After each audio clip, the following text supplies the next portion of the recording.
Hey, everybody. Gotta fade that sound out. That's some loud music, y'all. How's everybody doing? That wasn't fading at all. This is off to a great start. Welcome, everybody. Everybody out there in podcast, broadcast, live stream land. Welcome back to the Broken Brain Podcast. It's me, Joe Boy Dwight, here to host some more. So anybody who's out there, welcome. Really, really glad to be with you today. This is a weird project that I decided to take on. It's probably a little too much. We'll have to see. I'm going to be broadcasting for a large chunk of today. We're going to go for several hours here to talk about addiction and overdose. Did you know that today is not National Overdose Day, as I have previously said that it was in all of my announcements for this? It is International Overdose Day, and not just for opiates, but for all kinds of things. Now, a lot of the things that I'm going to talk about are going to be kind of USA centric. However, when I sent out those invitations to people to join, and I said, sorry if it's just a United States Day, it's not. So I retract my apology, but I do extend it to the fact that this is going to be sort of American centric in the sense of the USA and stuff, but it is International Overdose Awareness Day. I want to say happy International Overdose Awareness Day. That's not really the right sentiment, probably. But as always on the program, when we're talking about pretty serious things, I do like to be, have a little bit of, I don't know, sometimes you have to have fun in order to survive, right? And so that's what we're going to try to do. But also a very serious subject. There is an epidemic going on, of course, and I'm going to go ahead and share this as well. This is the International Overdose Day website thingy, or just website. Doesn't even have to be a thingy. Talking about this, there is a huge epidemic, especially of opioid and fentanyl overdose and overdose deaths. We've seen huge increases of that. We're going to talk about that a lot today. Why awareness, and who am I to do this is one of the things I kind of want to talk about. That's good. Stop sharing that. So this is an extension of the program, The Broken Brain. It's a podcast that you can find anywhere podcasts are sold, anywhere podcasts are freshly baked and set out on the windowsill to cool. You can come along and grab it, shove it in your bindle, and keep going. The podcast is something I started several years ago. I think it was about 2015, 16, something in there. That is designed to give a psychological and cultural view of the world. It's evolved a little bit to include basically almost anything, but the show itself is focused on the idea that life doesn't need to be boring, that when you view it through a psychologically literate lens, and when you watch things unfold in front of you and you do all that, you can be interested in life, and also that you can cope with things that seem intolerable. It's about mental health treatment. It's about trauma. It's about addiction quite often. And then sometimes we talk about Marvel movies, but we talk about them through the lens of psychology, trauma, addiction, and a lot of things like unto that. So that's why this awareness exercise is going on. Who am I? Well, I'm a psychotherapist. My name is Dwight Hurst. I live and practice in the state of Utah. And I started, one of the things that led me to go to the podcast was two main things. One is that I noticed that a lot of people I knew who are psychologists, who are psychotherapists, people who understand and have those kinds of perspectives, that it's an interesting perspective. And I wanted to share that. The other thing that I noticed over the years is that I had a lot in common with a lot of the people that I worked with. I worked in an outpatient addictions program, and though I don't have the experience of substance abuse becoming, problematic in that way in my life, I do have problems with compulsions, problems with impulsive decision making, and I used to consider that to probably be some signs of anxiety, maybe panic disorder at times, as I would have anxiety attacks.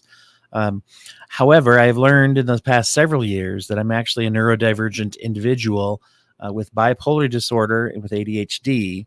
Those things are things I've been diagnosed with that have contributed to those things. Now, as I've understood that and been able to treat that medically, it's helped quite a bit to control mania and to control things of of that nature, and using techniques to work with ADHD as well as self-acceptance. That's a big thing. I'm sure we're going to get into that. I talk about that all the time on the program as well. Self-acceptance is one of the things that's huge when it comes to trying to recover and trying to be healthy. And being healthy is the kind of the key to avoiding this. So that's who I am. I'm also somebody who's gotten to talk to hundreds of people, if not thousands of people, over the years of working in mental health since 1999, and as well as the wonderful opportunity to interview and to talk to wonderful people throughout this podcast that I've been doing. So it's become a bigger and bigger part of my life to get to talk to you all and to talk to those that are out there who do this kind of work. And so that's one of the things that I'm really excited to bring to you today.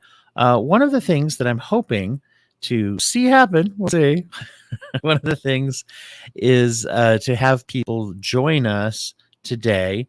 And I'm going to post a link here if I can find there we go, find the right way to do that. I'm going to post that in the comments here. Mm-hmm.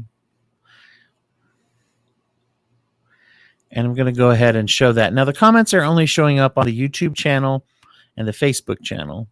So I'm going to leave this up for a little bit here. StreamYard.com, and then you can see the / all that. You can copy and paste that.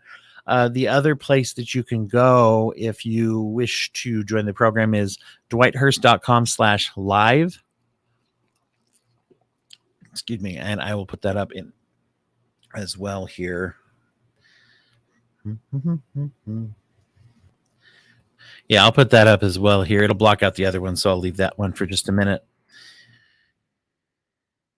dwighthurst.com/live. And the nice thing about going to that link on my website is that you can click on anywhere that you want to join and watch, as well as click on joining the live program as well. So if you want to watch it, just watch it. If you are watching it, then you're watching it already. So there you go. One of the parts of that is I'm hoping to see people join. I've invited a bunch of people who are past guests or people who have had something to do with the program before, who have come on to talk about trauma, who've come on to talk about addiction. But one of the people that I really hope will join us is you. Anyone who's out there who is watching, who is participating through listening and kinds of things like that. There's two ways you can participate, mainly. You can post comments that will show up on whatever platform you're watching it on, through YouTube and through Facebook primarily. Twitter doesn't really allow comments. I'm not sure why that is, but it does allow you to watch. So if you go ahead and share a comment, it'll come up and I will share that and read that as we go. As well as that, you can also use the link that I gave you before. This one in the StreamYard, or once again, go to dwighthurst.com/live and click join. You can actually join the program live and come on here as well with your own video and or audio connection. Definitely audio. We definitely want to be able to hear you. Hopefully see you as well. That'd be nice, but it's up to you, however much you want to do that. Some people have expressed that they are not sure about that bit because they're new to this whole process. But guess what? That's fine. You can be new to this process, and you don't have to be like an expert in addiction. You don't have to be a psychologist, therapist, or someone who has struggled with substance abuse disorder. You don't have to be any of those things. You don't have to be an expert at all. If there's anything that you have to contribute, you can just come on and speak your mind about awareness and any concerns that you have about overdose or anything like that. So that's something that I hope to see. People can do that if they'd like to. There are a couple different things to touch on with that. If you do end up joining let me say that if you do end up joining, the only thing that I would ask is that you come on and be respectful to people, to their differences, and to people's difference of opinions. You can have strong opinions, and there's quite a few of those when it comes to addiction that we're going to get into as well. So, but please be respectful of those people. We're not going to not going to, pick on anybody who might be joining us or anything like that. So there you go. Be respectful in that way. I have a link that I am pulling up right now that I wanted to share with you. Oh, one other thing that's important is I am setting a timer on my phone every 20 minutes ish. If I remember to hit start every 20 minutes or so into the podcast broadcast here, I'm going to share with you the name and website of a charity that has to do with addiction, has to do with substance abuse. And what I've done is I've done two things to try to find these charities. Some are just ones that I know of and have heard of over the years. And then as I tried to broaden it out to have enough to do every 20 minutes, I also went international and tried to reach out to look up some charities that you might find out there in different parts of the world than the part that I live in. And so you'll see that there. And hopefully that is interesting to people out there. And if you want to contribute or be part of that. The second thing I've done is I've done my best to do a little due diligence to look up the charities. I cannot guarantee any of them, but I only put up ones that seem to have good reviews online. Some of the ones in international countries, they don't maybe have the same laws and transparencies, or at least not through the same websites that I was familiar with. So I can't say that all of those were highly rated because I didn't know where to find them. But most of them, about all of them, and you have rated somewhere between 8 out of 10 and generally 10 out of 10 on those websites that track charities to see if they really do the things that they say they do. So I tried to keep it that way. Feel free to share as well. What I'd love to do as well is if you have any, we got Chris posting here from Let's Chat Media. Chris Revel, friend of the show. Hi, Chris. Glad to have you watching. Glad to have you participating. I think Chris is going to click the join link at some point. We're going to see him on the show. So I just put that out there, Chris. So if that's not the case, it now is. It's out there on the internet, so it must be true. So thank you, Chris, for joining. And what I'd like to do is I'd also like to hear any of your experiences with local resources, anything that you'd like to share as far as podcasts, videos, materials, charities that you think help and that help to prevent overdose practices and things like that that would help. So that is out there as well. Let's talk about what is overdose. Why do we worry about that? Well, we worry about it because it kills people, for one thing. But why is that? What happens is overdose has a lot of different parts to it, and it's different depending on what drugs. Like I said, here in the U.S. And internationally as well, but particularly we're seeing a lot of opioid overdose deaths, and the actual way to categorize that, I'm really grateful. Towards the end of our time today, I'm going to have actually Claire Wiseman and David Livingston of the Wiseman Method Detox Center are going to come on and talk to us a little bit about how a more appropriate title for many of these deaths might be poisoning rather than overdose. But that's something that we'll kind of delve into a little bit later. But the reason for that is that there is the addition of fentanyl to a lot of drugs that you're finding in the U.S. that are being sold, particularly opiates, but not exclusively. I've worked with some clients and I've talked to a lot of people who are trying to avoid even some of the street drugs as marijuana has become legal for medicinal or recreational purposes in a lot of states in the U.S. There's been dispensaries that are safer, but many of people have found that cannabis and marijuana sometimes are spiked with fentanyl as well. It's an opioid-based drug that can it is cheaper and more available for those that are selling drugs. And to be honest, it makes it so that it's never been more dangerous to do street drugs, heroin, as I said, marijuana, but they're finding it really in everything. It's never been more dangerous. You might say, well, it's always been dangerous. Yeah, sure, it's always been dangerous. But there have been ways and things that people do to mitigate that risk.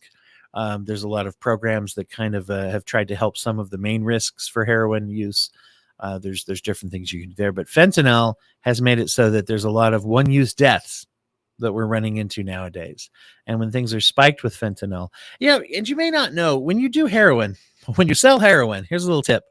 What happens is heroin arrives generally in bricks. It arrives in pure concentrate. Basically, you take these bricks that are wrapped up of heroin and you rip them apart and you cut them up and you cut them with other materials. It could be anything that just looks like a powder. It could be baby powder. It could be rat poison. It could be, literally, they found all kinds of weird stuff in heroin that's sold on the streets. Many times, if you buy heroin, you don't even know what you're buying at all. In the past, one of the problems was that it sometimes was spiked with something crazy, or it was fake and it wouldn't, it didn't work, which you could say that's safer, but at the same time, that also can trigger dependency withdrawals, which are very dangerous in and of themselves. So there's a lot of those things, as well as sometimes the potential for violence and other things that you might run into as well. So, you have all that. That's always been there. And people who work amongst the drug dealing world have told me that as they've witnessed this packaging and cutting up of heroin, that occasionally out of this brick and it's torn up and whatever, there will be a little crumb left behind. And sometimes that will just get shoved all by itself into a balloon. Typically, these are a lot of times what they call balloons, is what they're kept in. And then that's a death, potentially. Because if you take too much heroin, more than you think you're taking, your heart stops. It just can stop. And so that potentially can be an overdose, which can mean a death. So it's never, safety of the customers is generally not a consideration of many drug dealers. I'm not going to say all, but many. That's just not a consideration. Now, with things being cut with fentanyl or just being fentanyl, sometimes you're buying you think you're buying heroin, or you think you're buying pain pills, and it's just fentanyl. Fentanyl is an opiate. It's traditionally used as an anesthetic as well as a painkiller. It sometimes comes in patches. You may have been prescribed it before. Certainly, people are prescribed that. And it's tricky and dangerous to see where it's coming from. There's a lot that's been being brought into the U.S. There's a lot of background with that that can get into sort of the law enforcement piece of where to find that. It's not my expertise, but you have a lot of that now that's come in. One of the things that they'll do with fentanyl is they'll actually take and they'll put it in what's called just a pill press to make it into pills that they'll sell out there on the streets. And as the DEA released some statistics just a couple weeks ago, where they've seized a bunch of these pills, and they find that many of them are fake opiates, that they are, well, at least they're fentanyl's an opiate, but they're not heroin, or they're not opiate. They're not Oxycontin. They're not the things that people might think they are. They're actually fentanyl fake, pressed into fake pills. These are one-use, one-death pills. So some people have never used before, or at least there's no evidence that they ever used before, especially amongst young people. And as they've taken these pills, they have died just taking for their very first time when they've used. The DEA's testing indicated that 1 in 6 of the fake pills is lethal, that it contained a lethal dose of fentanyl. Now, of course, legal is tricky. Whoops. Lethal, I should say, is tricky, obviously, because it's lethal. But one of the reasons it's tricky to tell is that everybody has a different body weight. Everybody has a different metabolism. And so it can create a false sense of security if you overdose and survive, if you get a little too much and survive. Those kinds of things can lead to this false sense of security where people think they're going to live. And so 1 out of 6 chance, if you happen to score a fake pill, 1 out of 6 that it might kill you right away. And so that's pretty important. That's something that is definitely worth considering to be extra safe when you're doing that. And extra safe means, in this case, avoidance. There are a couple of things people do to try to mitigate those risk factors. One of the things that can definitely happen when you're using drugs is that you don't just stop. We're going to talk about some of the reasons why. But if you, a little later, you don't just stop just because it's dangerous. You don't just stop just because it's bad for your health. You don't just stop because someone tells you to. Okay. Uh, we've noticed that. That's one of the reasons why law enforcement has had such a hard time and also been ineffective in stemming the flow of drug use, because people are addicted. There's a neurological, there are genetic, there are vulnerabilities, and there are just factors that have to do with the disease that is addiction. That it doesn't work to just tell people to knock it off. Okay. Um, it's just the way it is. As much as we think it should be, or as much as we think it makes sense, it just doesn't work that way. So one of the things that happens is we do take sometimes a risk management or harm reduction. It's a buzzword in addiction. I have a video I want to share about harm reduction as well when we get into that. But some of the risk factor mitigation that you can do if you're worried is they do actually have fentanyl tests. You can look online and there you can test for fentanyl. Now, is that 100% effective? Nothing's 100% effective. And I always like to say lower risk is not no risk. Low risk is not no risk. And this is definitely not low risk. But you can do that. The other thing you can do is you can ask your pharmacy and you can look into the availability of naltrexone. If anybody is in a situation where you are with other people and you're using opiate-based, or you think you're using, whatever it is you think you're using, it's a good idea to have naltrexone around because someone could die. Now, naltrexone is sold in nasal spray form, and there's also shots that EMTs would carry and things along those lines. Once again, I'm not an expert in that area, but I do know that they are around. I have a friend who's a librarian who is in a city library, and they actually have some of those as well and have had to administer those to people who maybe come in and use the bathroom to shoot up and go into overdose and things like that.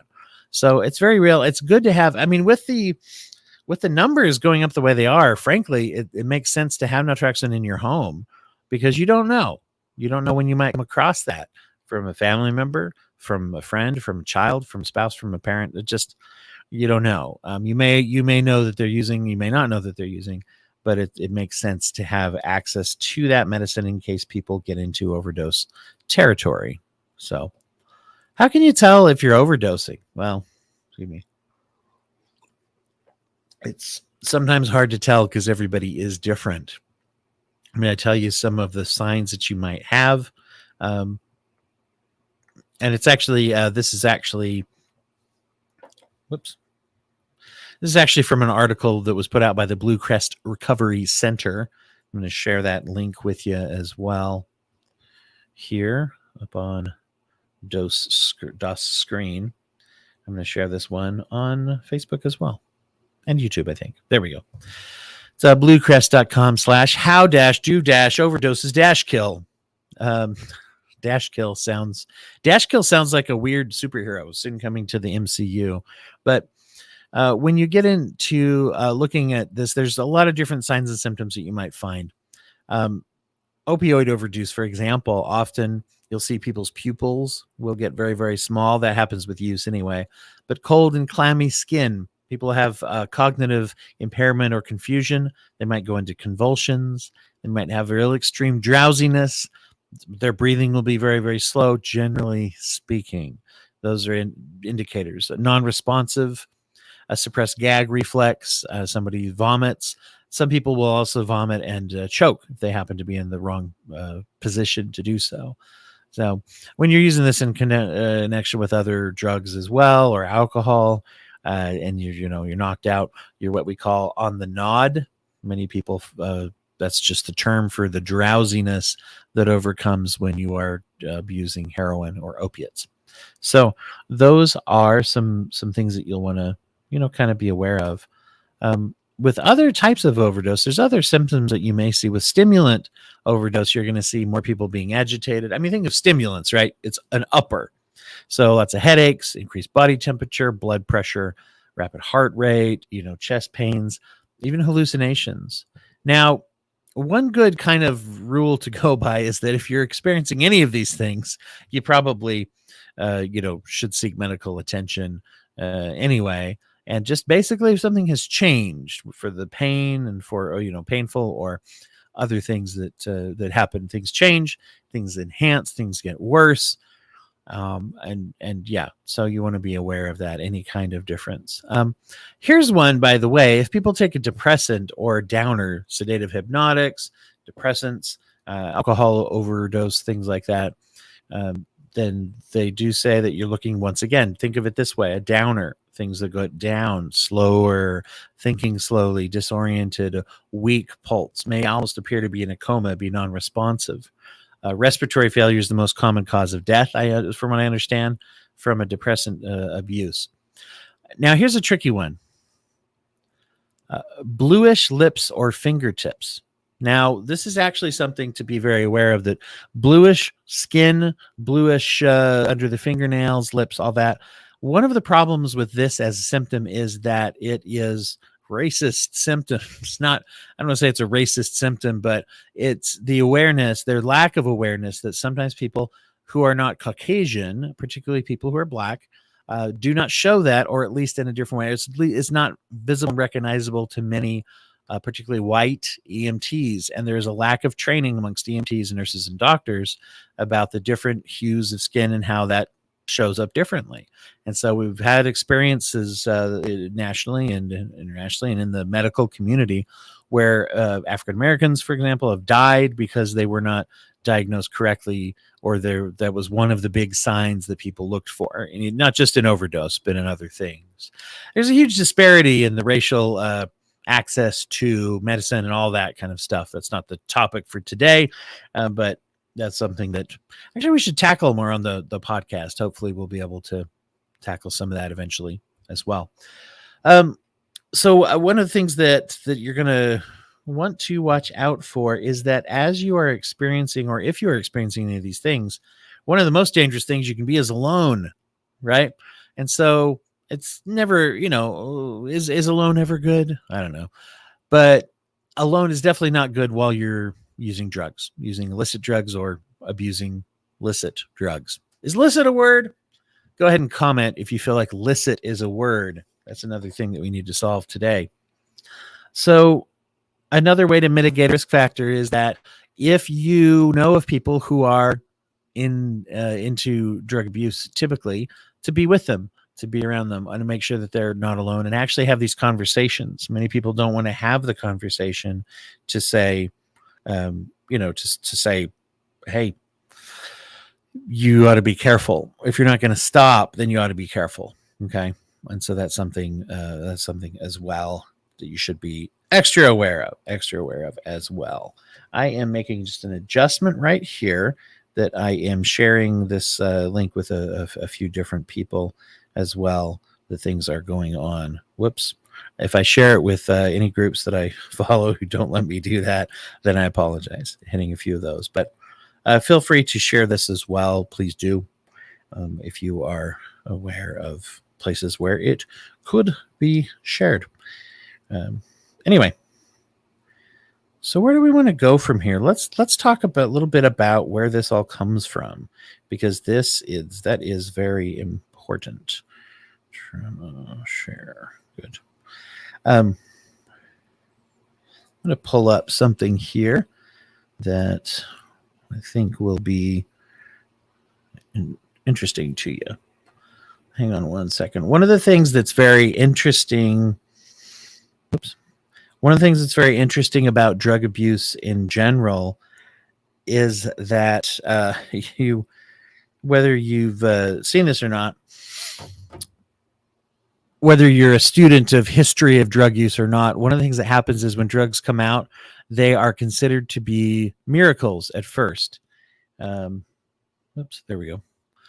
They're considered to be miraculous. They are considered to be something that is a godsend. In fact, I'm going to show you something that you might find interesting. I'm vamping a little while I'm hitting the share button. And, the internet is deciding if it wants to work with me on this. There we go. I'm going to go ahead and take myself out of the picture because I think you'll be able to see it. It'll be bigger and a little bit easier to see.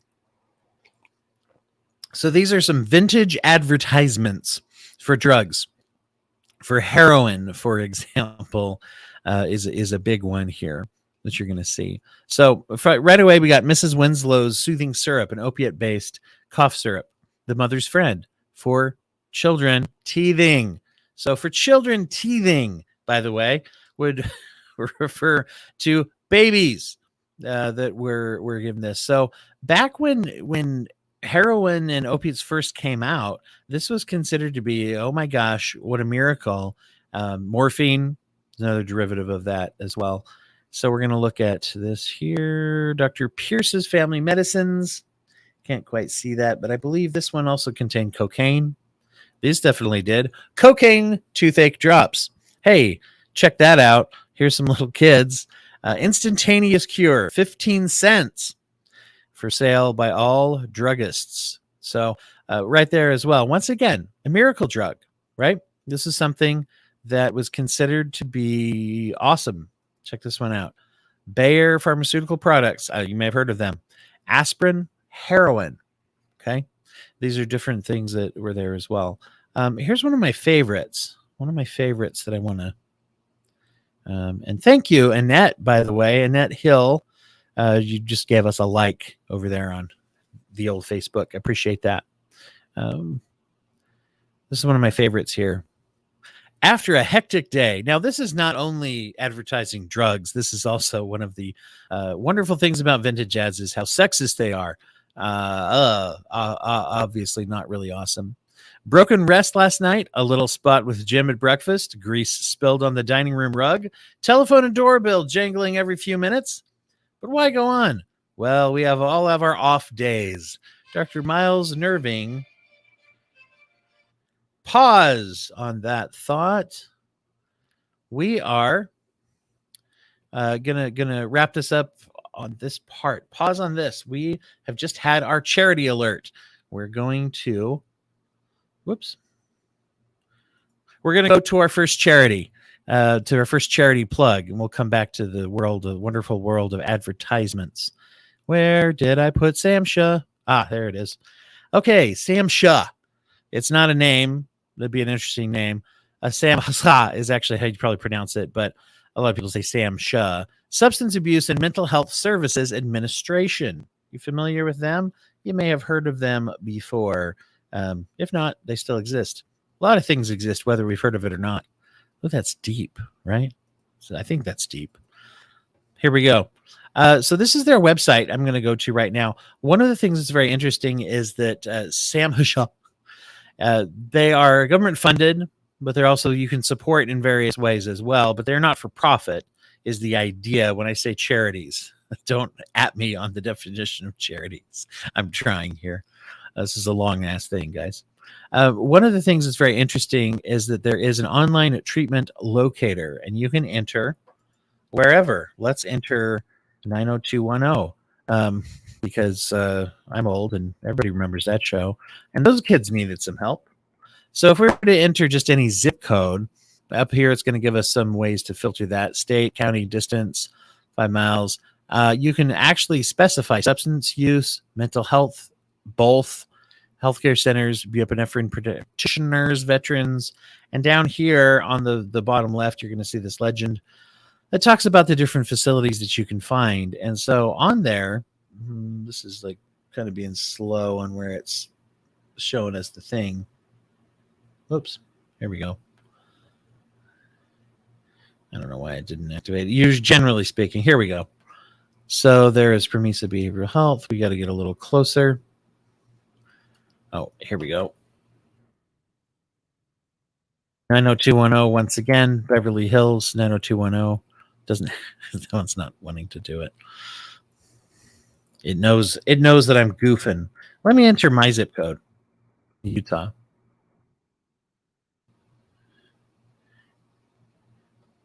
A little bit slower. There we go. And what I was going to say, you're killing me, Samasha. I'm trying to be cool here and show all my friends how well your stupid website works. There we go. It is something I've used quite often, to be honest with you. So you look over here on the right, you see Davis Behavioral Health. Hey, guess what? Little factoid about me. I used to work there. So, whoops. I used to work at Davis Behavioral Health, community-based mental health treatment that you can find there.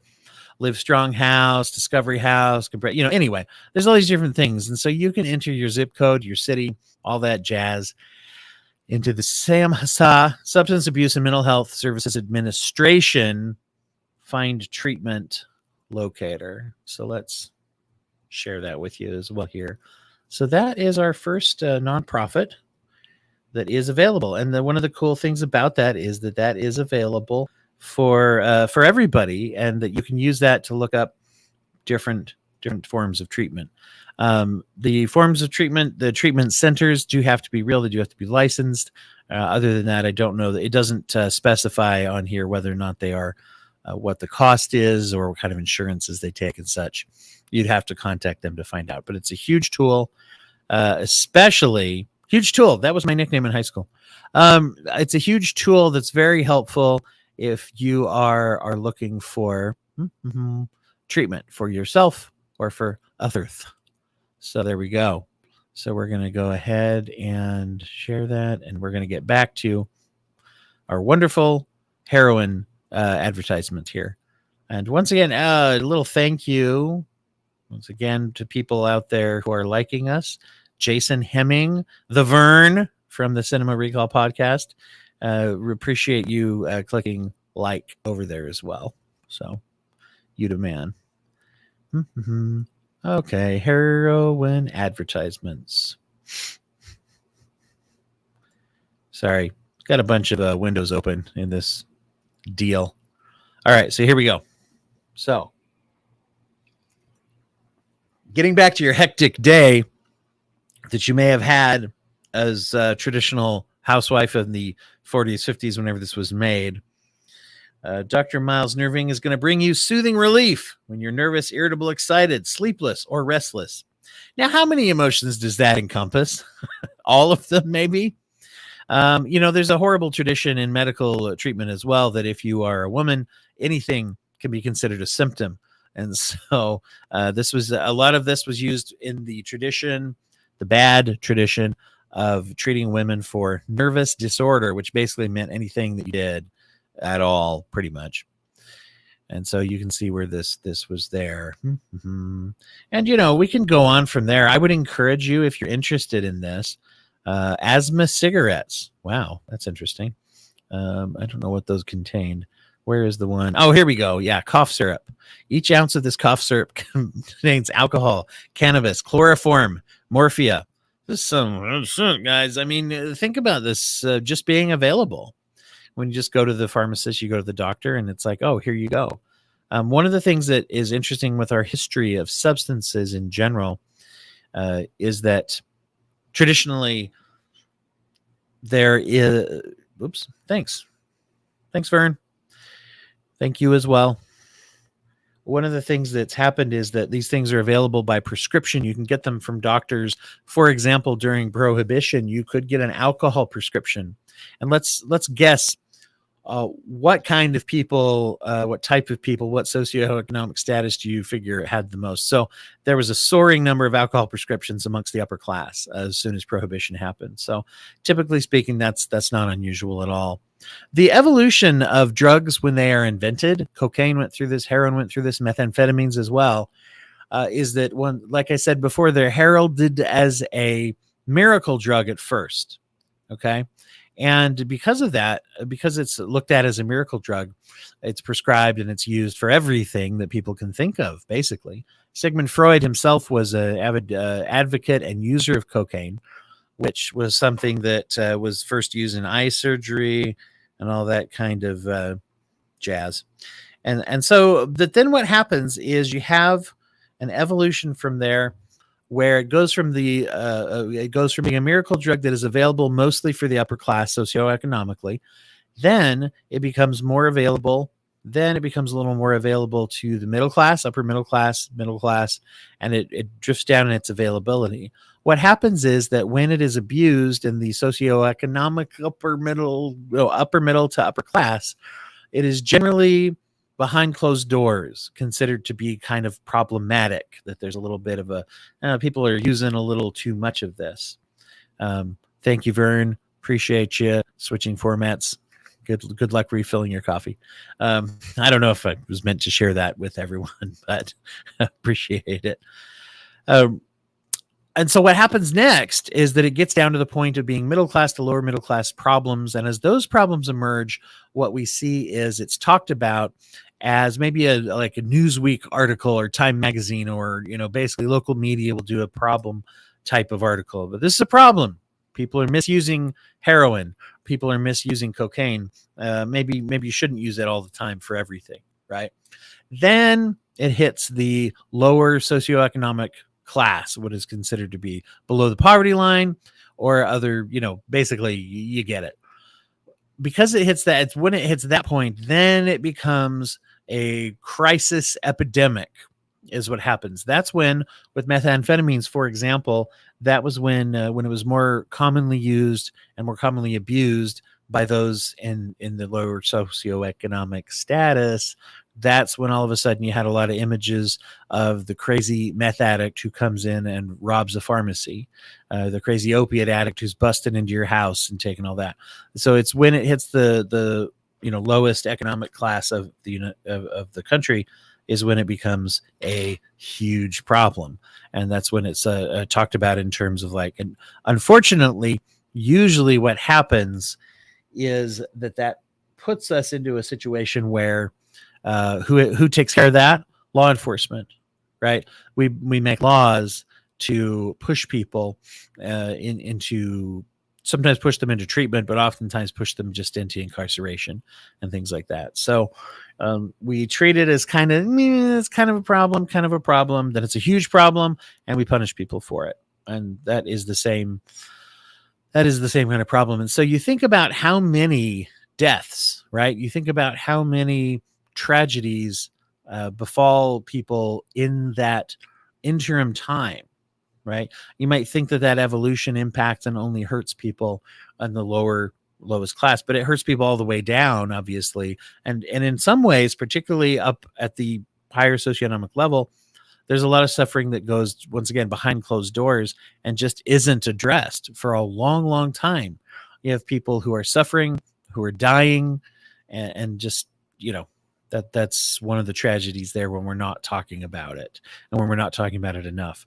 You hit the middle class, and all of a sudden there's also less money to get treatment as well. You hit down into the lowest class, and once again, lack of treatment availability. And so you get death, and you get overdose, and you get all these kinds of things. So that is the evolution there of opiates. One of the things that is important to kind of understand is that we're seeing right now huge amounts of these things happening. We're running into different, one of the first waves that we've had of that happened back in 1999 up until 2019. It's been going up considerably since then. The data is usually a year or two old. I have Jason Hemming on the line, the Vern from Cinema. Oh, let's get you up on. Dwight. Hey, Vern, how you doing? It is good to see you, my good sir. Let me get my camera there you go. Adjusted there. Hey. Hello out there to the world. Welcome to the Vern. Jason, you go by, how do you want to go by on this? The Vern? That's your public name, right? You would call me Vern. Yeah, that's what people mostly know me as, is Vern. I'm really glad to have you. I'm glad that anybody's joining on, but especially we become pretty good friends through Chris Revel, which is nice. Everybody becomes friends through Chris Revel because he's a friendly guy. Chris is a great guy, and it's so grateful to be connected with you and other great people. Shouts to Chuck and Brad from the Chuck and Brad podcast. It's been very great, and I'm loving the community of podcasts and supporters. And it's great too because no one is fighting with each other to get like more listens and more views, and no one's like backstabbing each other, and that's so rare to see, especially with an entertainment format as we do. Because in most of the things in like music or movies and TV, all actors and celebrities, they seem to be like, well, this person said this about this other person, and this other person was trashing on this other person. But in the podcast community, I have not had any of that stuff.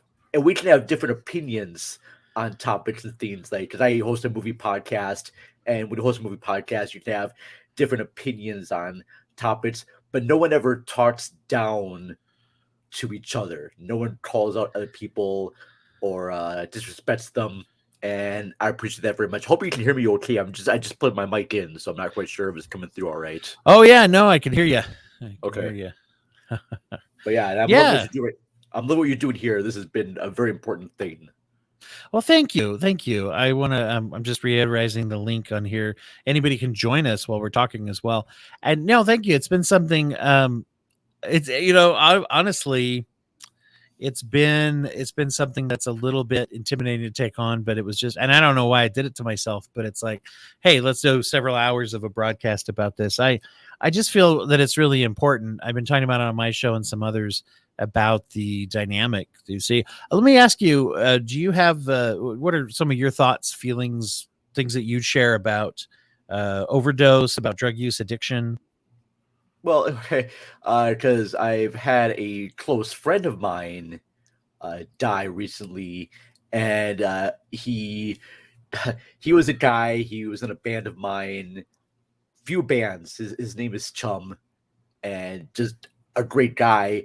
But he did drink excessively, and it was one of those things where maybe we should have like caught on to it earlier, but he just always at shows and clubs, and he would just drink a lot, but he never got violently drunk. He was just always very happy. He never seemed like he was going through any type of depression, but he definitely had a medical condition with the drinking, and he always felt like he had to drink. Like, I always saw the drunk side of him or the hungover side of him. I never got to see the area in between, and I really wanted to see that area. And just one day he was up in his office and he just passed away, and he passed away from heart complications, and we thought it was the drinking, but then to learn that he actually did do harder drugs like cocaine, and that could definitely feed into that. Yeah, so that's one tragic side of addiction. But there's also is a positive side to addiction, because the first year I went to this convention called Conversions. It happens in Minnesota every year. And I went there one year with two friends of mine, and I did not know anybody in that place except for these two friends. And I go outside. This is back when I used to smoke, and I'm outside, have a cigarette, and this cute little blonde girl just comes up and just starts talking to me, and she just wants to make sure that I'm safe. Yeah, we got Chris Revel just joined the line as well, just so you know, not to hijack your thought. Oh, good time, Vern. Hey, Chris. Vern's story. That was really great. So I was telling back. Yeah, go ahead. Keep going. You had just run into a young woman outside the thing, and she's very friendly. Just wants to make sure that I'm safe and that I know people there. And like every time I would go outside to have a cigarette at the time, she would just show up and just be super friendly. And we got to talking and became friends with her. And then she has explained, and from her other friends, that she used to be addicted to meth. She was a meth addict for about 4 or 5 years, and has recently become clean for at least a year when I first met her. And she's been clean for the last several years.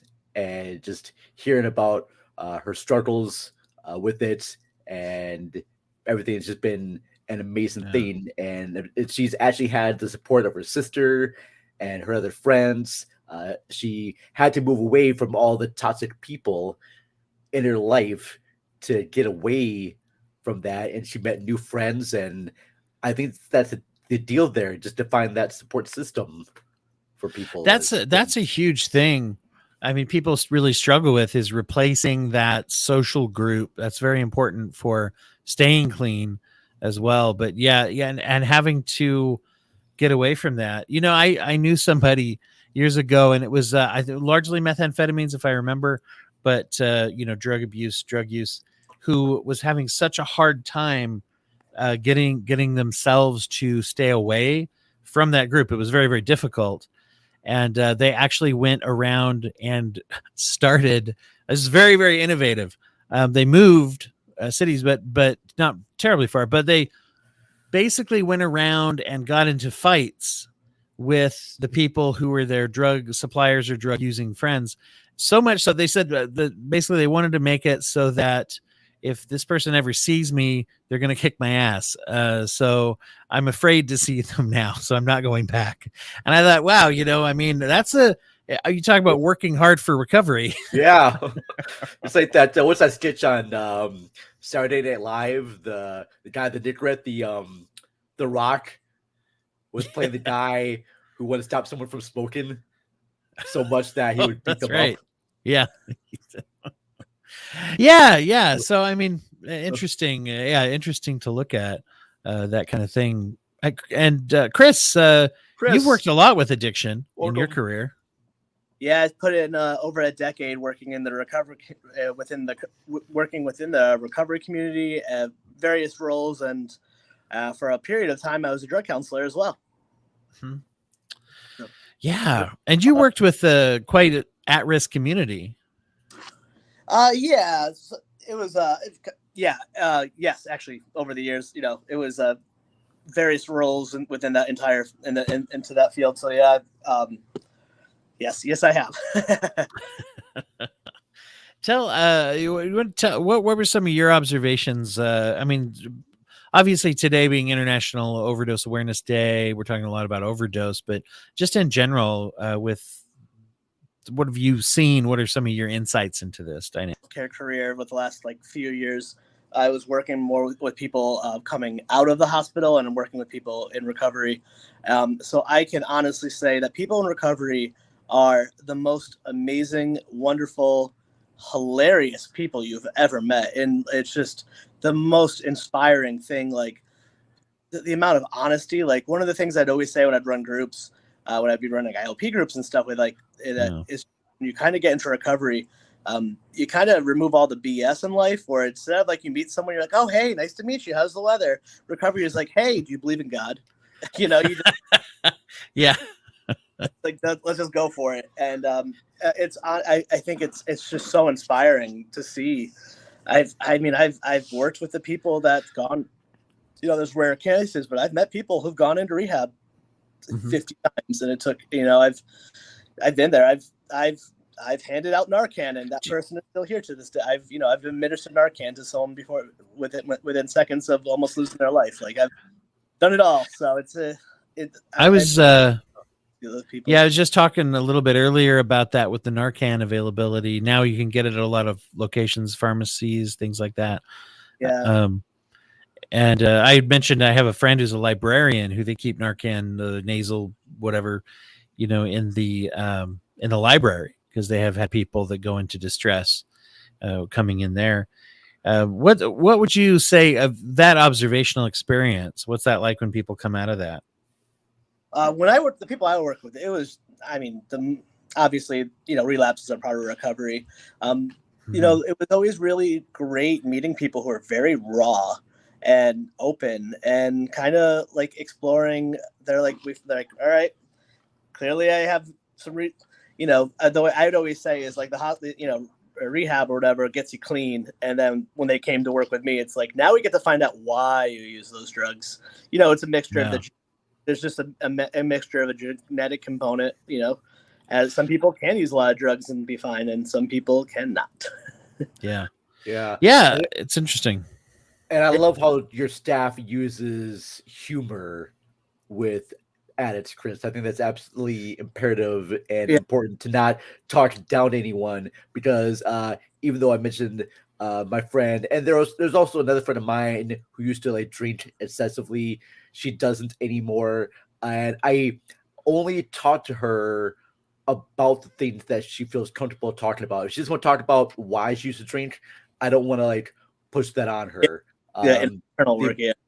Important thing is just be there and support your friends and what they choose to do. And if they're coming to you and say, hey, look, I drink too much, I want to stop this, and just to be there for them and just laugh with them about stuff. Like, she, even though my friend doesn't drink anymore, you think that she's going to become this person that goes, no, no one should drink anymore. I will not be friends with you if you keep drinking.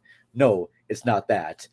She just wants to avoid people who always push her to drink more. She wants to be with friends who like her for her, not because she used to like drink excessively. Yeah, I mean, one of the things that's interesting is, tough love is one of the things that is sort of traditionally a part of some of the addiction communities and even treatment professionals. And, my experience has been that being rejected and kicked around and isolated is, not usually people who have come into serious addiction. They've had that experience that didn't work for them. There's something too when you get to like work with people who have like kind of come out the other side and then talk about all the dumb shit, all the dumb stuff you did when you were using. And I know that's always funny. Yeah, it's honestly, I wish everyone could have done my job for like a year of your life, because you wouldn't. It cuts across gender, class, and race. I've worked with every type of human being of every class. I've worked with the wealthiest, I've worked with the poor, I've worked with teachers, cops, any profession. Like, there's just no rhyme or reason. It's like they just, I don't know, there's just someone like just took, all right, this amount of population is going to have an addiction issue if they end up using drugs. All right. Mm-hmm. And we don't know who it is, and we don't know how to tell what that is. I haven't been in that position in about 4 months, so I'm glad to do this. I really feel good. Yeah. A lot of respect for those. A lot of love for those people. That's so great you said that, Chris, because I think a lot of people, when they think about people who have a drug addiction problem, they think it's mainly the poor or quote unquote like low class of people, and those are the people that can be addicted to drugs. But the fact that you say that you have clients who are wealthy and from all different types of facets of life is very cool and very eye-opening as well, because I think that's one thing we need to do is sort of get rid of that stigma of saying that, well, if you're homeless and poor, you're going to have a drug addiction problem, and that's not always the case. No, yeah, I mean, I used to run we'd have without getting too many details, but like we had I would have run groups that are like geared towards like professional, like public figure types for our people who can't just go to an AA meeting for whatever reason, like high powered people and lawyers and politicians or whatever. Like, I know in the West Wing, I know it's fictional, but there's the whole storyline with Leo with the AA meeting. But that's true. There's definitely AA meetings at the White House and NA meetings at the White House. Like it's everywhere. But I'm so glad you're doing this. This is so wonderful. Thanks. Can think of so many people I know that they're still here today that could not have been, and I unfortunately know people who still aren't here today. And accidental overdose is so common, and you also see it too with legal prescription drugs for people who don't even realize they're addicts. Like Prince and all these like Heath Ledger, a fair amount of famous people. Like it's right. Well, it's something that, I mean, the availability is there sometimes more. And one of the things that's tricky in that case is that if it's prescription, you feel kind of like righteous indignance if someone criticizes it. Right. As well as I remember, knowing like growing up, and I grew up in a situation where, we didn't have a lot of money, and there was, a lot of people didn't have like health insurance or whatever in our circle, I guess, or whatever. But, so I remember people saying things like, oh, your back hurts. Well, I have some, I got something left over from my surgery for that. And, all of a sudden, and those are, that's not like considered, I mean, legally it's illegal at times, but especially if it's something that's a narcotic, but really that's not the best reason not to do it. All by itself. And it's like, I'm just trying to help somebody out, but all of a sudden I become their kind of dealer-ish, and all of a sudden we're trading something, and it becomes something that is fueled by avenues that we don't think of. Not everybody's out there buying on the street. And then also when people are cut off. Yeah. Yeah, and people get cut off from that too, you know.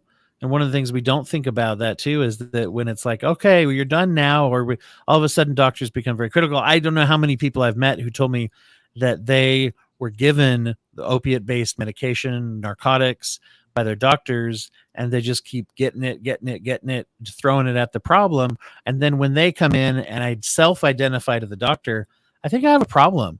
I think I'm taking this too much. I think I need to get off of it. And then all of a sudden they're the addict, and it's like you're the, oh, okay, well, we got to watch you, you know. And it's like, look, I asked you for help.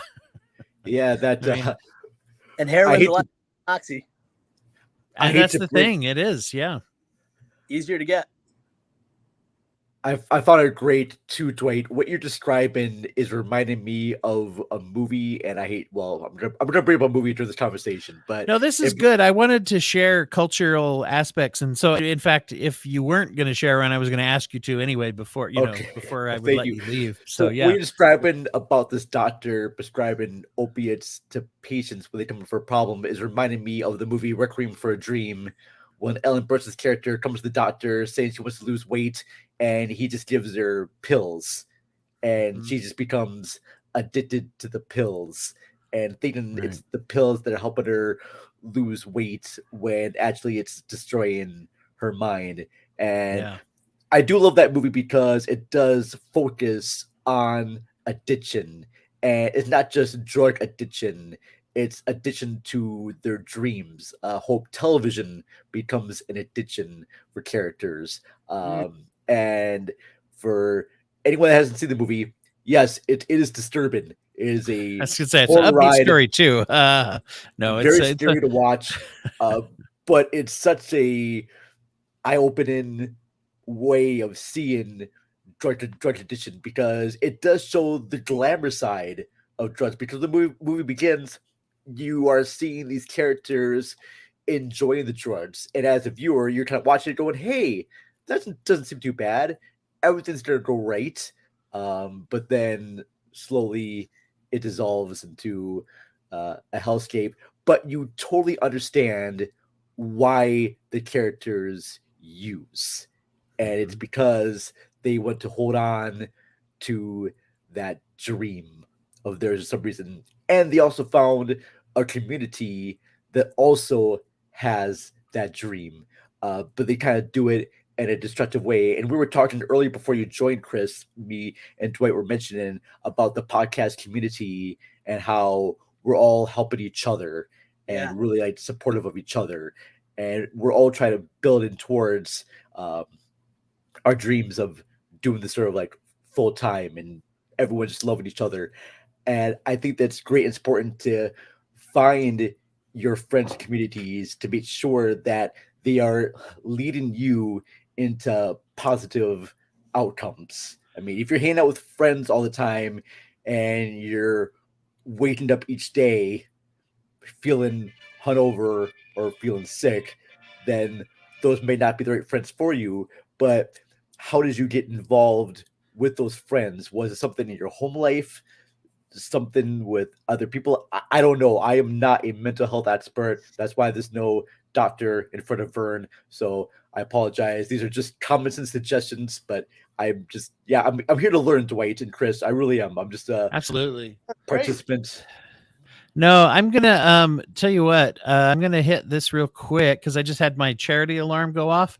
Okay. Every 20 minutes, we're sharing a charity, and here's one that we're gonna share real quick called Shatterproof. And they have a program going right now to where if you make a donation, there is, because 107,000 lives were lost last year to overdose. A family, I guess one family, has pledged up to $107,000 to match donations that are made to this charity. And I will say this is one that got a 9 out of 10 on the charity evaluative boards and that I was looking at as I was researching charities for this. It began, you know, apparently this is something that started out with the CEO, Gary Mendel, and his son's experience with addiction. And so that's it's, you know, it's a family based thing. You can we won't watch it now, but you can watch some of them talking about some of their experiences. I wanted to read one quote that's from Brian Mindell, where he says, "Dad, 300 years ago, they burned women on stakes in Salem, Massachusetts because they thought they were witches. Later, they learned they weren't and stopped. Someday people will realize that I'm not a bad person, that I have a disease, and I'm trying my hardest." I love that. So, and this is, and I should say, Brian passed away from overdose, and that's where this happened. It says that, in fact, it says right here that this was 4 months before he died. So, so anyway, this is one that I'm gonna highlight and put out there for people. Here we'll give you the. Oops. I'm going to give the link here as well to that, so that people have that. Whoops, here we go. That's shatterproof.org for those that are interested in that. And we'll put that up here. Oh, and we also have a comment from Schlender, Dylan J. Schlender. Oh, Hey, Dylan from the Reels of Justice. and Wow. he says hi to Dr. Vern, and also points out that not to be that guy, but they hung the witches in Salem. That's true. There's some popular culture mythology there, isn't there? Although that's still bad. I think he'd go along with us that it's still bad. Not to put words in your mouth, Dylan Schlender. And there we go. So shatterproof.org, and a big what's up from Dylan as well. What So up, Dylan? shatterproof.org is what you would find there. Let's put that down. So, I had a thought as you were talking, Vern, about the Requiem for a Dream. It's a good example of sometimes in media, if something is about tragedy and it's about addiction, then you see it represented in that way. If the focus is not about that, then sometimes what you see is glamorization, basically. And I actually feel like, once again, not to be that guy, but I'll go ahead and say this, that I think that there's a lot of romanticizing of drug use and things there too. Oh yeah. So there we are. Dylan officially agrees that hanging women for being witches is still bad. So good. Well, I'm glad. Musicians, that like in comedians and musicians, there's that romanticized thing, or authors. Like, I've known people like who, everyone knows the guy who like got way into like Hemingway or Bukowski and used that as their reason to drink or whatever. But you're right, it is very romanticized. But hey, thank you so much, Dwight. I sorry I had to jump off. I wasn't able to stay as long as I liked. But no, you're just great. Oh, I'm going to keep watching you guys on the YouTube. Thank you. Thank Yeah, you, keep us on, and join us. Or thanks for joining, Chris. I know you're busy. So, and once again, everybody, anybody who can join, even if it's just for a couple minutes to say hi, we're welcome to have everybody on, anyone on. So you can go to that link there, the link back up. You can go there and click join if you didn't get the more complicated StreamYard link. But I'd be interested to know, Vern, if you're not to press on your time either, but I got about five or 10 more minutes. I'm good okay for that. Yeah. I've seen a lot of that on maybe sitcoms, TV shows, especially where everybody getting hammered is the joke. I remember like Parks and Rec, which is a show that I love. Yeah. I'm not sure how many episodes they had where everybody getting all messed up was the joke, right? Mm-hmm. And a lot of times that's something that people, glamorize. Even in the early days of, Cheech and Chong, where acceptable forms. And I'm blatant right now. But all the every type of high school movie you saw was the whole party mode and people drinking. And here's the thing too. I think, smoking weed or drinking alcohol is fine in moderation. I mean, having a drink with friends on a Friday night, maybe having one too many, that's okay. I think the issue becomes when you need to drink. You need to drink, you cannot function without it. Reminded of Nicolas Cage in Leaving Las Vegas, where he could not function without alcohol. Or even Denzel Washington in Flight. He couldn't do his job without alcohol consumption, that's where it becomes a danger, when you need these drugs in order to just do everyday Hmm. activities. That's when it Yeah. becomes a problem. Or you gotta do like very uh I just things you don't want to do just to feed your addiction. I just watched the movie Shame with Michael Fassbender and Carey Mulligan, which is about sex addiction.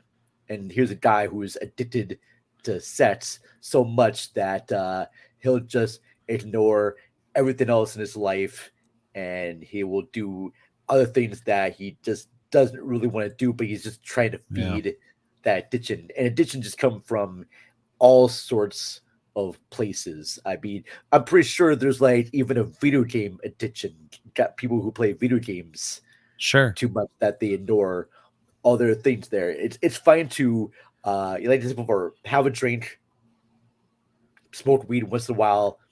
That's not the problem. The problem is when you just need that stuff every single day. You cannot function without it.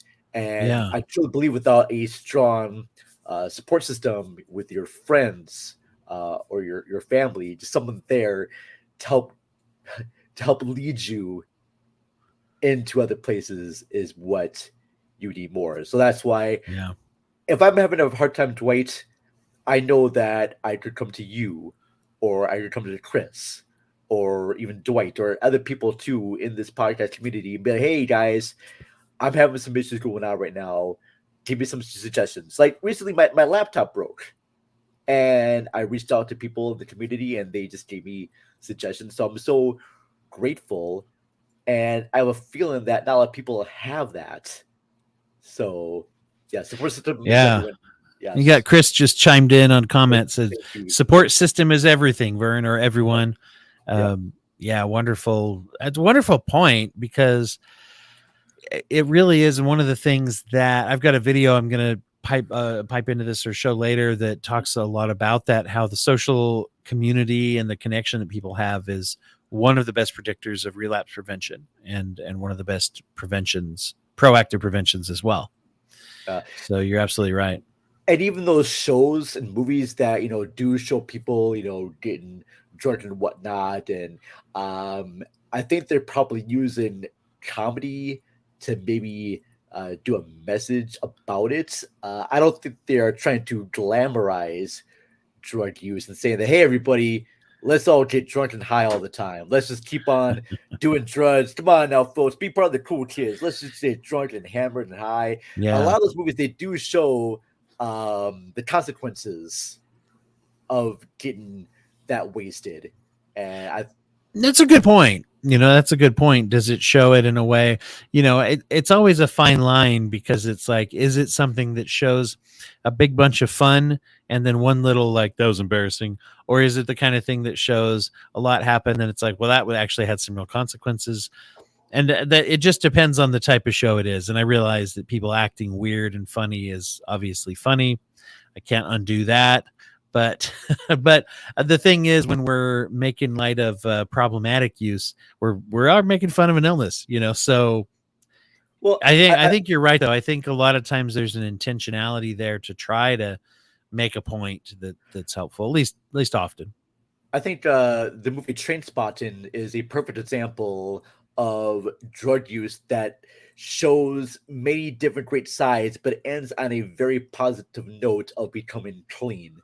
Because the Yeah. movie begins, all these characters are using heroin, and they're describing how great it is, how fun it is. It's the most pleasurable experience. And then through the character of Renton, played by Ian McGregor, we're seeing the downside of using heroin, also the nightmares that come with becoming clean. Uh, when he becomes clean, having to deal with other people who are still in that lifestyle, and him trying to break away from that lifestyle. And it's a very positive and empowering movie about how to break free from that drug lifestyle, even though many people will consider that movie just to be a movie that glamorizes drugs. uh, Through the characters' changes and their repertoires. I'm not saying the word right, but uh, through the character arc, he changes how he was at the start of the movie to the end, and he becomes clean.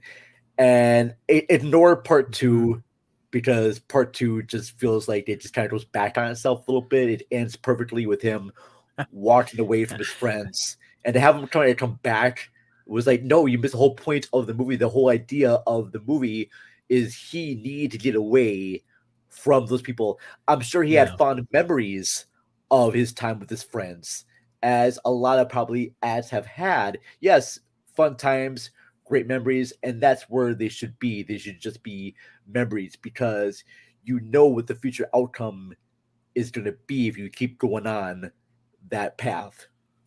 Yeah. Absolutely. I think it's a really good point. And it does, there is a harshness to it, right? Mhm. There's a harshness to say, boy, that's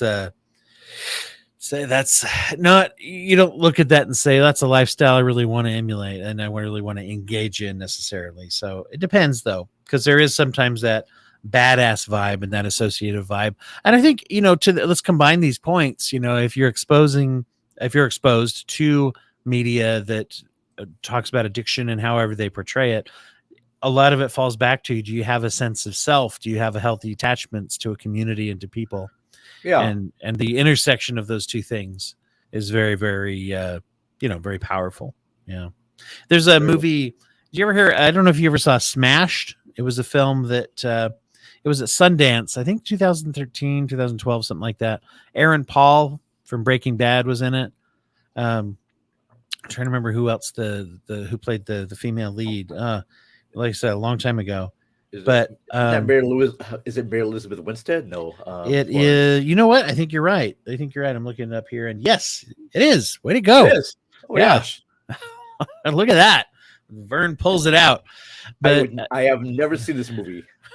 it's worth seeing. It's very interesting. Nick Offerman and Megan Mullally also play a role in it as well. They both pop up in there, and it's all about it's a elementary school teacher who's also an alcoholic. She and her husband, who's played by Aaron Paul, that's the couple, is Mary Elizabeth Winstead and Aaron Paul, and they both basically get smashed, as his name in the movie, basically daily, and it shows how it starts to impact the way that she, the way she works at work. She at one point vomits from a hangover in the class in front of all her students, and she can't think of what to say, so she tells them she's pregnant. And they're all just like, whoa, you're having a baby. And it just gets around the school, and all of a sudden her coworkers, hey, you're pregnant. And so she's like, now what do I do to explain why I'm not pregnant anymore? And just like things like that. And it really, one of the things that it shows is the how much of it's a very like loving relationship that she has with her husband, but it's also based so much in alcohol that, spoiler, I guess, ultimately they aren't together at the end of the movie, although they end on a note that's hopeful. Once again, you haven't seen it, so I just spoiled that part, but it's not really a spoiler type of movie. That's fair, but one of the things is they show how, dangerous it is even to the most important relationship in her life. Right. Sure. To say, can I be sober and with this person? Right. Yeah. And so, I will definitely be on the lookout for that, because I'm always in the movies that have like good actors. I'm even thinking about the movie Day of Wine and Roses is another great movie. I haven't seen that one. I'm not familiar. I'm gonna get this one confused with another movie, so that's why I've got to actually look it up here quickly. It's directed by Blake Edwards, and it's a movie with Jack Lemmon, Lee Remick, and it's about this couple played by Jack Lemmon and Lee Remick, and they bring over this couple to hold on here. Maybe I'm thinking about a different movie. Oh crap! No, wait. Oh no. No, no, this is not the movie I'm thinking of. But this is one movie that deals with drug addiction. I know. All right, forget what I said, because there's actually, I know this one does. I know this one deals with people that deal with drug alcoholism, but there's another movie that deals with drug alcoholism, and I am not. I know it's directed by the guy who did The Graduate, Mike Nichols. Hold on here. Okay. But yeah, there's been tons of movies that deal with alcohol, but this is one that deals with alcoholism. But I am not gonna. Is it whatever happened to? Hold on here. I'm gonna find this. Yeah, no, you're good. It's yeah. I'll yeah, there's a bunch that are very interesting, and some of them are. Who's Afraid of Virginia Woolf? That's the movie That's I'm the thinking guy. about. Okay. I'm so That's the sorry. one. That's yeah. No, you're good. You're good. Yeah, so that's and it is interesting to see. There's a film called Everything Must Go. I don't know if you saw that one. Will Ferrell. It's one of the rare Will Ferrell series. It's actually quite a serious role, although he brings some of his comedic talents to it. But he is someone with he has a relapse to alcoholism. He's a heavily invested in kind of 12-step recovery, but he has a relapse on a business trip.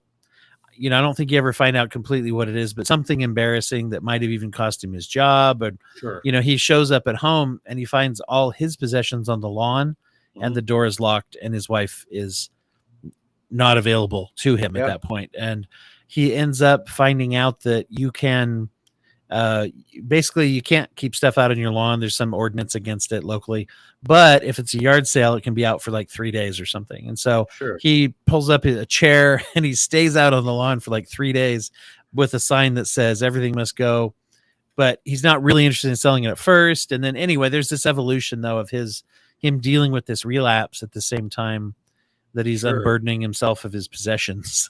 So, all right. That's good to hear. Yeah, that's another interesting one. All right. No, but I was kind of going through this, Chris. I'm sorry, Dwight. No, you're good. No, the idea about addiction is just such a wide facet, and it's so hard to even. And I would love to have talked to my friends that was addicted to meth, or the one that used to drink a lot. Because my friend that used to drink a lot, she used to drink to the point of having fights with people, and I think all she had to do was just stop hanging out with those people that inebriated that stuff. And that could be a tough thing to do, especially if that's all your friends, because I mentioned before support systems, and we've been talking about that too. And if that is your support system, it's hard to break away from that because people don't want to feel alone. And that can sort of like add into that addiction process. And like I said before, the other movies I mentioned before, Requiem for a Dream and Trainspotting, the reason why they're in that lifestyle is because they have other people who are supporting them with that lifestyle. They're trying to appease those people's dreams and aspirations, but also saying that the only way to do that is through this drug use. And I get though. I mean, it's a very kind of like pleasurable, euphoric experience. I mean, people get euphoria from like running marathons, and I could never do that. So happy to all people that want to run marathons, but to me, that becomes kind of a drug as well too. So yeah, it's just finding that support. And it's a difficult thing, and I'm so glad that the internet is up and running now, because people can have different ways of finding support groups.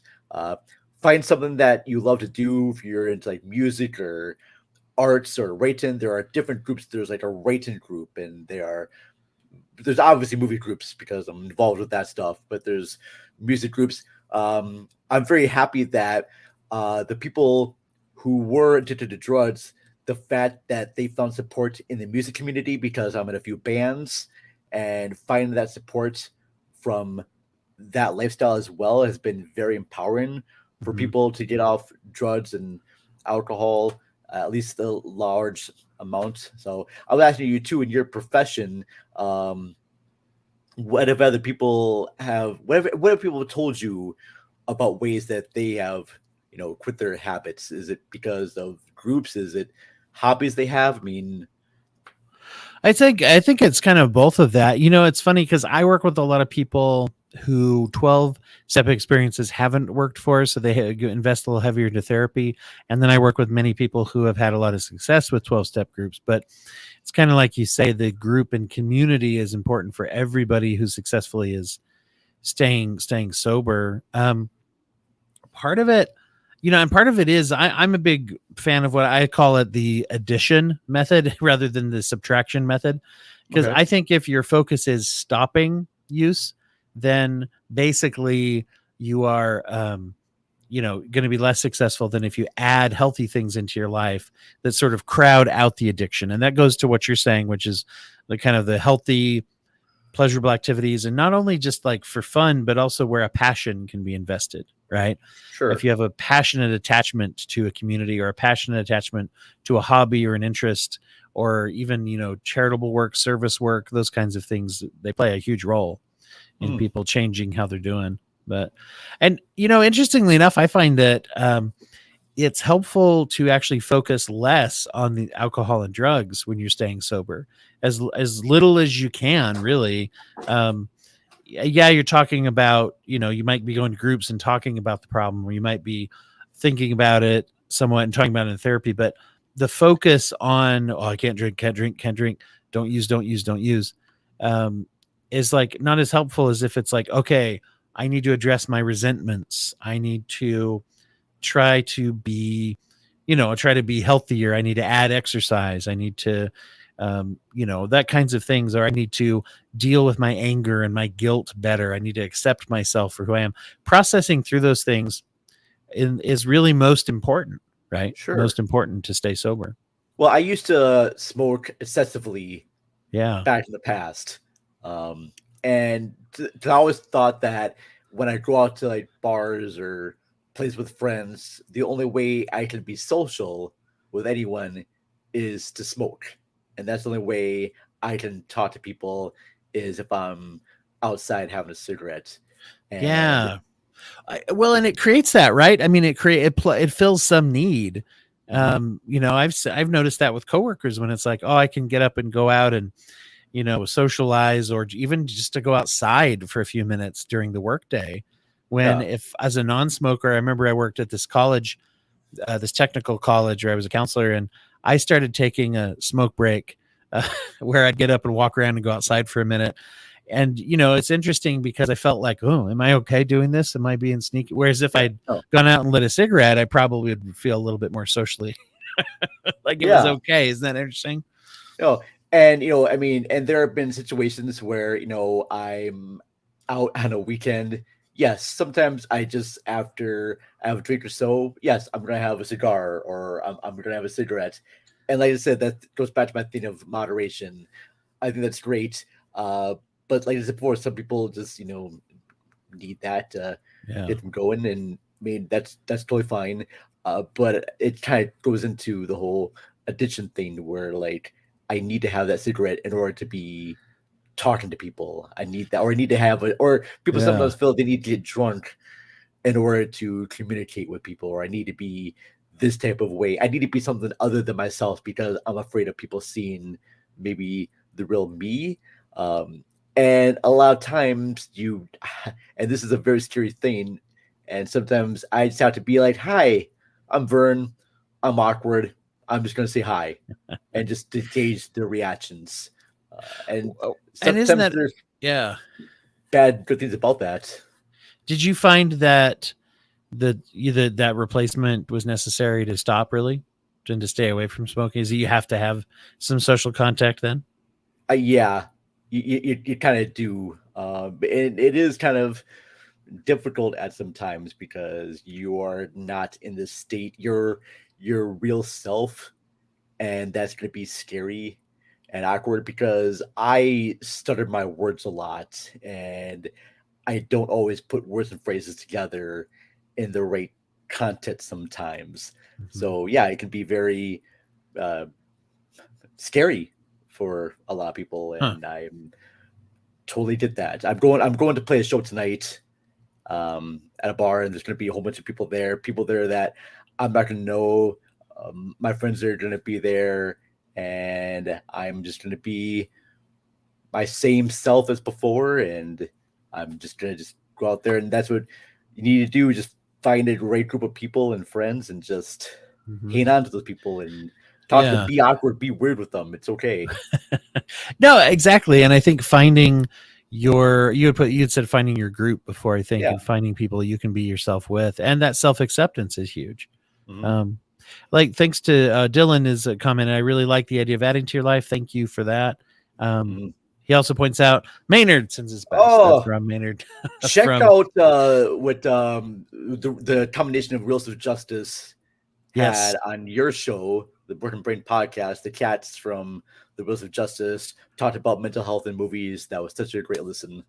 it was Love a that. it was a really great episode to have them on. It was interesting because it was 3 of 4, and Ryan Rodriguez, who's a encyclopedic knowledge of Yes. movies and things, he and I are Oh, actually scheduling one so he can come on the show, even though he didn't make it with the oh, others. beautiful. I'm recording with Ryan later on today, so very happy. Oh, great! Oh, that's a wonderful thing We're, to do. we're recording Um, our other episode of Tales from the RR podcast.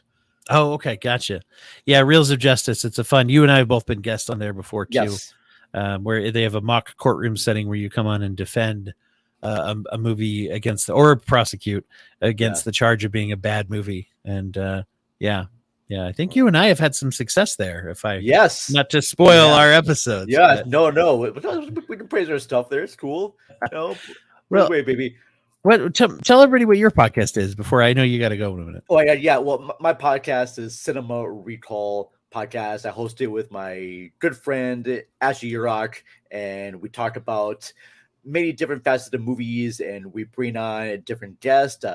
Dwight was a recent guest of ours, and we talk about trigger warnings in movies and shows, and that was a very fun and informative episode. And we're gonna try and bring on more people. We're gonna start having actual live people in our studio, which is gonna be kind of cool. We're gonna bring in musical guests to perform on there, and it's gonna be just a fun Really show. We're cool. gonna be doing like a live show and a podcast, so we're gonna have 2 different elements. We are gonna be available. We're gonna be at the Crypticon convention in Minnesota, in Plymouth, I believe on September 17th to the 18th, speaking on some panels there. Hoping to get out to the Rhode Island Comic Con again this year. Just waiting to hear back about press passes and whatnot. And so that's what's Great. going on. CinemaRecall.net is our website. We have over 8 seasons, and it's been a really great place, and I'm loving connecting with a whole bunch of different podcasters and performers and directors and actors and whatnot. So it's been really cool. Dwight, this has been amazing, and I wish we could Thank stay you longer. so much. No, you're good. Yeah, thank you so much for being here, Vern. But I'm gonna definitely keep watching and whatnot there while I do some work. But good Great. to talk to you, Dwight, buddy. Thank you, sir. We'll talk to you Bye. soon. Bye. Yep. Great. Oops, I had to cut you off. Anyway. Well, thank you, Vern and Chris, for being here while we're talking about those things. And once again, I'll put it out there. Anybody who wants to join, if I don't know you, I'd love to hear from you as well, especially if you're a viewer, listener as well. So that's one of the things that we found a way. It was a nice thing about StreamYard, it's not a sponsor or anything, but nice thing about StreamYard is it gives us the ability to do that as well. I will say you definitely should check out Vern's podcast as well as the Dylan's podcast too. Very good. If you're into movies, Vern has some really interesting takes that have allowed me to see movies in a whole different way, even if I don't always agree with some of his takes. But he's got, I will say, one of the most interesting takes on the Ghostbusters movie. So dig through his archives. I won't spoil what it is. You can check that out as well. So, and thank you. Yeah, you know what? It is very interesting to get into the element that was brought up, which is the social community, the sense of sociality and community that exists, and the impact that often has. In fact, I'm going to have a video that I want to share with everybody. Well, I'm gonna. And it is Johann Hari. It's actually from a TED Talk. I'm going to go ahead and pull that up now. Oops, there we go. Let's make sure. And all right, we're going to go ahead and, wait a second. Before we do that, oh my gosh. What we're going to do actually is we're going to share another charity. The alarm went off a couple minutes before Vern left. And so I'm going to hit up another charity, and then we'll go to that talk. The charity that I want to, and I'll say I'm not 100% sure this is not for profit. I know Kenneth who runs it, but it is free treatment. So I'm going to put it up there. I think that he does have it as a nonprofit. The only income that they make is if you buy his book, Better is Better, or I think he has another book on there too. So harm reduction for alcohol. I'm going to get into a little later what harm reduction means, but they have a Facebook group, and they also have hams.cc is the website. I'll give you here in a second. A peer-led, free of charge support and informational group for anyone who wants to change their drinking habits for the better. And as is part of the harm reduction mindset, Kenneth has developed some tools to use if you want to stop drinking. That's great. And if you aren't ready to do that, or if you just don't want to do that, but you need to control your drinking and things, and get into a better, more healthy framework, but abstinence from alcohol is not your goal, then this is actually a really good place to go. You won't be shamed for that.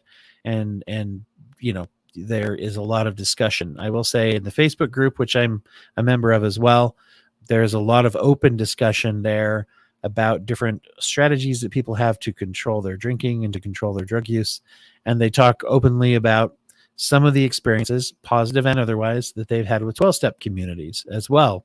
And so it's a safe place to do that, because sometimes if you come into treatment and you tell somebody, I'm just not sure that I'm ready to stop drinking or to stop using drugs right now, or maybe I don't know if I even want to, hopefully they'll talk to you about it. But they don't always. Sometimes people are like, oh, well, then you're in denial. You're not ready yet. So what do we do with that? So I'm going to, let's pull up this TED Talk by Johanny.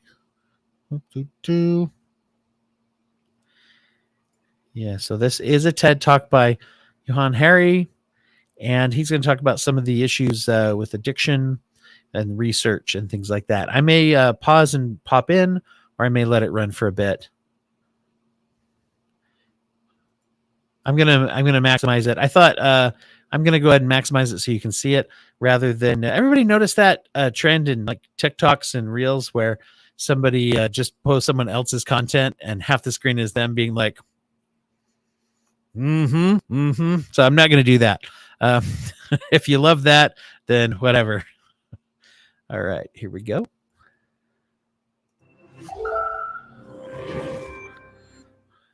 One of my earliest memories is of trying to wake up one of my relatives and not being able to. And I was just a little kid, so I didn't really understand why. But as I got older, I realized we had drug addiction in my family, including later cocaine addiction. I've been thinking about it a lot lately, partly because it's now exactly 100 years since drugs were first banned in the United States and Britain, and we then imposed that on the rest of the world. It's a century since we made this really fateful decision to take addicts and punish them and make them suffer, because we believed that would deter them. It would give them an incentive to stop. And a few years ago, I was looking at some of the addicts in my life who I love and trying to figure out if there was some way to help them. And I realized there were loads of incredibly basic questions I just didn't know the answer to. Like, what really causes addiction? Why do we carry on with this approach that doesn't seem to be working? And is there a better way out there that we could try instead? So I read loads of stuff about it, and I couldn't really find the answers I was looking for. So I thought, okay, I'll go and sit with different people around the world who lived this and studied this and talk to them and see if I can learn from them. And I didn't realize I would end up going over 30,000 miles at the start, but I ended up going and meeting loads of different people, from a transgender crack dealer in Brownsville, Brooklyn, to a scientist who spends a lot of time feeding hallucinogens to mongooses to see if they like them. It turns out they do, but only in very specific circumstances. To the only country that's ever decriminalized all drugs, from cannabis to crack, Portugal. And the thing I realized that really blew my mind is almost everything we think we know about addiction is wrong. And if we start to absorb the new evidence about addiction, I think we're going to have to change a lot more than our drug policies. But let's start with what we think we know, what I thought I know, right? Let's think about this middle row here, right? Imagine all of you for 20 days now went off and used heroin 3 times a day. Some of you look a little bit more enthusiastic than others at this prospect. Don't worry, it's just a thought experiment. Imagine you did that, right? What would happen? Now, we have a story about what would happen that we've been told for a century. We think because there are chemical hooks in heroin, as you took it for a while, your body would become dependent on those hooks. You'd start to physically need them. And at the end of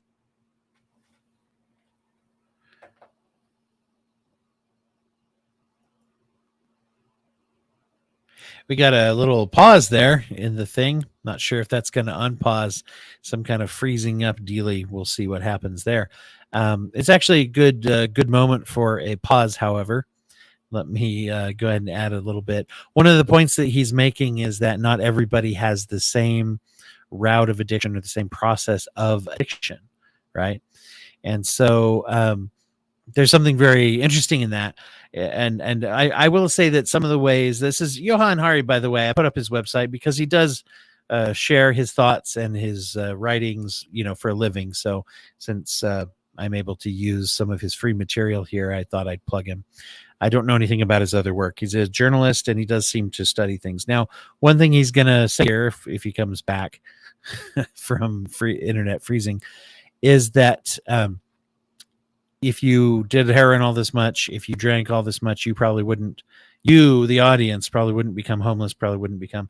That's kind of a bold statement. I'm not sure kind of where he gets that from, but I think the underlying point that he's making, I would agree with, which is he's trying to say, not everybody has the same experience with addiction, the same experience and route with addiction. So we'll see if we can get the thing back here.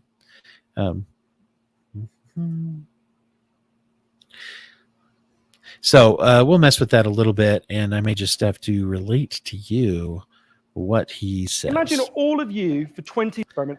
Imagine you did that, right? What would happen? Now, we have a story about what would happen that we've been took it for a while. Your body would become dependent on those hooks. You'd start to physically need them. And at the end of anyway, all right. Well, it's fine if it doesn't want to cooperate with us. Actually, very little of it is heroin, whereas the stuff you get from the doctor is medically pure. And you'll be given it for quite a long period of time. There are loads of people in this room who may not realize that you've taken quite a lot of heroin, right?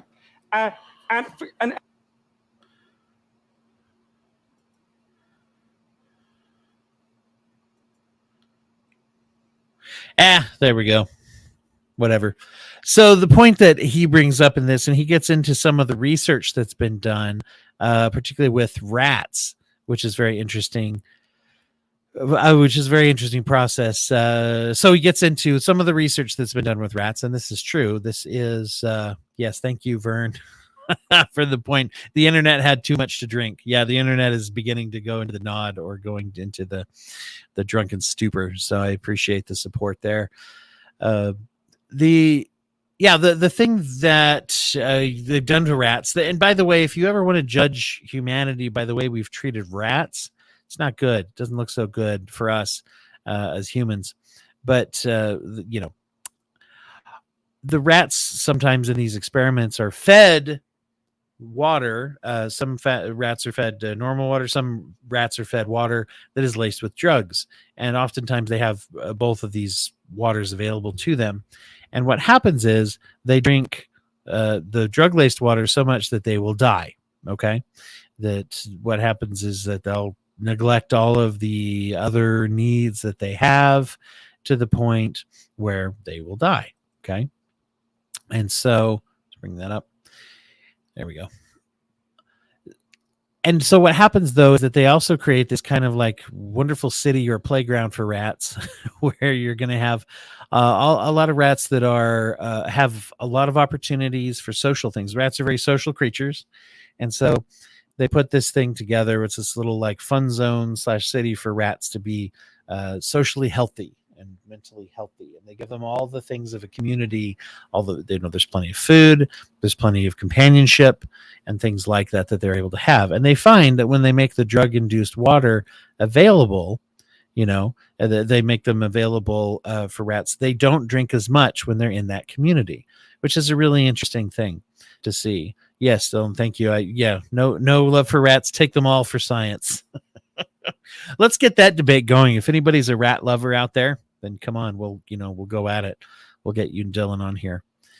So with this, this has been touted as a really, and it is a pivotal piece of research. Now, rats are not humans, but from some of the real life kind of situations that we have had, where we can observe the way that the way that humans, I should say, the way that humans behave, is that we do find that this tends to bear out. Okay, what happens is that when you have good sociality, good community, good sense of that, as Vern was saying earlier, you tend to use less drugs. You tend to stay away from that and have less risk factors, is the way that I'm going to say that.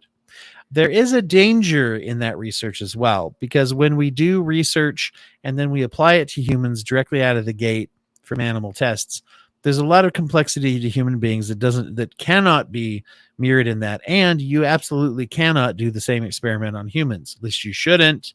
By the way, I think that's what the show Severance is about. No, I'm just kidding. But I don't know. But that you can't do a complete laboratory assignment on the entire lifespan of a human and socialize them or not socialize them and all that jazz. So therefore, we don't know that for sure. And we certainly have a lot of people with addictions, behavioral addictions, as well as drug addictions and alcohol addictions, who actually seem to have good relationships and also come from good communities. Now, there's a whole host of things that get in the way there. And so I think we always have to be a little careful with that kind of research. We assume, and once again, we sometimes do the wrong thing, which is we prescriptively weaponize this principle and we throw it at people and say, well, if you were hanging out more, well, if you're pushing yourself to be social, well, instead of looking at the community, which once again, we can also blame the community and say, why aren't you doing more for people? Why aren't you doing more to help people have a sense of community? Do we do that? Do we have to do that? Should we do that? No, probably not when it comes to the individual. And the society thing, sure, to a point. But do we just blame it? Do we just say that's the one thing and then we don't do anything else? Because that's not good. That's not helpful. That's not problem solving. And I think that sometimes this becomes something we can hide behind or we can throw at other people. So it is true that a good sense of sociality and community, if you can foster that in your family or your community, if you can engage in it yourself, risk factors for overdose, risk factors for drug abuse is much less. That is true. However, we also need to be aware of the way that people work. And there's a lot of things in life that if we look at them in a healthy way, and I'm going to try to be healthy as I usually try to be anyway. If we look at them, everything, they're on a scale. And so this is a scale. It's a pretty elaborate scientific tool. And what I'm going to do is I'm just going to attach this to the scale. And you can, of course, read that because of my great handwriting skills. Attachment. We all are born with a certain sense of attachment. Attachment is very important for all health problems that we go through. And, oh, hey, Carly. Welcome, Carly. Carly gave us a heart and commented on my wonderful scale. And, we got Dylan here as well. Coming back around. These graphics are out of this world. It's totally true. Carly, by the way, the heads up the Core Temp Arts podcast, which my podcast is a part of, and is a wonderful contributor and artist as well as experienced in nonprofit. So really grateful to have you here as well, Carly. Thank you. So if you're to look at this, attachment is the sense. And if you want to learn more about attachment, go back and research John Bowlby, B-O-W, just like a bowl, B-Y, like bye. Say bye to your bowls. I don't know. That doesn't work. But it works when it comes to research. You're welcome. And John Bowlby did a lot of research on kids and what he called attachment. And I don't remember if he named it or not, but the idea being that we all have an ability to attach to people around us. Okay. That we all have some ability to attach to our parents. Now, do we have a high amount of attachment? You guys get it, right? Do we have a high amount of ability to attach in a healthy way? And that gets into a lot of our own stages of development and the way that we feel towards the world around us and towards maybe our parents are usually the first people we meet, our family. Do I feel a true sense of autonomy, development? Am I open to that? And am I able to attach successfully? Or am I what they call an insecure attacher? In other words, the strength of my attachments is in doubt. In an extreme case, this gets into diagnoses, what they call reactive attachment disorder. Okay, is when people have an extreme, usually because of neglect or abuse, they have extreme distancing from their ability to attach.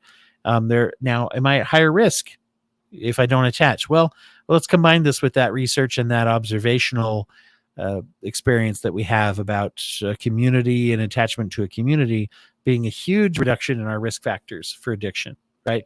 And if I can't attach, I can't attach. And if I am not attaching, then I'm not having the benefits. Even if I'm in a great family, even if I'm in a great community, then we don't know what's going on internally inside of people. Okay. So just provision of the community itself, it's kind of like if you were to put food out, if you were to put a big platter of food out and say, hey, everybody should come eat this, but you don't necessarily check and see if anybody has transportation to get to your house, or if, or you don't necessarily go and market it very much, or you don't necessarily see, who has food allergies and what, and you get it basically, so we have to look at the individual as well. This is where access to things like mental health care, as well as things that prevent child abuse, as well as things that can increase, treatment, proper medical treatments for things that can interfere with attachment. And also, is where just talking to people comes in, by the way, right? Are we in a relationship with people to where we can be open, to where we can share, and to where we really know where they're coming from? Right. And if we are, we tend to attach better. We tend to at least notice when we're not attaching. And of course, there's a whole host of things that can get in the way of sociality and the ability to be social and connect. Social anxiety, ADHD, sometimes autism and autism spectrum disorders, often underdiagnosed, especially in females.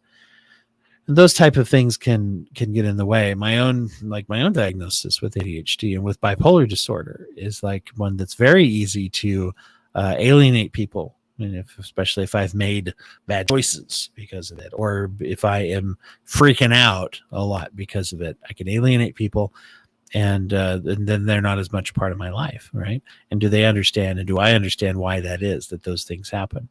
So a bunch of things that have to do with connection is very, very, very important.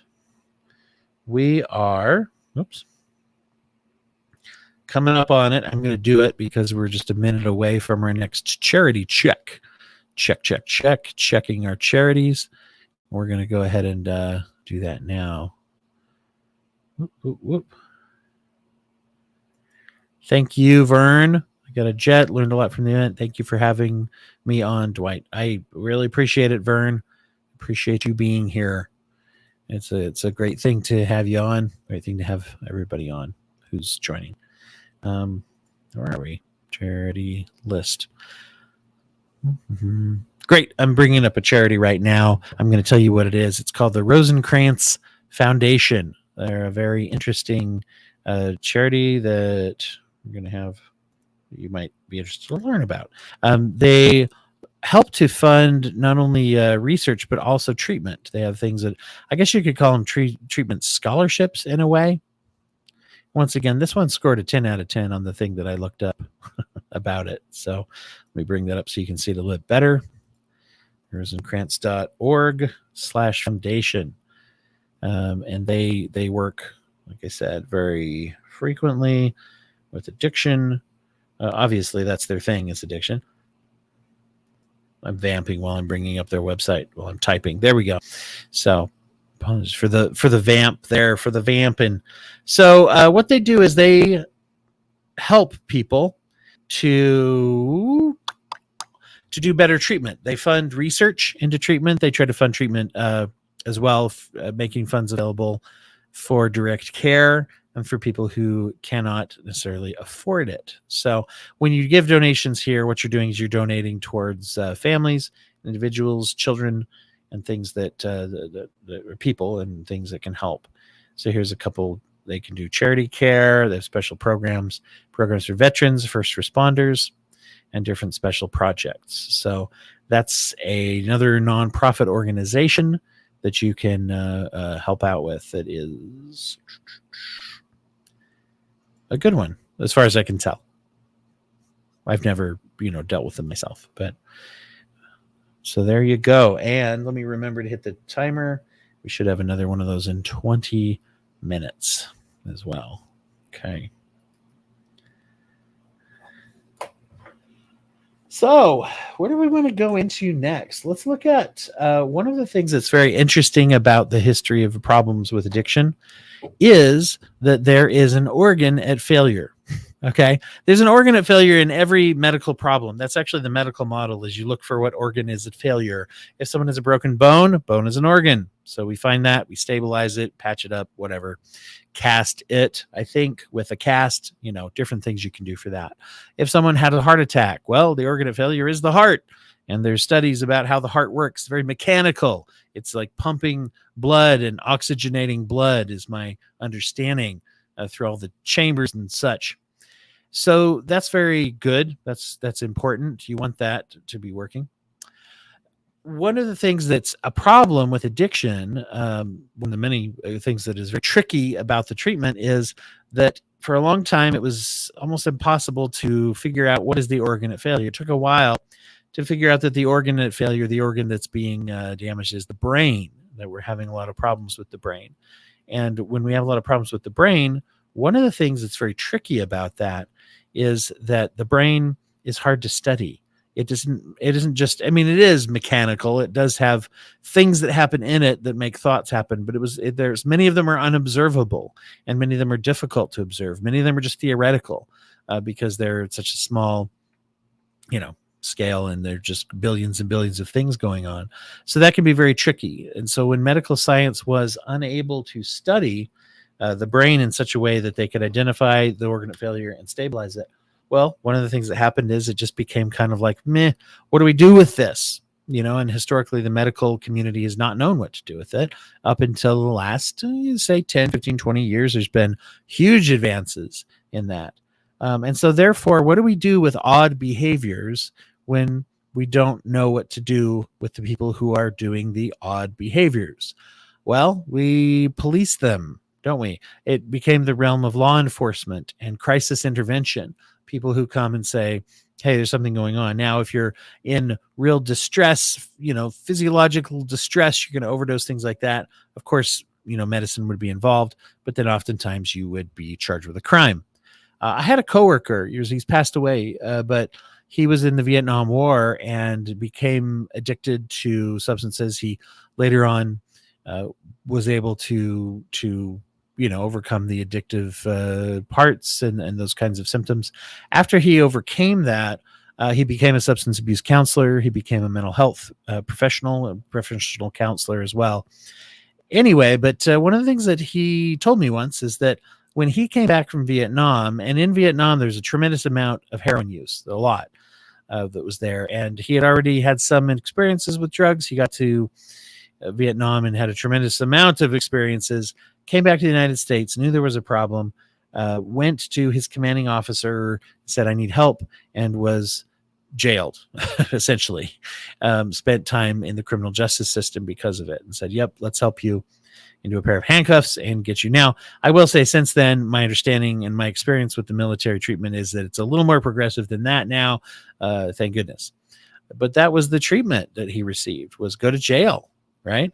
Because you have a moral defect. You should be locked up until you get over it and stop infecting everyone with this weird behavior that you're doing by having this addiction problem. So that became the realm of law enforcement. It became the realm of basically reward and punishment, and those kinds of things alone have not impacted the problem and did not help. And so then you get people with a more medical mindset or a more charitable social work kind of mindset that come in. AA was developed and things like that. happen to be more supportive and try to understand the problem a little bit better. But when medical science started to catch up, there's been some tremendous research that's been done that kind of helps us to understand more of what we're dealing with when we're in there. Well, maybe I should do another awesome graphic here. If you look at it, I'm going to draw a brain. Here we are on the broken brain. I'm drawing a brain. There you go. That's a brain. So this bit here is supposed to be the frontal cortex. This is terrible writing. In Zoom, you have a whiteboard. I haven't found one in StreamYard yet. It probably exists. Someone's going to at me and say, hey, dummy, here's how you do that. So the frontal cortex is probably a little big for the frontal cortex. But then again, that brain seems to be quite abnormal. Abnormal, I think, is the name of the person who has that brain. So right behind here, you got the frontal cortex. We make a lot of decisions. We make all our, executive functioning and decisions with the frontal cortex. And because of that, we think that that's what's involved. We think that type of reasoning and that part of our personality, even if we don't know that it comes from the frontal cortex, we tend to think, well, that part of our personality is what is at failure when there is an addiction, right? And that we're making bad decisions. Well, what they found is it's actually interesting because, let me change colors of marker because it's always more dramatic to have a different color, is that in a lower, more back of the brain area is what you call the limbic system. And the limbic system is what is in charge of our survival mechanisms. Fight, flight, freeze, and fawn or friend are some of the responses that we have when we are confronted with trauma or crisis. And also in there is the innate pleasure kind of a system. And we're going to find here, I'm going to actually locate, there's some information that I have that I want to try to share with you about that as well. So hang on one second. So you know what? I'm going to try again. This one's a YouTube video I'm going to share from Dr. Kevin McCulley. Kevin McCulley is actually local to my area. He has become quite well known on the training kind of circuit when it comes to addiction. He's kind of well known as a person who's a surgeon and also a jet pilot in the Air Force. So he's a pretty, cool guy with all these things. And then after that had some problems with addiction, with drug and alcohol addiction, self-prescription, got into some legal issues. This is all public. This is all the story that he's very open about this, by the way. And I don't know him personally, but this is where his trainings are based on. And then he got into regaining his medical license, becoming a researcher, and then he is a specialist now in treatment of addiction. And so let's see what if we can share a little bit here about what he's going through. The theory that describes what goes wrong in the frontal cortex during addiction was developed by Dr. Peter Kalavas at the Medical University of South Carolina and Dr. Nora Volkoff, the director of the National Institute on Drug Abuse. They recognize that dopamine is important in the early stages of addiction. But the final common pathway in addiction is the glutamate neurons projecting back down from the frontal cortex. Kalavas and Volkoff's research is based on an important new tool that has only recently become available to neuroscience, the technology of brain scans. Brain scans are essentially photographs of the brain in action. Now, what these brain scans say exactly is still controversial, but Kalavas and Volkoff have found abnormal activity in the brain scans of addicts in two important areas of the cortex, the orbitofrontal cortex and the anterior cingulate cortex. These areas are critical for emotional attachment and decision-making. Kalavas and Volkoff believe that the abnormal activity here is the basis of the overwhelming importance the brain gives to drugs and the uncontrollable urge it feels to seek them. In addiction, the normal top-down control of the cortex over the midbrain simply fails. The addict's prior commitment to quit, their memory of what happened the last time they drank or used drugs, the love they feel for their family, the knowledge of the punishment they know awaits them if they relapse, when the cortex fails, these things are invisible to the addict.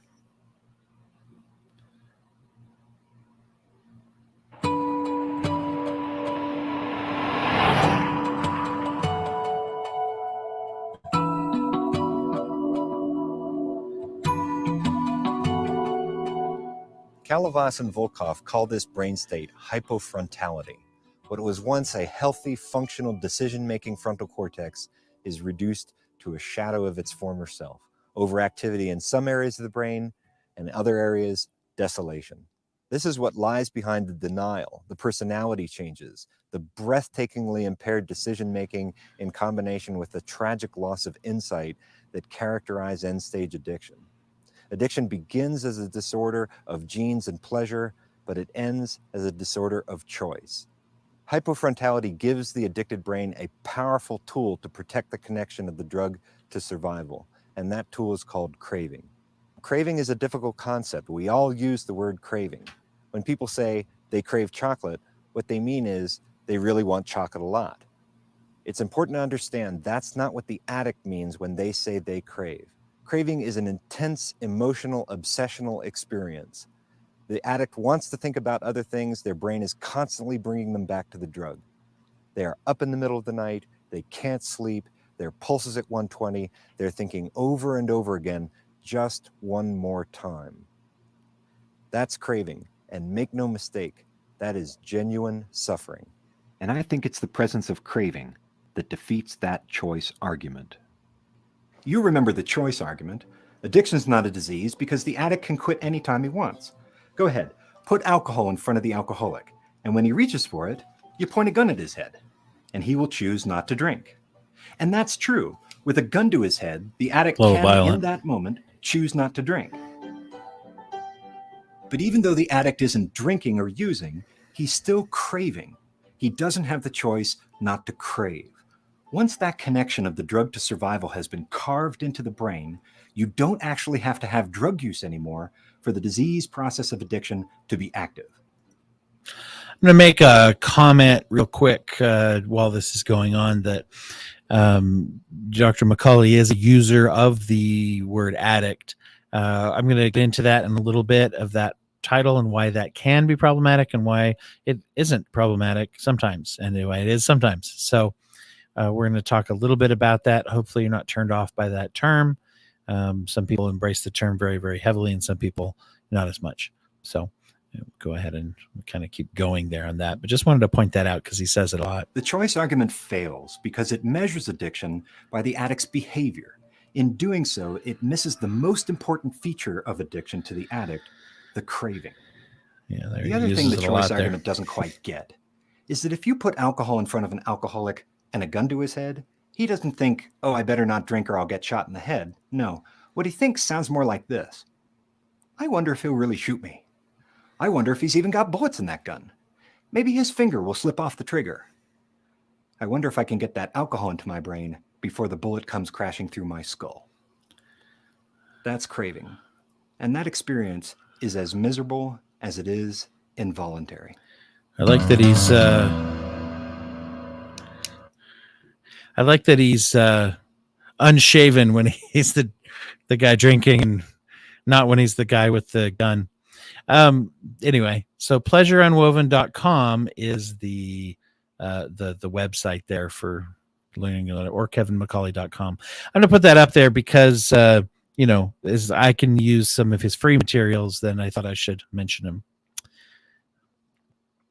I don't think that came through to anybody, hopefully. Anyway, a YouTube ad just came on because I forgot to close the window all the way. So anyway, so I appreciate that availability of free materials. And like I said, the maybe overuse of the word addict, we'll get into that in a little bit as well. But it's interesting as it talks about the relationship between dopamine in the front of the brain and then the survival system, the limbic system, basically feeding those different chemicals back and forth. So the brain believes at a neurochemical level that the addiction is the proper thing, the thing that is good for survival. Okay. So when we have that going on and we have that completed addiction circuit, it becomes very easy for our choices to become impaired and for us to basically it becomes very, very difficult to make choices. It's a disease of choice is one way to look at that. So that is A very interesting thing to see. Now, what is that? What do we do about that? Does that mean it's impossible to make any choices to be sober? No, that's not what it means. It means that it means that there's the deck is stacked against us, and we have to work very hard to be able, to be successful with that and be successful in breaking that cycle. So just like I mentioned before, there is no like the magic bullet of just hanging around with other people. But this is why you see so many different addiction programs that become very, very busy. They add a lot of things into life. AA, for example, has a lot of meetings that you're encouraged to attend, as well as materials to read, as well as day-to-day practices. Treatment programs that you go to, some of which are overwhelmingly, you come in and you're just there all the time. If it's residential, you're just there all the time doing all kinds of different treatments. If it's an intensive outpatient, same thing. And if it's an outpatient treatment, there's a lot of therapeutic exercises and things that you are supposed to be doing in order to be successful with that as well. So those are a couple of different things that are very important to know about the modern thing of treatment. We still have a lot of hanging on legality, and there is some debate about that, and some debate over how much legal enforcement helps or hurts and stems the tide of either overdose or helps people to stop using drugs or abusing drugs. Well, and I think we can see that there is a lack of effect there when it's all about punishment. Let's see. Dylan Schlender is joining us. There we go. Hello. Hey, Mr. Schlender. Okay, can you hear me? Am I coming in okay?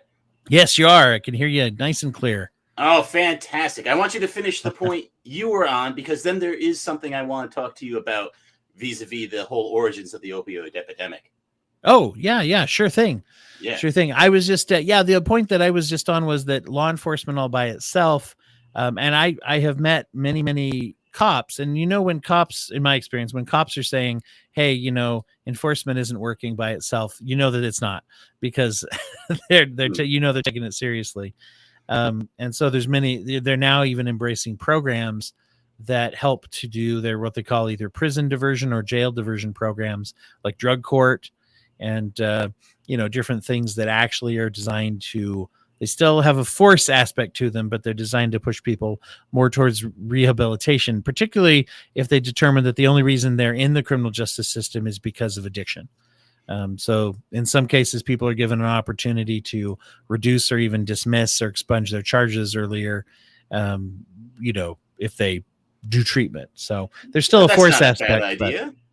Yeah, it's a pretty good idea. There's always going to be force when the state's involved. I'm not exactly. going to go. Yeah, so that's unavoidable. What's interesting? In Connecticut, the state I'm from, they introduced Narcan for the police officers. I'm not a scientist or a doctor or anything. I'm just some guy. But my understanding is what Narcan is, you inject it or give it to someone in the process of an overdose, and it increases the chances of saving their lives. And the first 2 times it was used in Connecticut were both in my hometown. So it is an issue that hits everywhere. Yeah, I know. Both times, same place. And I think that was in 2015 when they introduced that. Interesting. Yeah, it's a life. I mean, I was going to say it's a lifesaver. Well, I mean, technically, that's why it exists. It's a lifesaver, literally. Right. Well, yeah, and that's the thing. No, we don't want these people to die. We want them to get help and everything. So if I'm just going to hijack it, Dwight. No, go for it. That was all. I was wondering if you have ever heard, because I was listening to Malcolm Gladwell's podcast, Revisionist History, and he was talking about the opioid epidemic.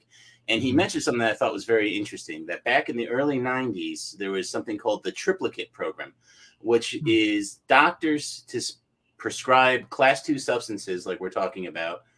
They had a state-issued prescription pad that would give 3 versions of the prescription. They would keep one on file, the state would keep one on file, and then obviously the patient would get his.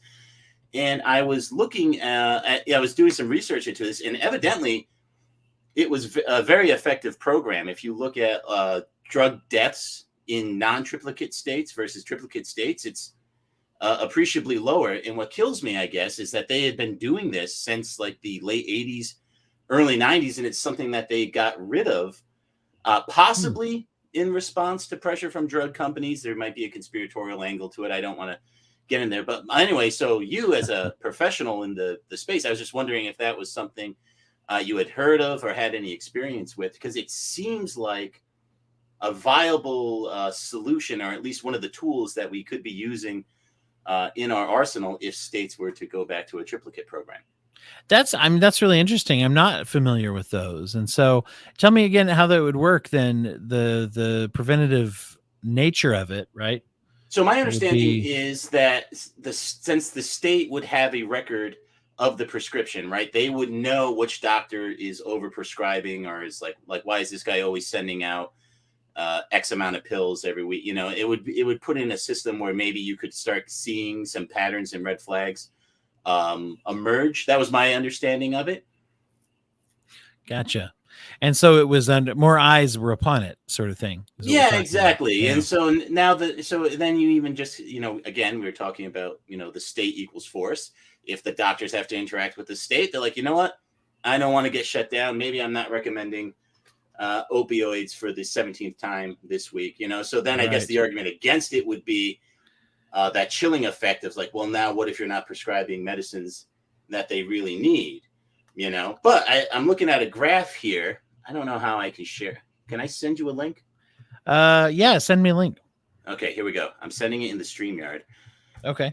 So if you open that up and just scroll down a bit, the graph I feel is very striking. As much as I loved your graph, that was beautiful, you know. But like this one, I think will show a very interesting picture for the audience here. I have it. I'm just sharing it now. Just going. Absolutely, and that's from UPenn, the Leonard Davis Institute of Health Economics, an article published by Abby Alpert. I don't know if she's related to Herb Alpert. Maybe. That would be cool. That would be. Yeah. And so basically, this is a pretty good overview of that triplicate program. And if you scroll down, you'll see the chart here. Let's see. There we go. This one. Yeah. So look at that. A little bit bigger for people. Now, correlation doesn't equal causation, of course, but I mean this doesn't seem like a bad place to start, right? You know, that's one of the things everyone's always clamoring, do something. By my eyes, this looks like something that could work. It's real interesting. And one of the things I would, and this is just me initially reacting to it. So my thought would be, if you, especially one of the things that is a strength about it is it starts out with the medical community.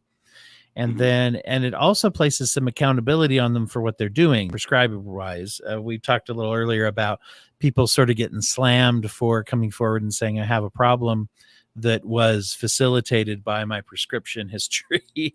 And it's like, well, we're going to view you as the dirty, rotten scoundrel now. But anyway, so it kind of starts with the medical community. I think if we implemented it in a modern setting, we also would have the option to perhaps, you know, downplay the I don't know, the law enforcement piece. We wouldn't have to necessarily turn someone in, but we could identify them for the need of saying, hey, you need to be evaluated, you know, over here, or else, you know, the consequence is you're not going to be able to purchase the medication. And I guess once again, that's a form of force, but it's also we don't want you to kill yourself with this, and identifying a problem. Oh yeah, I can see it being helpful. Yeah. I guess since you're in the space, you know, I mean, is this something you would want to do if you had to write a prescription? Would you want to have to send a copy to the state? I mean, I could think of tons of good reasons why I wouldn't want to loop the state in on what I'm prescribing my patients. You know? Right. And that's kind of an issue too, then, isn't it? Because that opens the door for certain kinds of discrimination, I guess, against the people who are being prescribed. Maybe also people don't always feel good about being on a list. But at the same time, also, I could see where if there's that accountability, it seems like one of the larger goals of this is to make the doctor think about what they're doing. Yeah, it definitely is to raise the level of intention, I would say. I mean, because you'll notice, even though non-triplicate went up significantly more, triplicate still went up. I mean, so it's still a problem, you know? It's just like, how, but could this, if properly implemented, save more lives? Huh. I'm going to go out on a limb and say, yes, let's do it in 50 states. Yeah, there you go. You're not endorsing it necessarily, just saying it's the way, the only way, and the magic bullet that will help. Yeah. Yes, that's exactly right. It will fix the whole thing if we do it right now. But I mean, I don't know. So like that's why I was excited to come on the show and share this with you. Absolutely. You just don't hear a lot of like actionable solutions. I mean, they are actionable, I should say. You know, like we talk about, have a sense of community. You know, you got to build hobbies and stuff like that. But that's all internal. If you gotta have to want it. This is an external thing that could help, and I don't think you have too much of that outside of the aforementioned police presence like you were talking about. Short of that's the thing. Yeah, one of the important differences that this might be is any time to get into it, which is the advent of harm reduction as a strategy, which is harm reduction is essentially the idea behind it is that there's a real focus on patient autonomy. So if someone comes in and they're like, hey, if someone comes in and says, hey, I want to stop drinking, I want to stop using drugs, treatment programs are really, really used to that and have been set up for that for a long, long time. Whereas if somebody comes in and they say, hey, I would like to, I have a problem with my drinking. I have a problem with drug use, but I don't want to stop. Traditionally, it's a little harder. There's a shame perspective that might keep someone from coming in and saying that at all. And also there's an anticipatory feeling, maybe even more so than is legitimately valid. There's that fear that the professional, even the therapist, is going to say, nope, you're in denial and I don't have anything to do to help you. Now I won't say that it's not valid because that happened, I'm sure, and happens still. At the same time, it's like, a lot of people hopefully see, and the thing about a harm reduction is it's more of a therapy friendly model, because as a therapist, we're not really there to tell someone what to do exactly. Obviously.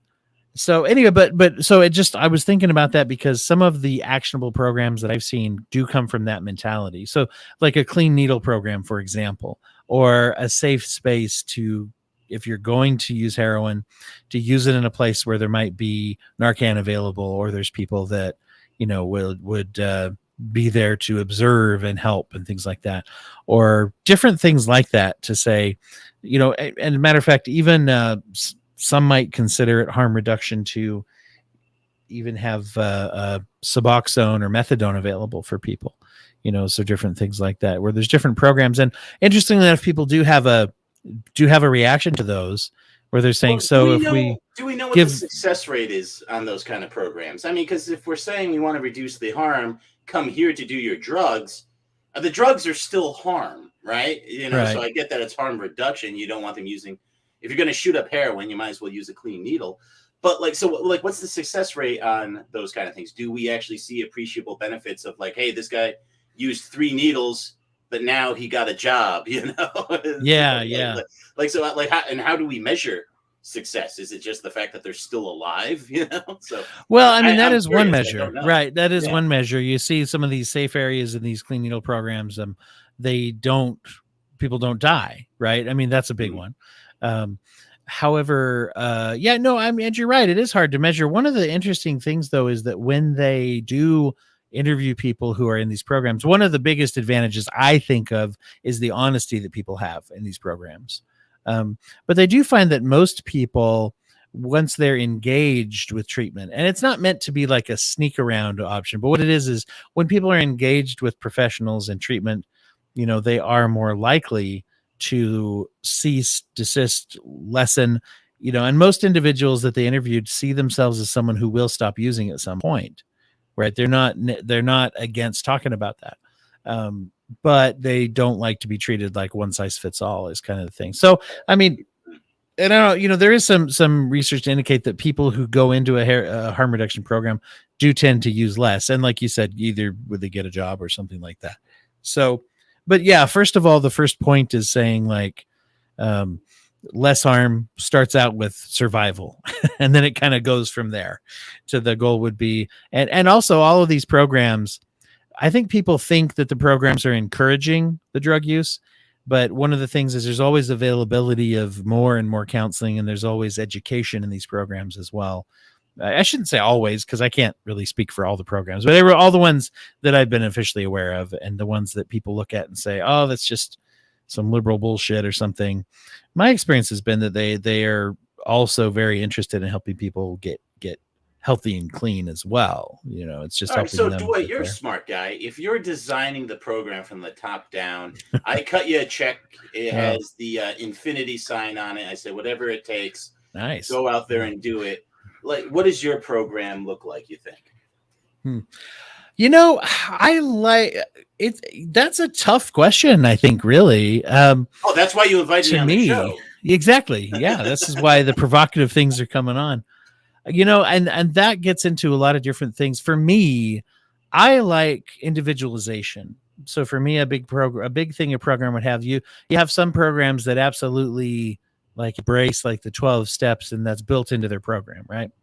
I don't care for that because I feel like that's not professional treatment. However, I also don't care for the people that are, I don't necessarily care for the mentality that 100% shuts that off, because so many people find a lot of good out of that. So I think the program has to have a certain flexibility for people where they find that. So to me, the support groups and things are something that you can support in treatment. But as far as the treatment goes, that's where you get into what I am a big fan of, like trauma reduction, like because I find that, this is research and it's been borne out by my experience too, is that when we focus on the substance, right, it's not as effective as when we focus on the underlying reasons why someone uses. And a lot of times, it associates and correlates with trauma. And that does seem to be something that when people are more traumatized, and I will say this, there's definitely a higher occurrence of trauma in the lives of those who end up having greater risk of addiction. Just like there is also a higher incidence in people who have a mental illness that is not treated.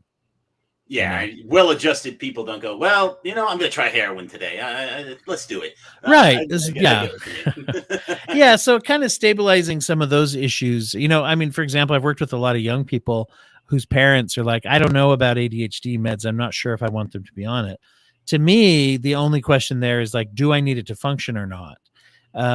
It's not, is it, I don't, because sometimes people are hesitant because they say, I don't want my kid to be a drug dependent with a prescription drug. And in reality, you're actually statistically more likely as someone with ADHD to use illicit drugs if you're not appropriately medicated by your doctor. Well, now that I did not know. That is interesting. Yeah. That is very interesting. Yeah. And so, if you don't want your kid to have problems with drugs, getting them proper medication is actually a risk factor that you reduce rather than add. And people don't know that, I think, sometimes. So I think that pull of thinking like, oh, well, if you get them on this stuff early, the dependency is what people were worried about, but we're dependent on lots of things as humans. We need sunlight, we need food, we need some level of exercise, so maybe every once in a while you need a little medication to move it in the right direction. And, we never really attack. I mean, most of us would never attack somebody for using insulin because their body doesn't produce it. Right. Oh, no, not at all. Well, I think PETA did for a little bit, right? Because they had some dog stuff. No, that might be. We won't get into that. That's fine. Well, and I've run into people who feel that it's a matter of, who are like, if I could manifest or have enough faith or something, then I would be healed from all my ailments and things. So that does exist, but usually most of us look at that and say, well, that's kind of silly, or that's just not realistic. And so at the same time, we don't do that with psychotropic medication. Sometimes we're like, can't you just, get over it? And so, not to get lost in the medication, because I think, to me, the bigger piece of any program that I'm building is going to be the trauma-informed piece. And we've got a lot of therapies now, EMDR or eye movement desensitization programs. And I just listened to a great podcast about that. Cool. It was yours. That's the joke. Oh, awesome. I was hoping, I didn't want to. I wasn't going to. Crowded market, man. It's like true crime and then eye movement trauma. It's exactly. It's saturated. No, you've got an eclectic playlist, I'm sure, but it's nobody jumps around podcasts like podcasters, is what I noticed. That is true. That's why I had to start my own. I said, yeah, I can do this. Yeah, I can do this. Yeah, exactly. Because why not me? People need to hear what I have to say. That's a big. I've shared this on the show once or twice, but one of the reasons I started, and I've never identified the person, but it was someone who had a podcast. I don't know if it's still on, but it was anyway, whatever. Popular human services, social services podcast at the time, years ago, who was on some program, and the program he was on was a guy talking about diversifying your, very niche, but diversifying what you do if you work in social services and medical healthcare for your career planning. And he had this guy on and was asking him about, podcasting has really been a help for you. And what would you say to people out there who want to start their own podcast? And the guy said, like, oh, well, they probably shouldn't. There's too many already. That was his only piece of advice. And this is a long time ago, before there were so many. And I had been thinking about it for a while, and I was just like, you know what? Screw that guy. I'm going to start one. So I always like to say I started it partially out of spite. So that's probably not the best reason. No, that's a great reason, dude. All the greats did that, man. Come on. And for those who want something to Google, and I need to do an episode on this, but there's another trauma technique that's called internal family systems, and it has to do with. I know all about internal family systems. Believe it or not, I've read the book that the guy wrote. You're the one that you've been waiting for. That is good stuff right there. I don't mean to interrupt, but you can explain. No, please. Okay, let me explain it then, because you do it. It's a pretty amazing system. The whole idea is that you have yourself, right? There's the self energy, the self identity, and in that system you have parts. So if you ever think about how someone discusses things they're doing, like if I say, hey, Dwight, you want to go to the movies? You say, well, there's part of me that wants to go. There's part of me that's not, right? That kind of internal dialogue you have.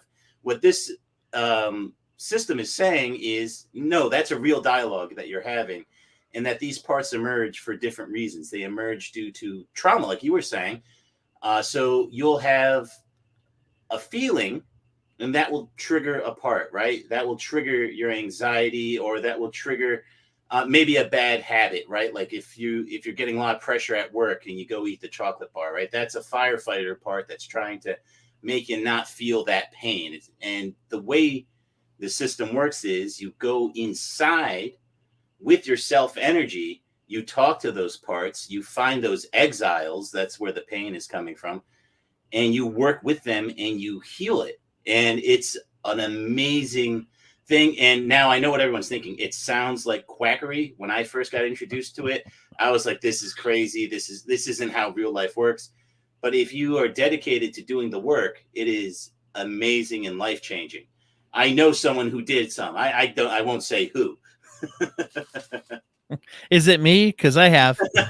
No, it's me too. No, have you really done this before, Dwight? I know. I've been. I've used it some in my practice, but I didn't start until I didn't know much about it until I received it from my therapist. Right? Yeah, it's amazing. And the thing I kind of don't like talking about, because it does sound crazy. It's just like, what do you mean you go in and talk to yourself and you have like these little pieces of yourself, and it is strange, but if you're committed to trying it, and that's the other thing too, you have to really want it. You have to really do the work, and so a good therapist who's going to do it with you, they're going to be like a personal trainer, right?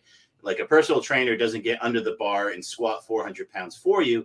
They train you to be able to do it. And that's what a good therapist is going to do in the system. They're going to train you to go inside and work with those parts, and they'll be a good coach and guide you through it.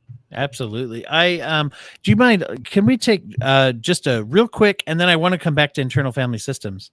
Yeah, sure. If we're good. I want to share, because my timer went off and I neglected one of them. I missed it the first time. So hang on here. It's called mental health care systems. So every 20 minutes, I've been highlighting charity, so a charitable organization. So this is one. Right. And for those who actually listen to the program, if you've ever heard any episodes with Josh Wood from Improving Lives, and it's at improvinglivesnots.org.uk. It's actually a real specific charity that I feel really strongly about. I think they do a lot of good work. He's been on the show before. It's also not only is it a good one, but it also I think can be a good way to provoke somebody to look for charities like this in their area, or start one if you want to. But they're a nonprofit in England. Whoops. Get rid of that little subscription thing so we can see their picture. What they do is it's in Nottingham, England. They're the Robin Hoods of nonprofit mental health charities. Anyway, they go around and they help people, particularly those who can't access treatment yet, because even in one of the things that they struggle with there sometimes is people getting into access of care, even though the cost isn't a feature oftentimes as much, but the availability can be. And so they kind of bridge the gap of people who are waiting for services. And so in their team, they have social workers, they have some therapists, and mostly they have people who just kind of build a community and check in on people. So it's a great charity. No, sounds good. Sounds good. Yeah. And as I said, stabilizing the mental health care can really help people with that. So, all right. So that was our charity for that little chunk of time. That was a good plug. That was a good one. Thank you. No, so I wanted to, it's interesting when you say it. One of the things that internal family systems, I was sort of prepped for it in a way, I guess, because, I am a therapist. So of course, yeah, you're in the field. It makes touchy feely, kind of whatever. But at the same time, yeah, some of those things do sound like a little, is that real? Is that goofy? Is that whatever? However, I was a little prepped for it because I had a colleague years ago who used a lot of NLP techniques, which is neuro-linguistic programming. And it's interesting because they had a lot to do. His way of doing things was similar in a way to where it was like open a dialogue with yourself, picture your younger self, and then go back in time and give your younger self the resources they need, the support they need, that kind of thing. And so I was a little prepped for it because he had shown me how to do some of those by that is really close. Yeah. Yeah. It's interesting how it is sort of like, and a lot of NLP came out from there's like motivational training and sales training and things. And so a lot of that, but anyway, it reminded me of that in a way. But yeah, you're in that position. You're looking for, and you gave some of the classifications, right? You might have a firefighter part or a hero, a protector. Yeah, protector, right? Manager. Yeah. Yeah. And sometimes some of the loudest, it's kind of like saying like when I do something maybe dysfunctional or I do something unhealthy or I have a feeling that is overwhelming, it's almost, to me, it seems that that's almost like the loudest part at the time. And certain protector parts will dig in their heels. And it's almost like I've learned as a part of you that I can't trust you to take care of yourself. So I'm going to shut you down whenever you try to. Yeah. Or I'm going to keep you from socializing or whatever. Yeah. And to actually, one of the things I think is really cool about it is you are practicing treating that part of you with respect. Right, you're practicing treating that part of you with love. Very important, because these parts didn't come out because they hate you. They came out because they love you and they want you to be better. They don't want you feeling that pain. It's actually a beautiful thing. And so the parts that you'll instinctually probably want to hate the most. So like, let's say you have a part where you indulge in overeating to try to hide pain or something, or you overindulge in pornography or something.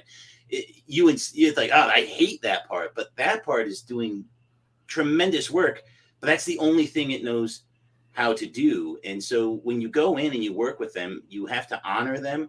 You have to come at it from a place of love and gratitude. And then they don't go away. You find a different role for them. And that's another beautiful piece of the work too. It's not about going in and eliminating them. It's about finding a different job. It's about finding a different spot in the system. So you're still using that strength and energy that they've been doing for you pretty much your whole life, or from wherever they formed. There's always a moment where they form. Like you're not an alcoholic when you're 4 years old, but maybe there's some trauma that happened for that. When that pain starts manifesting, this part was formed, and it hid the pain through drinking. Just as like a random example. Again, I'm not a therapist or a doctor or anything too, so I'm speaking purely as a layman enthusiast here. So feel free to jump in if I'm ever off base. I do think the work that you can do, you can't do it yourself though. You do have to get a good therapist, someone who knows how these things work. But yeah, Dwight, let me kick it back to you. I'm just more interested in your experience with it and how, and tying it back to the trauma and the overdose awareness and stuff. Yeah. No, I'm actually interested in whatever you want to share. Whatever you don't want to share is fine. But I'll just say for me, I noticed with a lot of people, I was not. This wasn't a hang up for me, but one of the things that's hard for people sometimes is because you're basically what you're doing is in this. When we say have a dialogue, you're sort of getting internally, and oftentimes you'll start an exercise like by saying, my therapist always phrases it with the same, like, go inside yourself, go to the deepest part of yourself where you can be calm, where you can be creative, where you can feel safe, where you can be clever, where you can be all those things. And you go there, and the idea is you're kind of trying to disentangle that there is this sort of core part of me is who I am. And then there's this part of me, and as much as possible, you want this part of me to be kind of separate, and that we're talking to it. And so the hardest part for people to get used to sometimes is the part where they talk and listen. And it's like, okay, what does this part say to you? What? Well, just what feeling do you get?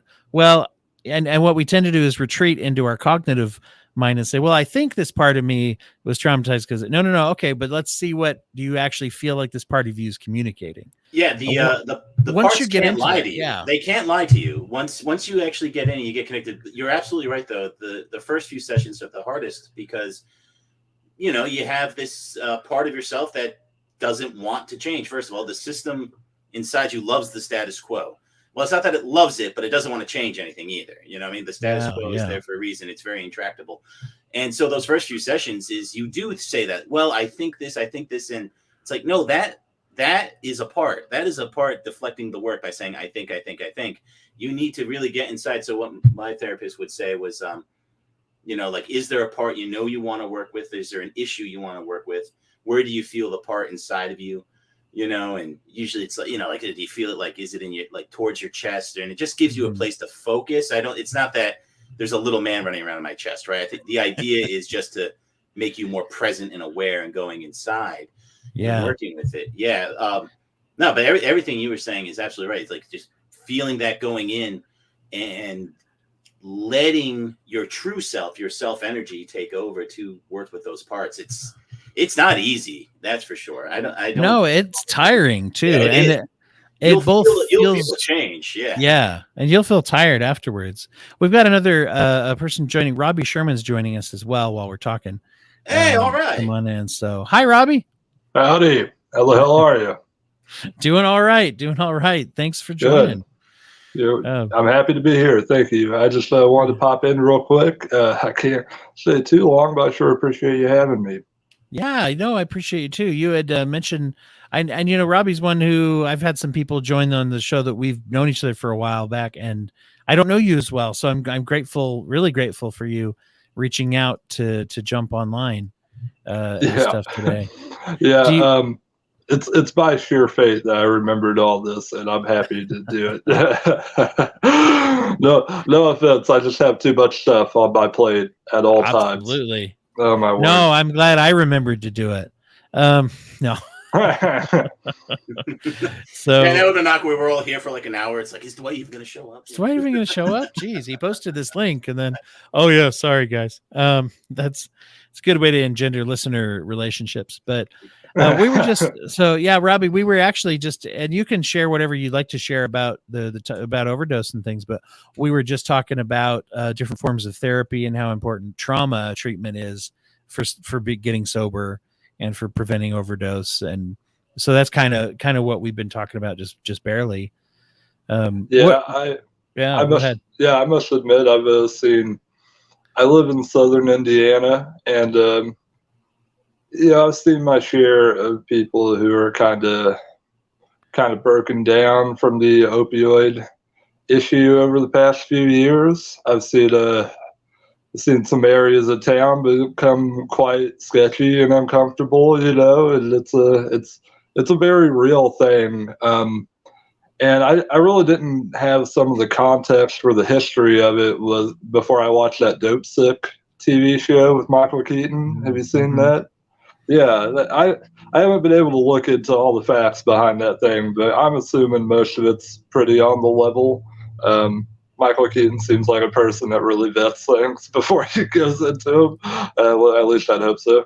But speaking from my own personal experience, I definitely think therapy is such an integral part of the recovery process, and the fact that so many addicts have to go through our regular policing prison systems, and they're labeling that as rehabilitation when locking people up in cells has nothing to do with rehabilitating them. It's so sad. I've known people who've gone to. I'm sorry if I'm kind of moving around a little bit. My camera's at a funny angle, so please forgive me. I'm doing the best I can. No, you're doing accommodate. great. Yeah, you're fine. Yeah, but anyways, I've known people who have been to jail and things, dealing with opioids, and I've known people who have become different people because of it. And they definitely needed access to therapy and things. I know a lot of people that have sought out religion for it, as a form of cure-all, I guess. Though I personally don't think that's necessarily the best form of cure-all when you're dealing with an addiction. You need to. If you're dealing with like a really intense addiction, you probably need to go to a doctor. Even alcohol addiction, like they talk about how you can have like seizures and stuff for that. It's absolutely, medical stabilization. And as I mentioned earlier, a couple of detox specialists are coming on towards the end of this several hours today to talk about this. And I know that one of the things I've learned from them is that importance of they'll do at their facility, they do an intense like medical eval before they'll even detox someone to make sure it's safe to detox them medically, not just and the old practice of like sitting in a friend's basement with a blanket around your shoulders holding a bucket. That's the old 1970s, and some people even have a belief that you have to do it that way. If you don't suffer, you're not going to really learn. Isn't that the walk hard way? Yeah, that kind of like, yeah. I need less blankets and more blankets. I love that movie to no end. Forgive me for interrupting you. Oh no, you're all right. No, it's okay. Yeah. So and you know what's interesting? Speaking of medical, here let's bring in Dr. London Smith is joining us, the host of the Jock Doc podcast. So speaking of medical, we got a medical doctor now on the line. I see why I'm having trouble. I had the live broadcast. Now I'm good. Okay. Yeah. So we have a real medical doctor here. We were just talking about medical detox and treatments, and that's awesome. So Dr. Smith is here to give out free medical advice to all of us, and we can hold him personally and legally responsible for it. Yeah, and it's great because there are penalties for, say, giving financial advice. But when it comes to medical advice, what I've learned is that anyone can claim to be a doctor and give advice. So I unfortunately took the sort of the long road and expensive road to that, which is to actually get a medical doctorate. Hey, I hear you. I have quite the healthy practice going. Yeah. Every other Instagram person has a health coach of some kind, right? Yeah. No so I'm just trying to keep up with the Instagrammers. Yeah. Just someday. I'm not there yet, but someday. It might be interesting to ask you. We were just, and I don't know your background with this but we were just talking about the issue of medical detox and how people will just stop using, or at least that's what's kind of expected, is stop drinking, stop using, and how sometimes there can be a need for a medical eval before you just do something like that with abstinence. Yeah. Well, for one thing, the first thing comes to mind is alcohol. Alcohol detox. Yep. You go off of it, and then your body's adjusted to it, so you can have some. Basically, they'll have to give you benzodiazepines to sort of hit the same GABA receptors and acclimate you to not drinking so much, because you can have seizures and whatever. You have to have. Usually, it's one of those things where you just want to make it a conversation with your doctor. Actually talk to them, and then say I would like to quit whatever you're trying to quit. And then sometimes it's not a big issue, but if you say I'm drinking a bottle of vodka every day, I'm drinking a few bottles a day, then you want to ease up on that. and Mhm. let the doctor know that where you're at, and that they can evaluate. A few like- bottles of vodka a day, man. Yeah, this is not well. People will say things as if it's normal. Yeah, They'll yeah, say, okay. "Oh, I had a pint," and it's of Oh. liquor. These kind of things are real with addiction, and so it's one of these things where, once again, it's a conversation with your doctor, and it's a smart thing to talk to them about. Mm-hmm. Well, and I had just been, and maybe spewing off some little info about the brain and such, and how it hasn't been studied, and so unfortunately, drug abuse and alcohol abuse has become the realm of law enforcement for so many years, instead of having the medical model, and to the point where, even as I just a minute ago, even cops will tell you that it should be more medical. And I say even cops. That sounds. I don't mean to be. If any of you out there, are law enforcement, I don't mean to say anything. But usually they're pretty pro enforcing the law. But to say like they're on the front lines of that and saying like people aren't stopping because we're arresting them over and over and over and over. So, to where the medical model has really taken a step back in for a while. Yeah. Yeah. Give the cops Narcan and give doctors guns, and bam, we got that. That second one kind of came out of nowhere, when but they hey, step into the office, I want them to know who the authority is, and I don't want this to be what tells them that. I thought we were supposed to be giving the teachers guns, everybody. As long as we get a few more, sales for the NRA. Hey, guns for everyone, I say. All around. This is lost the thread here. I knew opening this up for people was a good choice, but this is even better. No, it's so I don't know your thoughts about that of stepping into the medical, how medicine, understanding the brain. I take it is the big important part there. Yeah, in terms of, just recognizing that. This is generally a societal cultural movement that's been happening for a few years now, but just recognizing that these are problems that won't be solved by criminalizing it. Right. If that's the question in mind, if someone is, on whatever drugs or heavily intoxicated, however, and then they make a public scene, the solution is taken to the ER, not the jail. So, right. Totally. At least in my mind. Because they can do the same thing the next week, and the problem won't be solved. But if you take them to get treatment, now the problem may not be solved, but they will at least have the chance to address the underlying issue. Because that's in all medicine. You're not trying to treat a symptom. You're generally trying to find what's causing all of this. Can we solve it? And if we can, then let's give that a shot. Yeah. Well, and I think it's interesting with all of us here, having different backgrounds of going into things, being therapist and doctor, and Dylan and Robbie. Robbie, I'm not as familiar with your background. I'm a musician and a podcaster, so I do not have quite the medical pedigree as our colleague here. I'm trying to be respectful to you, sir. No, you're doing great, because I think it's also, and all of us actually being involved in podcasting, and so also then a foot in like kind of the entertainment industry and comedy and different things like that are and film examination. So all of that, we're all humans, right? We're all experienced in the human experience.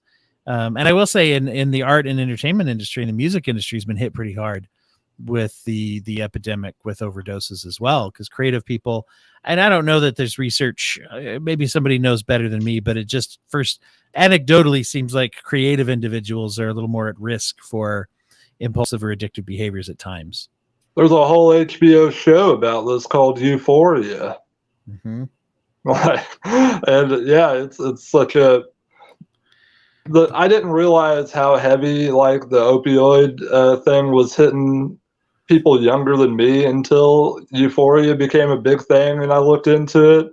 and it has so much to do with like the relationship. Art has to do with addiction, and it's very specifically a show centered around the experiences of young people. But I'm sure there are people of any stages in life who are trying to get out of addiction that would deal with the issues it presents as well. Yeah. I haven't even seen that much, but I know a lot about it for some reason. Well, that's the thing, is it touches everybody's lives now. As you put it, Dylan was talking about the giving Narcan to cops and everything like that. And I've mentioned a couple times on here of, it being in community centers and libraries and different places like that. And it wouldn't be a bad idea for everybody to have access to something like that. It's frequent enough. It wouldn't be bad for so everybody to have some in their house and know kind of what to do in case you come across that. I was very surprised after med school to learn that, this isn't freely accessible. Like it's a quick fix, Right. You're right. A life-saving, easy to administer. That there are walls in the way. And I guess the reason celebrity culture, kind of extrapolates, it's people with access, money, and a platform who, a lot of these celebrities are about authenticity, or they try to project that to some degree. And so, of course, this culture jumps into that naturally. There is that. Yeah, no. And I think that becomes that mythology of like, I'm the creative person. There's a certain rebellious, mischievous attitude. There's a little bit of escape from reality. There's just all those things that can get out of hand too. It becomes a mythology that you're a better creative, a better creator, a better artist, So, and I glossed over your background of part of your resume, of course, is being in the acting industry as well. Oh yeah. Yeah. I was a child actor for those who are not aware, which I guess is most tuning in. What years were you a child actor, if I may ask? You may. Okay. Yeah. 1995 to, I doubt, but I guess like the big stop was close to 2002. I was in a movie called Undercover Kids. Okay. Wow. Okay. Check that cool. out. That's on YouTube and Amazon Prime Video, whatever. Man. I'm on the cover there. But cover boy. I worked I found it on IMDb. Yeah. I don't know if you noticed I worked it into our conversation when I was on your show. Oh, I'm sure. Yeah. The name anyway, the title. There's a good chance that I did notice and very much appreciated, but in character and whatever. Speaking of the being in the spotlight, something you said reminded me. I just watched this Chris Farley. They had this like short it was a 45-minute documentary on Chris Farley and how he talked. It was about he had idolized Belushi, partly in the sense of how he passed away. He said like, and he had told his fellow cast members from SNL like it was kind of cool that he died from heroin overdose, and they're like, no, it wasn't. That's not the cool part of what he was. But then he, I don't know, the way those everyone who was close to him, they all talked about how he kind of developed this weird idea in his head, this mythology, as you said, of what being a star was, and the closer he got to being successful, the more he turned into that, as if, I don't know, he had that idea in his head, and everyone saw it coming and just had to watch it, basically. And it's kind of like almost a next level romanticization of it.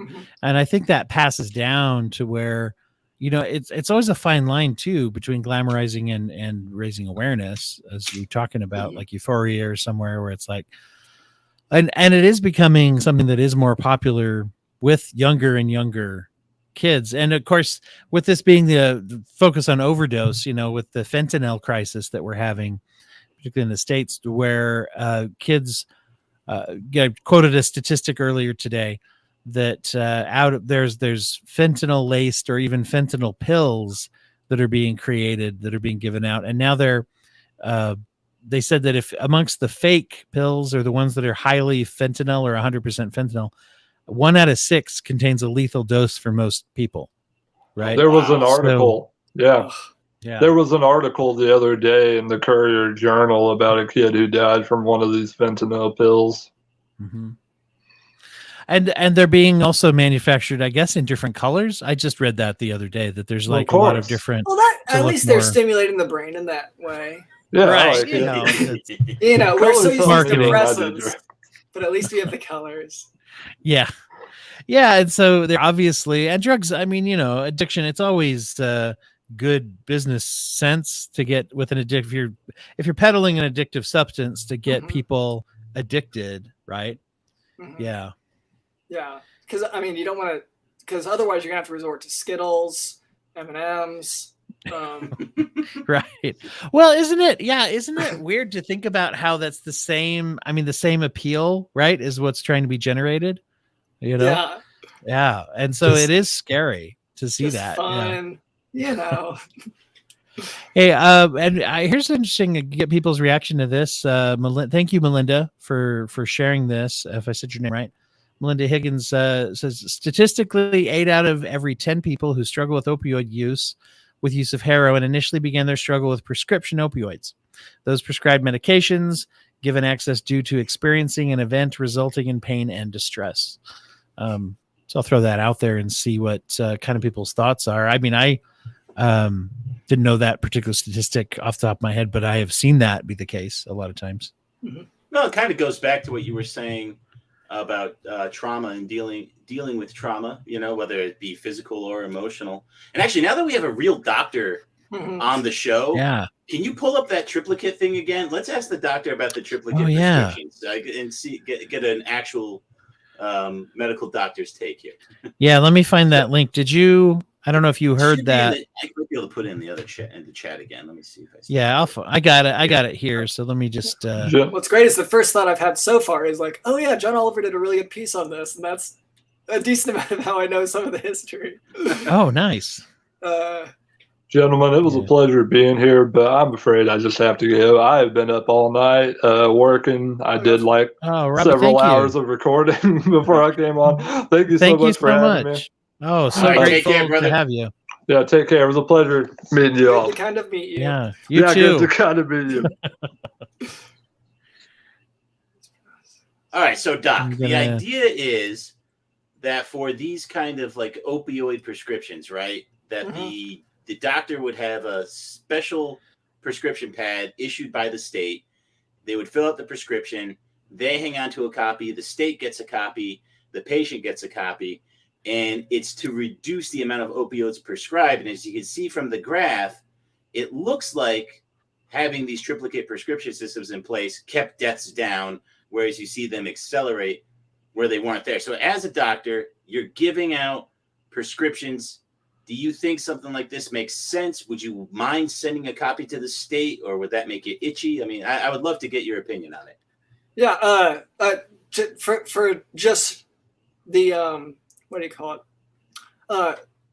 Just for accountability here, I'm not currently prescribing things, but still have opinions on it, which would be any extra red tape when it comes to opioids is probably a good idea at this point. Like, I do have friends who are currently practicing, and even, you know, like Xanax, benzodiazepines, they won't touch that because the stuff is so bad. And that those are comparatively much safer, but clearly still addictive, dangerous. So, yeah, having like, even if you're, you know, trying to do things properly, opioids, you know, unless you're, you know, fresh from surgery and stuff, like it's, you don't want to be casual about it. So, my opinion, yeah, having a extra, you know, tedious things to do with it for the patient and the doctor isn't the worst idea in my mind. All right. Oh, thank you. I appreciate that perspective. Yeah. No, that's really good to know. And especially from someone who might, as you put it, you're not now, but might be in that situation. Yeah. To actually do it. Do you feel like people would be hesitant to, I don't know, I mean, because the counter argument would be people are afraid to be put on a list or, you know, that kind of thing. But at the same time, it's not that different than it is, because they're already tracking if you're because if you try to refill prescriptions too soon, you could get in trouble.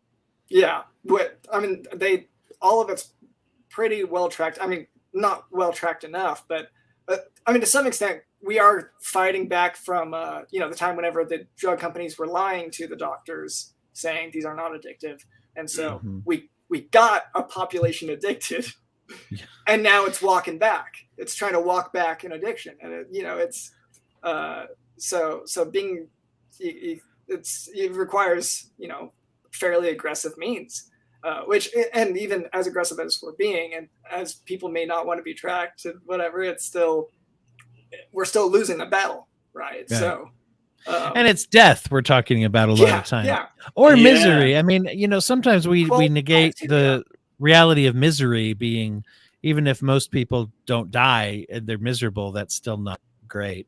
I mean, the economy isn't great if you're not addicted to stuff. If you're not addicted to expensive pills, like you're already, it's a tough time to be in the world currently. And then to add on to that, I can't physiologically cannot manage without this drug. How much worse has it escalated? So. Hey, Dwight, thank you so much for inviting me out. I'm gonna hop off so you can have some one-on-one time with the good doctor here. Okay, thank you. Maybe I can get a checkup. It was a real pleasure. You're doing great work, not only today, but your whole podcast is a real service. So people should listen to a Broken Brain podcast. And thank you for having me, man. Thanks. And you're the Reels of Justice. I gave you a plug earlier. Yes, it feels a little shallow plugging. We're talking about something so important. But yeah, Reels of Justice. You'll find us wherever you get podcasts. Yeah, and Jock Talk podcast. So, it's very serious topics, but yeah, but we should make sure to plug. Yeah, I have all sorts of crazy opinions on there too, not just on opioids. So make sure I have to, and now we'll have to have a Mean Slender episode about parts work and internal family systems, where we talk about that a little bit deeper. So Dwight, I would love that, and I'll be in touch with you on that. We definitely should, because I think that would be worthwhile. All right, take care, everyone. Hey, thank you. Right. Bye-bye. To kind of meet you. Hey, Dr. London, let's could we I want to get a little more into the medical aspect, but real quick, it's been our 20 minutes. In fact, it was a little bit more. So every 20 minutes I've been plugging a charity. Oh, good. And so I'm going to share one right now, and you can see it too. This charity is called, there we go. It's just called Home on the thing, so I can find the window to share. That's known as vamping. All right, there we go. So it is the name of this charity is actually the Forum on Sustainable Child Empowerment. It used to be the Forum on where is it? Children in Need, basically, in Ethiopia. They changed the name. This is as I mentioned at the top, I was trying to find some international charities, international from my perspective, I should say. It was very ethnocentric the way I just introduced that. But this is one where in Ethiopia, and I believe this is the one I found that they stretch out to some other places like Nepal and stuff too. But the Forum on Street Children Ethiopia, that's the name it used to be. An indigenous, not-for-profit, non-governmental organization, an NGO, basically, that's been around since 1989. And what they do is they work with children and parents, and they try to address mental health needs and stabilize mental health needs in an addiction in a place that there just isn't as much availability for treatment. So that is something I'll pop up the website so people can check that out if they would. And once again, this is one that, from what I could tell, looking online and stuff, it looked like they have a really good history, and they seem to do some real good work and would definitely benefit from attention. So there we go. Cool. Well, check it out. Yeah, we'll keep that up there for a minute. Anyone who wants to go to that, it's fsc-e.org if anybody's just listening. So. Well, great. Well, where would you? What are some things about the overdose and the here on the International Overdose Awareness Day, as it is? We're not celebrating. I'm trying not to tell people like Happy International Overdose Day. I don't want I don't want to open with that. There's the Raising tradition of awareness concerning the raising yes, awareness. there you go, raising awareness about awareness. Mhm. I got to be careful. I mean, it's a little too meta, maybe, but what are some thoughts? What would you like to share about the topic of overdose and things? What are some of your things that are important to you? I mean, it does bring to mind just, I guess, just a lot of the world of psychiatry in general. If you're just reach out sooner than later, if you're struggling with this stuff. And like, as I mentioned earlier, doctors are trained in this. So it's not like there's an ambiguity to it. Like any doctor should, if they're not going to treat you directly, then they know where to send you, so it's one of these things where like, it's not directly to regarding opioids, but certainly I've had family who, they'll come into some emergency situation, with regard to their like they're depressed, suicidal, whatever, and family members won't know. They'll try to manage it themselves within the family. They'll think that that's the appropriate way to do it. But once some of these things are just bigger than, interpersonal dynamics. The body, it's once again not just a mental thing, it's a physiologic thing. It's neurochemical signals and everything. So it takes sometimes more. Yeah, and that's something I just got another comment up from Melinda. Thank you for sharing this. I've worked providing clinical therapy and harm reduction support within an opioid treatment program for about 7 years. We wrap around the medical services that include highly supervised FDA medications approved to treat opioid. OUD would be opioid dependence. Underdose dependence. Oh wait, that was a joke on that part. The opioid underdose crisis is a whole different thing that maybe that'd be a great problem. And withdrawal, of course. That's an interesting thing where there is, I don't hear it as much, but there used to be a lot of debate, maybe still is, about the use of things like Suboxone, methadone. I mean, some people even considered that to be a relapse. You go old school, there are some people who even thought antidepressants were still drug dependence. But I don't see as many people do that. Opioid use disorder. Thank you. I should probably know that, right? Me too. Stumped the two of us on something we should have known. Oh, that's good. But anyway, I'd love to hear some of your thoughts about some of that, where people, because I've met people and you hear stories of people who have used Suboxone or methadone for a long, long time, and some who just use it for a short period of time. And there still is a lot of judgment around that. It's like, are you still dependent? But yet they're living a non-miserable life and they're alive. Those are two things that are kind of important. It does remind me, for one thing, whenever I did my psych rotation, the particular doctor I worked with referred to himself as very old school. And so he's what he would describe himself as someone they send in whenever the other psychiatrist couldn't manage stuff as well. He was a fan of using meth, and I'll say he's one of those doctors who also, his walls were covered with different like training certifications, whatever. And he once emphasized to us just a book on.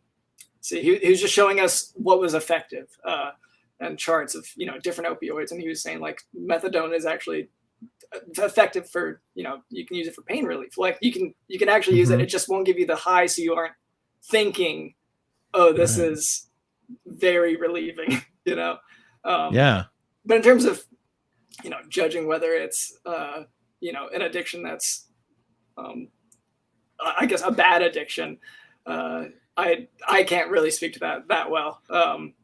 I'd say it's once again quality of life, and if we're gonna direct services towards something, generally I'm gonna be more focused on the ones who are suffering more from it.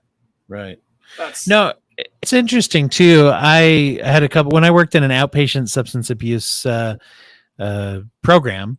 There was a lot of people who would kind of go back and forth on that. In fact, even the state had some weird feelings about Suboxone treatment and things that.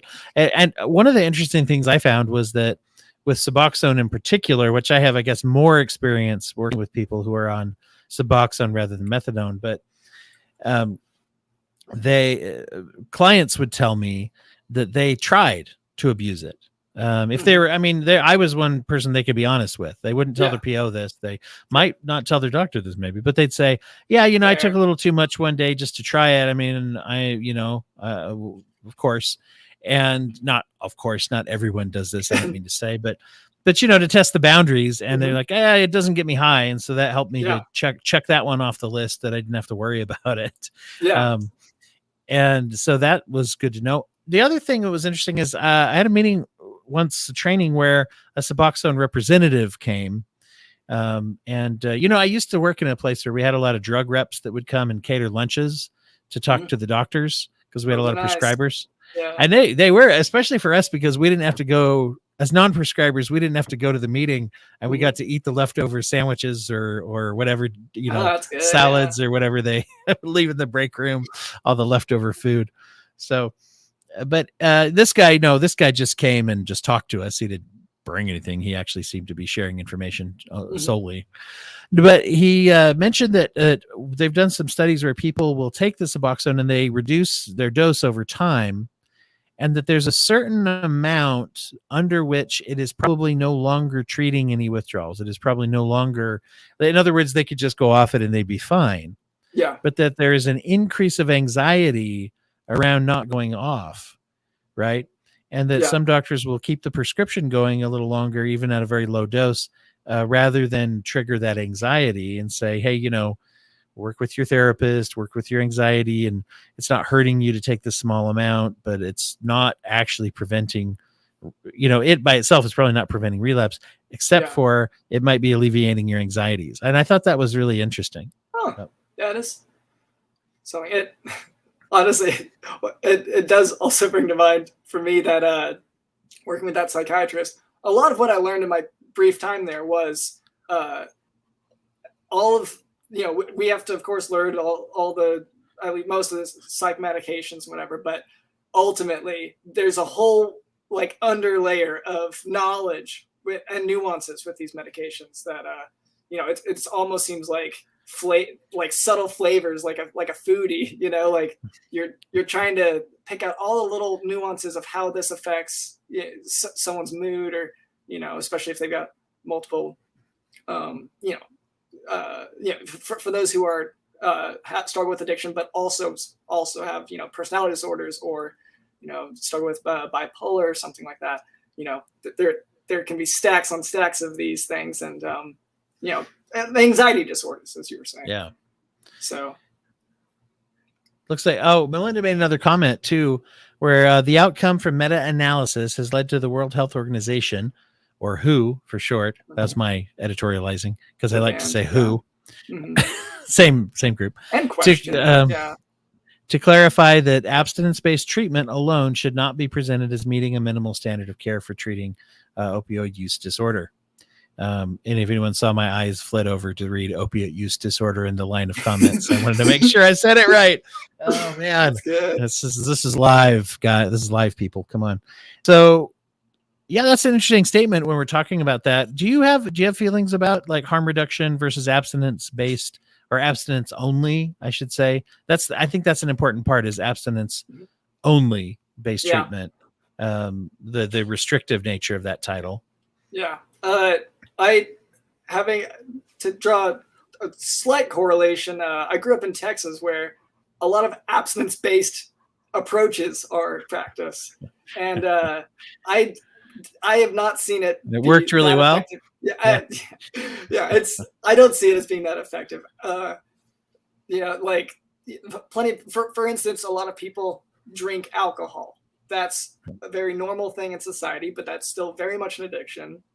A very addictive substance, it's a cancerous substance. You know, this is a normalized thing.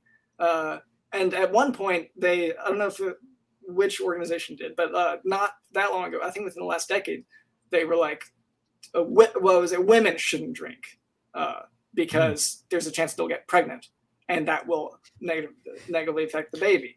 Like, it was a brief thing, and there's a whole. My sick said, you know, in case they already are pregnant. Okay, I was going to say there's a basic physiological misunderstanding of the method of pregnancy. If that was the case. A lot of my But in friends, Texas, I'd believe. No, just kidding. in Texas, a lot No, of things. but so it's like, don't drink in case you're pregnant. No matter that's kind of an interesting blanket statement. Yeah, in case you just got pregnant. Yeah, which a lot of people do get pregnant while they are intoxicated. So hey, it happens. Sure. And so they tried applying this rule briefly of saying like, oh, women just shouldn't drink, as if that's realistic for a lot of people. A lot of people, that's very not just an addiction, but it's also just a social thing for most people. So anyway, that came to mind as a thing, like having these broad rules of saying don't do any of it. Sure, in a perfect world, that it'd be nice to not have any craving or need for anything else in your life, but that's not the world we're in. We live in a world with a lot of nuances and a lot of people who appreciate different things, and so you gotta work with the world you're in. And but I guess that does come back to the whole idea of if people are taking maybe a subclinical dose of something, is that an addiction, or is that something to manage? It's in my mind, it's a lot of it's just about quality of life. Are they gonna need medical help with whatever they're going through currently? And if not, then they're doing better than a lot of people. And it's an interesting way to look at it too. I know in mental health diagnosis, maladaptivity is the measure a lot of times of like, take like OCD, for example. What's the difference between having clinically presenting with OCD that needs treatment and can impair my life? Well, that's the measure. Is it impairing my life? Or am I someone who's somewhat, because we all are compulsive. Like everybody has OC, but not everybody has OCD. Right now, with my hair. Yeah. Right. Very much on the same. That's why I brought it up. I didn't, this is actually an intervention. I staged the whole thing. I finally got my pandemic haircut, and everything's targeted at me. Like, oh, Ben, you're already addicted again. Addicted to haircuts. Yeah. No, but so it's like, if I prefer my shirts hanging a certain way, and if someone moves it annoys me, that's different than if someone moves it, I have to wash all my shirts. Yeah. Or else I can't sleep that night or something. Something 3 times with a certain pattern. Yeah. Yeah, exactly. And it's like so there's a maladaptivity part, and I think the same goes for, at least from a diagnostic perspective, for your substance dependence or substance abuse disorder. We look at it and say, so it's interesting to say, now some people might feel that that's saying like you can't drink just in case you get or are pregnant. Now, once again, like you said, I mean, and I guess more statistically, people often don't know they're pregnant in the first trimester, which is the most, I mean, that is a health concern, I know, is people don't necessarily stop drinking caffeine or, I guess before that, you're also worrying about folate amounts. They can have, part of the back of their head just not have skin. Wow. That's I forgot the. And that's not ideal, right? I mean, you're the doctor, but not for a baby, no. Right. But later maybe on, you're older. So but it isn't. It's to me that's a good example of somebody saying, we want to, we want to solve this problem. That's a real problem. Let's go ahead and do something that somebody thinks or some group thinks it feels like it'll work, but it doesn't actually work. But we're going to attach ourselves very strongly to it because we think it should. Yeah, it's once again, like to go back to the basic example of Texas has its broad rules of let's just apply this, and it's just not good for a population. Like for a very small population, it is a great rule, but we're dealing with a large population, a diverse population, and I also it's important to also remember that there are only so many healthcare professionals out there, so to bring I guess the guidelines are for people to not have to seek the healthcare. So maybe that's a poor example, but whenever we think of just people that need to seek treatment, that the need to recognize, to see yourself as someone who needs treatment, I guess is my train of thought there. There's also, I mean, kind of a bad history with things that are like, here's what is a medical recommendation, but only for women. I will say, you know, the history on that's not great. Right? Yeah. Well, and once again, the backlash was just immediate, and like they I don't remember if it was the World Health Organization. It seems like a CDC thing, but it could have been whatever, anyone. Because I wouldn't imagine the World Health, given that they have, you know, internationally there are many countries with more tolerance for these things. For much drinking, I guess is all I'm trying to say there. Yeah, gotcha. Well, and you know, and it is that's an interesting point that there is. What's that? In the chat, it was the World Health Organization. Yes. Oh, there we go. It was the WHO. Oh, and you know, it looks like Melinda has given us some good talking points too, because it says best analogy for opiate use disorder treatment is how we view people living with diabetes and the very pragmatic treatment with medication and behavioral support. Yeah, I use that example a lot with any kind. I mentioned when Slender had first come on, we talked a little bit about how like appropriate medication for especially mental health medication actually seems to correlate quite a bit with a lower risk of substance abuse, you know, than it does. And people get concerned and they're like, well, I don't want my kid with ADHD to have to take this med. And it's like, well, you know, not everybody has to take a med to function, but if they do, then they do. And also their risk factors for unhealthy illicit addiction goes up, right? If they're not properly medicated. And so, but you don't hear people usually say that for diabetes. They don't, oh, well, you know, I feel like I'm weak, or I feel like I'm a drug addict because I take diabetes medication. Yeah. And yet if I don't take it, I'll die. And so of course I take it, but it's like, we don't give the same consideration to people who need medical treatment for psychological kind of experiences. Yeah. And to some extent, yeah, there's obviously the stigma with it. Like, you know, there's the question of the population, is ADHD over diagnosed, whatever, or is it like, don't remember if it was a famous quote, whatever, but like boys are just have it. Is one conclusion, just statistically, just because so many more males are diagnosed. But yeah, it's, you know, if you need treatment for something, like we don't control our brains as much as we'd like. You can have these issues, and just like in diabetes, we don't control our pancreas as much as we'd like. Unfortunately, yeah, we just don't always have the control. We don't have the shame association with it if we can't control our pancreas, right? We don't have the part of like, oh, what's wrong with your weak person? You're a bad person. Which with it, you know.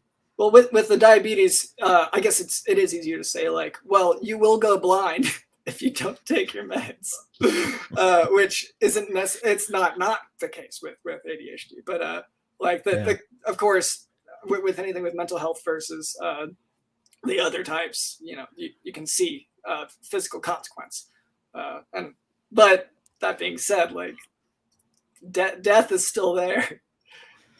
You know, if you don't play your cards right, either way, in either type. It is interesting, isn't it? I mean, I had this thought just the other day. I was talking with someone about different kinds of well, social justice is one thing, but also like environmental concerns and like major societal problems, and how just kind of as a group, like we've agreed that certain things we just don't care about.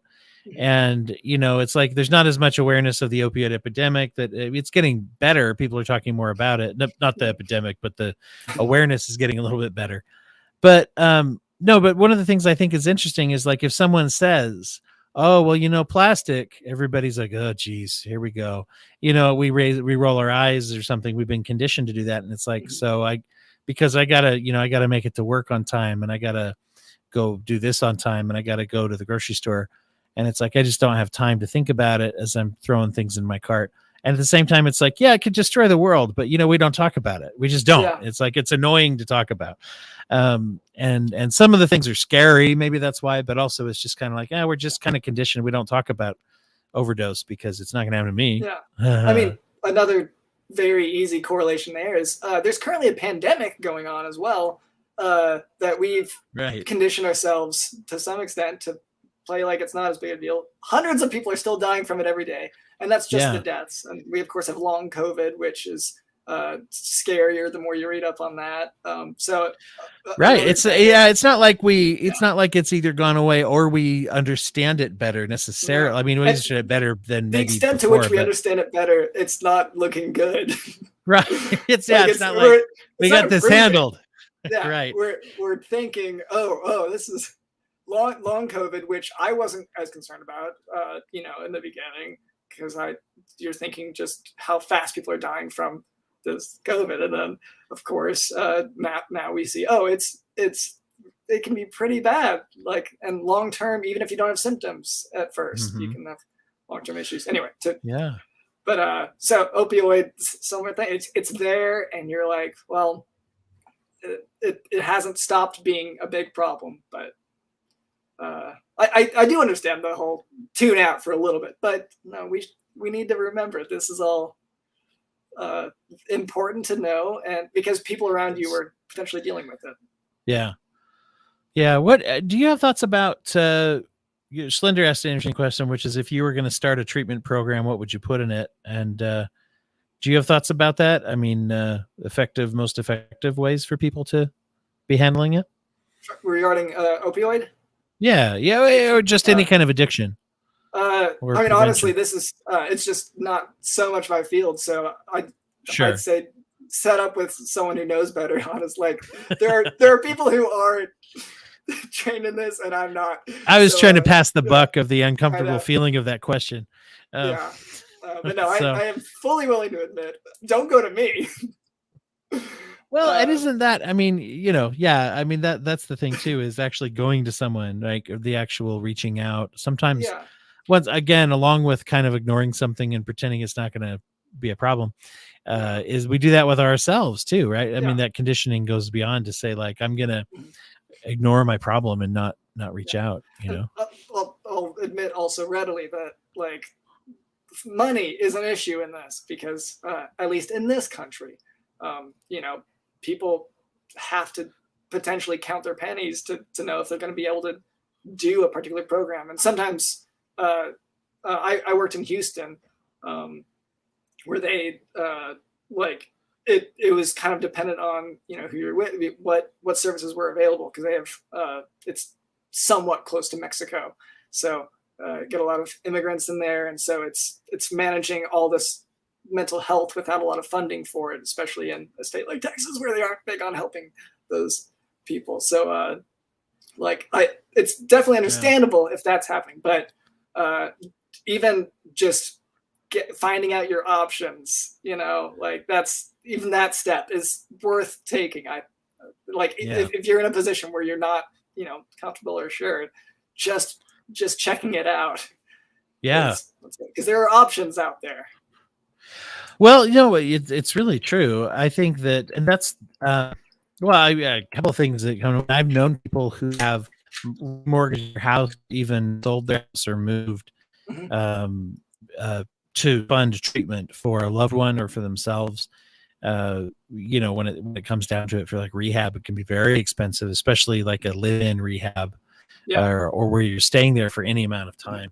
So that's a tricky one, and you probably deal with that. Obviously, access to care is a big thing for every branch of medical, right?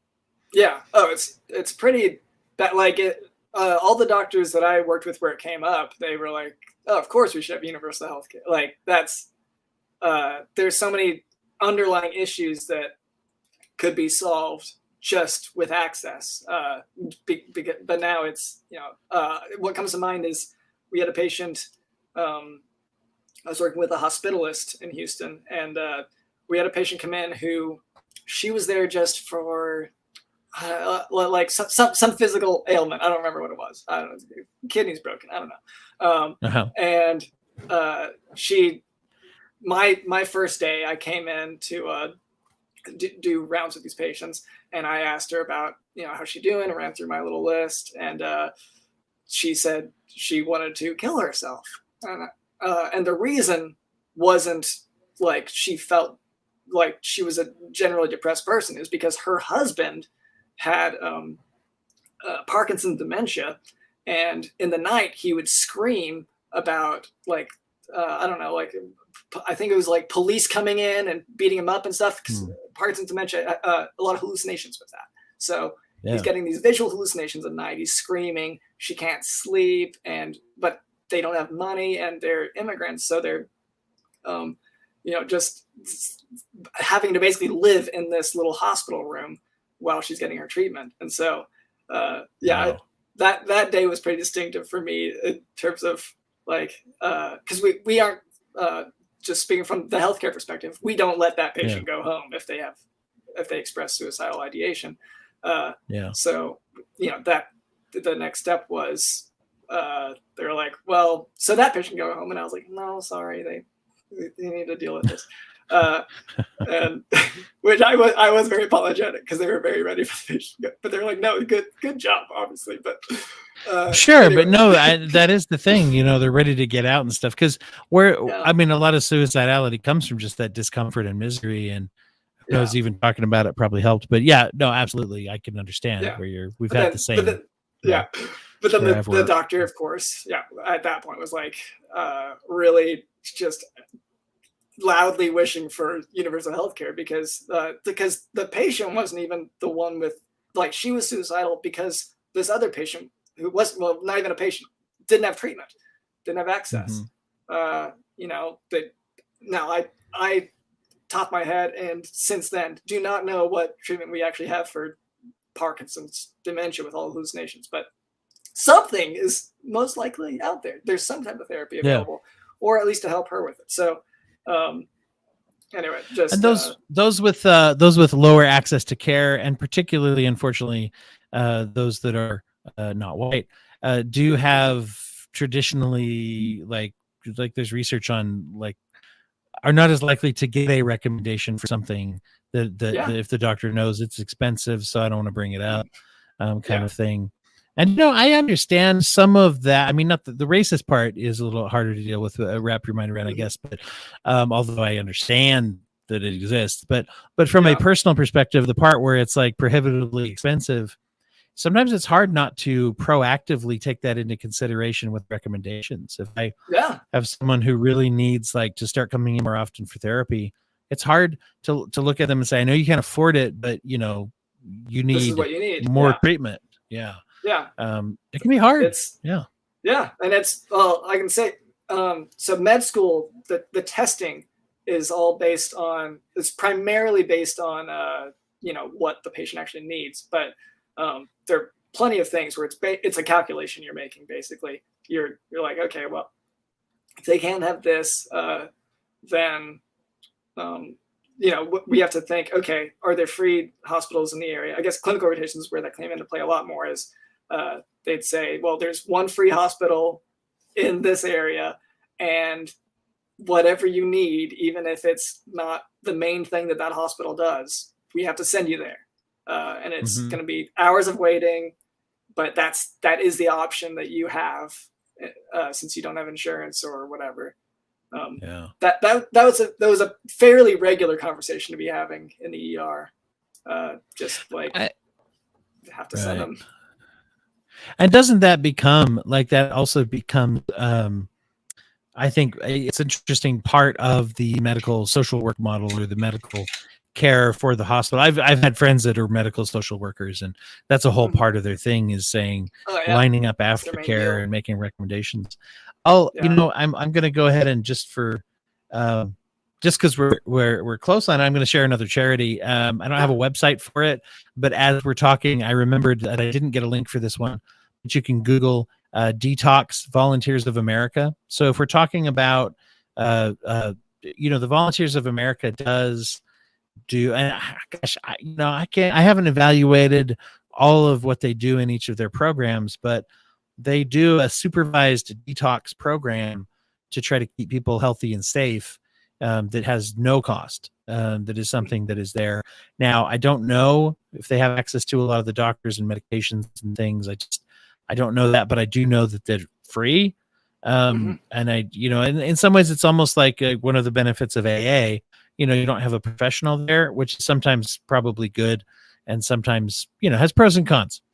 but it's free Sure. and available, and you can find it and access it. And so, so I'll just mention that that's out there, and that there are programs, for and for some areas, part of this is kind of, I guess, a second charity almost, but is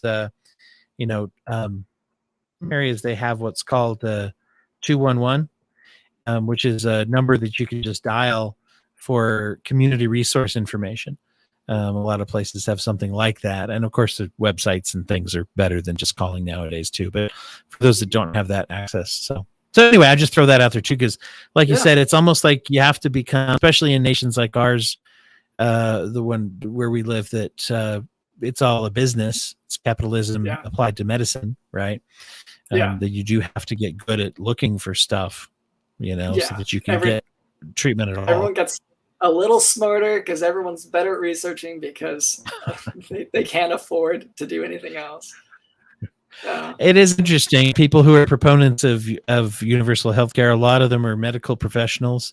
I think that means something.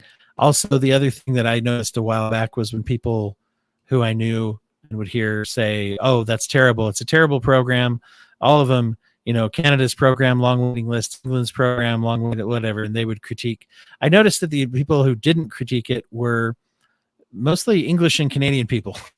People who live in a country where it's available don't have much bad to say about it. Zero complaints from the Canadian, because I went to med school with a lot of Canadians, and that people would talk about having to mortgage their homes to get, or like they figured out their plan to get this cancer cut out, like to pay for the surgery. And these friends of mine were like, that it's so outlandish to have to think through that, because that sort of thing should of course be free. And people talk about, the long lines, whatever. But once again, you have those same issues in America, but with a big price tag. Like that's well, exactly. It's like, is it a long waiting list when I can't pay for it and I die before I can pay for it? It's like, that's the longer waiting list because I'm, the other, and they also address things too. That's something I talked with Josh Wood, who's come on, one of the charities I plugged earlier, Improving Lives in Nottingham, England. That's one of the things they do is they address that. They have stopgap charity to have people go in, especially while people are waiting for mental health care, and have social workers and community groups to talk and to kind of help people wait if they have to wait, and so they have ways of addressing it. It's not like they don't problem solve. And there's always, or at least most places are going to have, wait lists or something, if something falls through with one patient, there's a spot to fill and whatever. Like it's scheduling. Like it's not the most complicated thing in the world. I say that as someone who rarely had to schedule people, so maybe I'm in the wrong here. But well, it's not like it's not. There's no such thing as like we can't compare a system with problems to a system that doesn't have problems, because there's no such thing as a system that doesn't have problems. But no, it's that does not appear that the problems in Canada do not appear to be the same as the problems here, I guess would be or maybe no. I guess another way to say it would be like I remember I worked for a neurologist, and I remember she's really good neurologist. So booked 6 months out easy, and the people paid for their healthcare there. It wasn't Canada. People paid for it, but it's just there are only so many in an area. Don't worry, she expanded her practice. She can handle more patients now. I was worried. No, but it actually, those specialists really are hard to get into a lot of times. So what's your main branch of practice? I haven't specialized. That's where I'm at the point. I haven't done residency. So, which if anyone wants to know about, another poor system, there are thousands of unmatched MDs right now. There's not a doctor shortage. There is a licensed physician shortage. Really? See, that's interesting because you hear people say doctor shortage. Yeah, it's easier to say than licensed physicians shortage. Well, it's always easier to say things without an understanding of what's really going on. Yeah, no, I'm at this odd point where I started, I was trying to do residency right when pandemic started, and so like many high school students who went to college and then found like they didn't know enough because pandemic hit their studies. Mine was all independent, self-motivated studying during the pandemic. So I'm at an odd point in my little career here where I'm looking potentially into going into entertainment at this point, because it's been such a long wait with trying to move on in medicine. Well, you got to find a good, solid. You got to get your head out of the clouds of this whole like a crazy doctor thing and get into a traditionally solid profession like entertainment. Yeah. I know, but what does that say about the system, right? I mean, you're trying to get into the system. Yeah. I have I auditioned, that's very much off the topic of opioid addiction, but I auditioned to be on this comedy show, and the same day that I did that, because you work for a medical doctor, you're debating things, but the same day that I did that, I had a friend who I went to med school with, who also is a medical doctor now. He posted on LinkedIn about how he's excited because he just got a job as a life insurance salesman. And I thought, wow, this is what I'm trying to, if I do something else, let's not do, I don't want to go into sales, I guess is ultimately what I decided that. Right. Even though that is to some extent what I've been programmed to do. That's interesting. Selling though, people a cure to their addiction. Yeah. Man, and that's interesting, and a sad commentary on here's people, because it's not like, I mean, I know medical school is free, cheap, and easy, but no, I mean, it's a tremendous amount of investment. And it's especially just now, another system that's broken.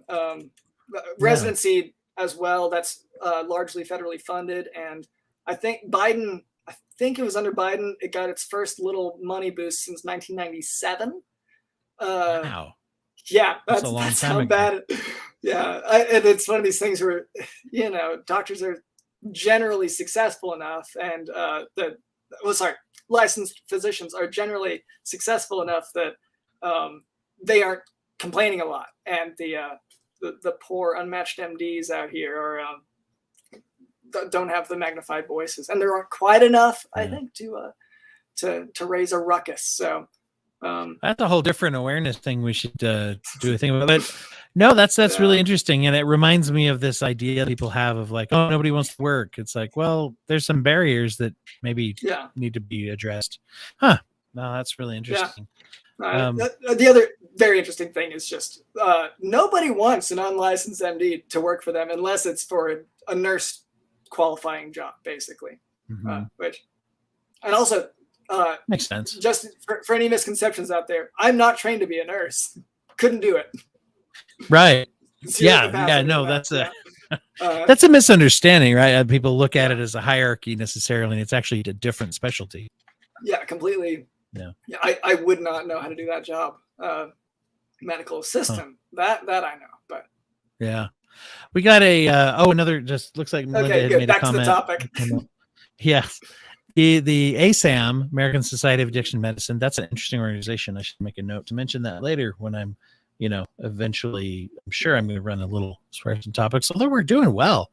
Haven't had to double back on topics too much yet. So the Substance Abuse and Mental Health Agency, Sam Shaw, who I mentioned earlier, agree opioid treatment programs are found to be most successful when they're accessible, when the person is ready, staff engagement using trauma-informed approach, compassionate view using harm reduction focus on progress over perfection, informed decision-making, and client-driven outcome-aware treatment, treatment planning, and use of clinical and medical evidence-based care models validated.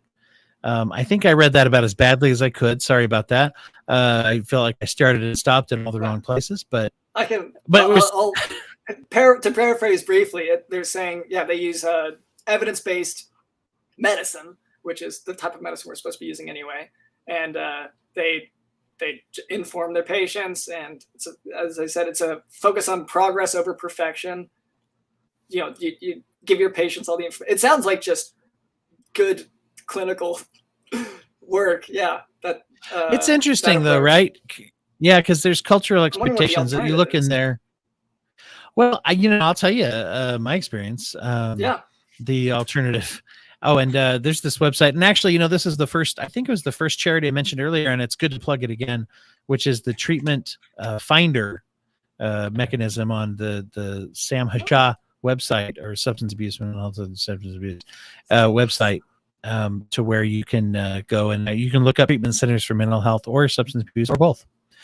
The alternative that I've seen in some states, in fact, I believe it's still the case in the state where I practice. They actually, for state-funded programs or programs that are supported by the courts or accepted by the courts, they only allow abstinence-only based programs to receive state funding. And so you get into that, and it's kind of like, then you have, once again, the biggest problem with anything that has the word only in it is it's restrictive to goals. Whereas harm reduction is embracing the openness of, like, the person gets to decide what their goals are, which, once again, from other forms of medical treatment doesn't sound so radical, but we have a cultural expectation. And it's fine for people who do benefit or who go into a abstinence. I mean, a 12-step program would be an example of an abstinence-based program. If you're going to come in to a 12-step group and you're going to say, yeah, I still want to drink on the weekends, people are going to be like, no, that's no. That's not their agenda. That's not what they're there for. They're not there to service that. But the idea that there should be service for that, to say we need to at least evaluate if the patient's goal is realistic, by having shared experience with them, and we don't get to tell them what their medical goal is.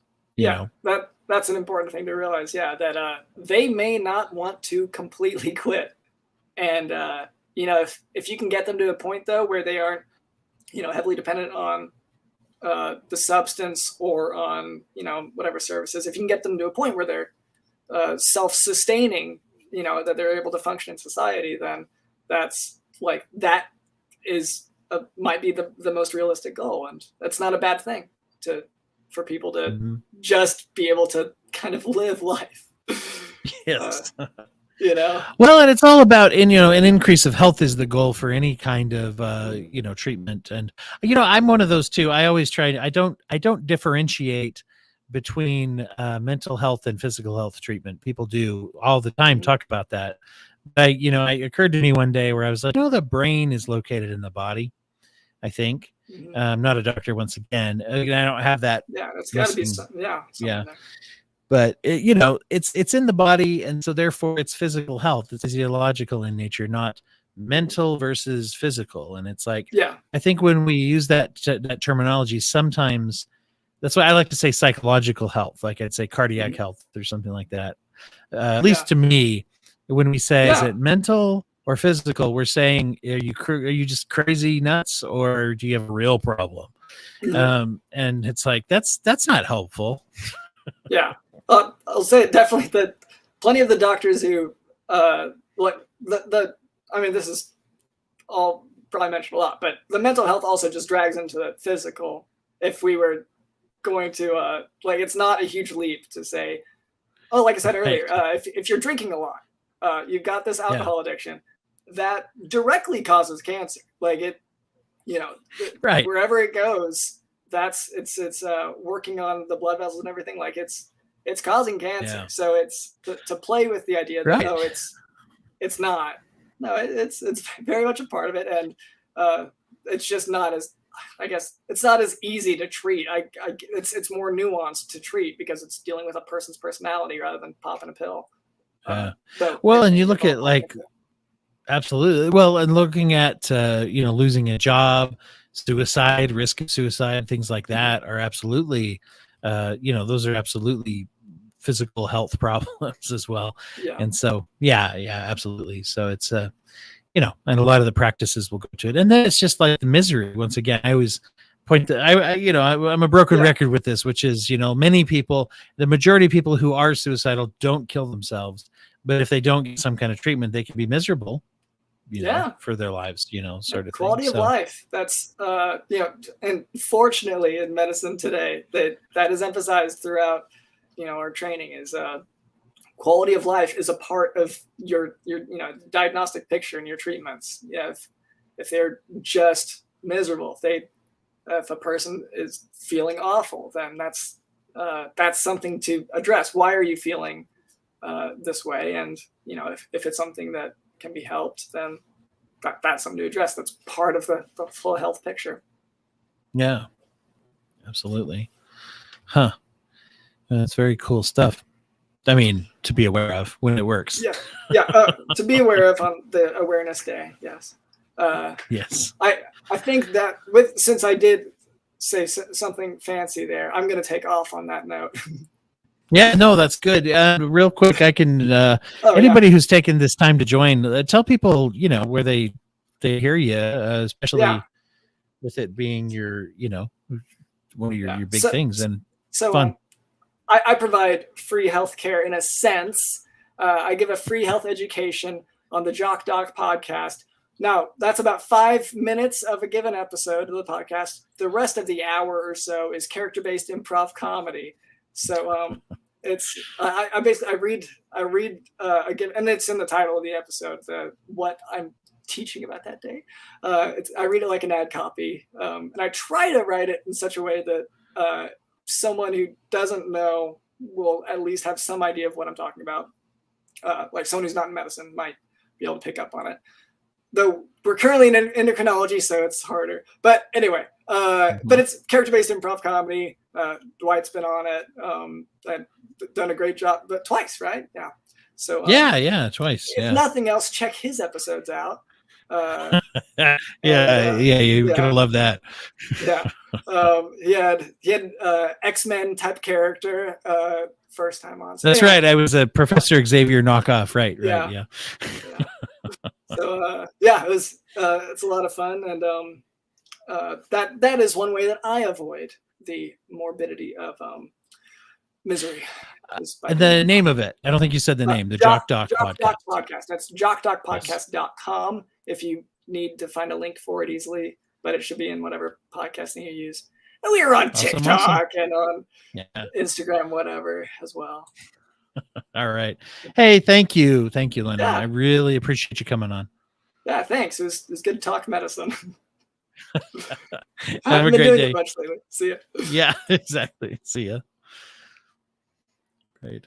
Oh, and Melinda, you're giving us all kinds of good things on here too. Another great resource, harmreduction.org, issues overdose prevention, issues/overdose -prevention/ I guess you don't have to do the slash twice. You know what? Let's I'm gonna go there. .org/ issues overdose prevention, issues/overdose -prevention. I'm gonna pull that up. I have somebody else who is about to join here in just a second. Hang on one second. Hello, Claire. How are you? I'm okay. How are you? I am doing great. Nice It's great to. Thank you. I am. I'm just actually. It was just in the process. I'm going to share this with people real quick. Overdose prevention from the National Harm Reduction Coalition. Listener named Melinda just shared that with us, and I'm gonna every 20 minutes or so I'm plugging a different nonprofit or charity. So I'm going to let this be this one. Melinda, I appreciate you sharing it. And it looks like, the National Harm Reduction Coalition I am somewhat familiar with. And it is interesting when people, as Dylan Schlender, who was on earlier, talked about finding things that are actionable. A lot of harm reduction programs actually do have what you might call more actionable things. So I'm going to leave that up for a little while, for people to, I'm going to leave the, there we go. I'm going to leave the website address at the bottom. It might be a little hard for us to talk about the big thing on there. So anyway, so that was our charitable or nonprofit organization for that time. So, but now Claire Wiseman is joining us. Thank you so much for coming on, Claire. I'm excited to have you on. Thank you for including us. This is a really important topic, and we're happy to be here with you. I am I'll say the producer and the co-host. Also, I get to be on it too, of the podcast that your organization puts out, the Wiseman Method detoxification specialists as your clinic, right? If I got the Right. name right. I hope I would. I've been working with you for a while. Um, and so the wonderful podcast where we address issues of question. We start out with questions, question about addiction and recovery and mental health, and talk about that. So you're actually, I would say, the most qualified expert we've had on today. I've had a few guests jump on to talk about their experiences, but you run the medical detox is your specialty, right? Right. So we specialize really in opioid dependence, so opioid use disorder. Although we are world renowned for detoxification under sedation, that is not all we do, is some of what we do. So what we provide patients that are dependent on opioids is a medically assisted detox, not to be confused with medication assisted detox. Because we get them through the withdrawal under medical supervision in the hospital, a full service accredited hospital, and where they can start the Vivitrol or the naltrexone right away to block physical cravings. And then we have Domus Retreat, where David Livingstone, our other co-host, will hopefully have an assessment what the best foot forward for them that are not dependent on opioids anymore is to sustain recovery, and also what can help them with their mental health issues. Excellent.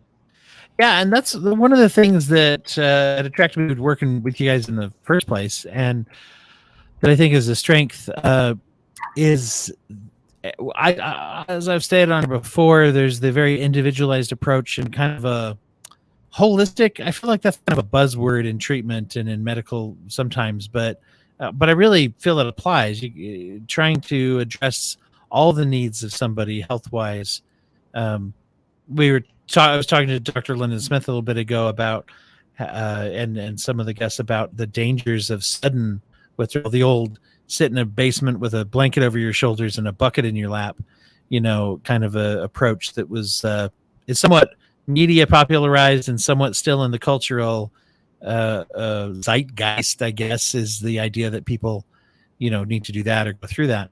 And it's actually very dangerous and not helpful. Speaking, I mean, on International Overdose Day, we are talking about the potential for harm or death. And that's another one, right? Is just stopping without actually having medical supervision. No doubt. So I think what you're talking about, the old thoughts that with the bucket, and the blanket is when we focus on addiction and not the patient. When you focus on addiction, you see addiction as a living, breathing thing. That is not. Addiction is a consequence of several factors on a person's life that was not taken care of, not treated. So if you see addiction as a consequence, you will be able to treat the person based on their unique health needs. And when I say health needs, it's not just emotional, but also physical needs. It's very different how you treat a 60-year-old that weighs 250 pounds than when you treat a 26-year-old that weighs, 160 pounds. So patients' emotional and physical needs to be assessed and properly treated. We just had David come on. David Livingston is the therapist, expert, wizard of psychology at the Wiseman Method. Did I get your title right, David? Not sure what to do about the wizard part of it, but thank you for the accolade. We all work together and do the best we can. Yeah. And we're just so we're getting into that definition. I think definition of addiction is important. But of course, there with the awareness, and we've been focusing a lot about this on our podcast, is the overdose and the crisis related to fentanyl and the presence of that. We've had a lot of people share today on this awareness event that I'm doing here. A lot of people have shared how they're seeing that all over the place, and even amongst friends, and even amongst drugs that have nothing to do with opiates. You know, we're seeing marijuana laced with fentanyl, and it's just scary. I saw an article just the other day that I was going to share with you guys, that where some of it's being packaged, some of these fake opiate pills that are really fentanyl are being packaged in different colors, bright colors. And well, maybe one of you mentioned that as well. But yeah, that appeal to children, obviously. Look like, a bag of Skittles or something. So it's very, very scary. And you've done a lot of work with awareness on this, right, Claire? Yeah, so I think it's extremely important, Dwight, as we are going through the overdose week awareness campaigns, not to confuse overdose with poisoning. It's very Exactly. different. I was looking forward to getting this out there too. Yeah. Right. Go for And I it. think the ramifications of confusing both terms are extensive, because one is a crime, one is actually murder. And the other one is somebody that overused the substance where their system could not handle it anymore. So what's going on currently in our country is a crisis of fentanyl poisoning. So most of these kids did not overuse, kids or even adults overuse the drug. They bought a pill thinking it was something, and they were giving something else completely different, something that is lethal. So Yeah. it's very important that we differentiate. You could use the analogy that if you buy a bottle of scotch, and if you drink one dose and you died from it because it wasn't scotch, it was actually a poison that was put in the bottle, that's a crime. If you, drank the whole bottle very rapidly and had the alcohol, overdose, is a different story altogether. So absolutely. It's a good emphasis difference. Yeah. Poison. Right. Because I think society in a way has that stigma. Well, they bought the drugs, they died. Yeah. It's not the case. I think you're right, and I think that contributes to a lot of the times why people don't talk about it enough, is because there is still that judgment of saying, if you took the drugs, you took the risk, and it's like, well, yeah, but you could say once again the same thing about the bottle of scotch, and we don't tend to shame that quite as much. If unless the person gets a DUI, then sometimes we do. So there is this weird kind of double standard of like, if a medical situation gets out of hand, now we complicate matters by saying, like, once again, it's a bottle of rat poison instead of a bottle of scotch, sort of thing, is the better. Yeah, the analogy that you used is a way to look at that and say, yeah, people are being poisoned, by what they're being given. Yeah. And do you see a lot of that come through? I don't know if you, whether it's talking to people who call in, or David, if you see that in patients who have you seen that impact the caseload of people coming into your clinic, that they've had either close calls or they've had fentanyl based experiences? When they come in, that part of the process is they will, in the hospital, we will look at and do a drug screening to see everything that they're on, and they're shocked often to find out what was in the medicines that they thought were one thing and turned out to be a whole bunch of other things. So I see it all the time. And then you'll also hear, tragically, friends are dying, and times where they'll think they're just taking the same amount of the dose that they always have, and all of a sudden they're stopping breathing or nodding out and are on the cusp of respiratory failure or something else, and shocked that it's going to happen. So I hear it constantly, more than I ever have. I've been doing this a long time, and I hear it more than I ever have by far. So couldn't be more dangerous out there. I think, I think what the two of you are doing and what we're doing is trying to really help people understand just how dangerous it is. And so it's, yes, I hear it all the time.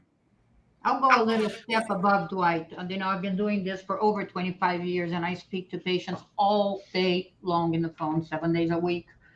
And I have never in 25 years heard not just the amount of people that describe loved ones. I have mothers calling that lost 2 kids in the last year and a half, and is trying to get treatment for the 3rd kid.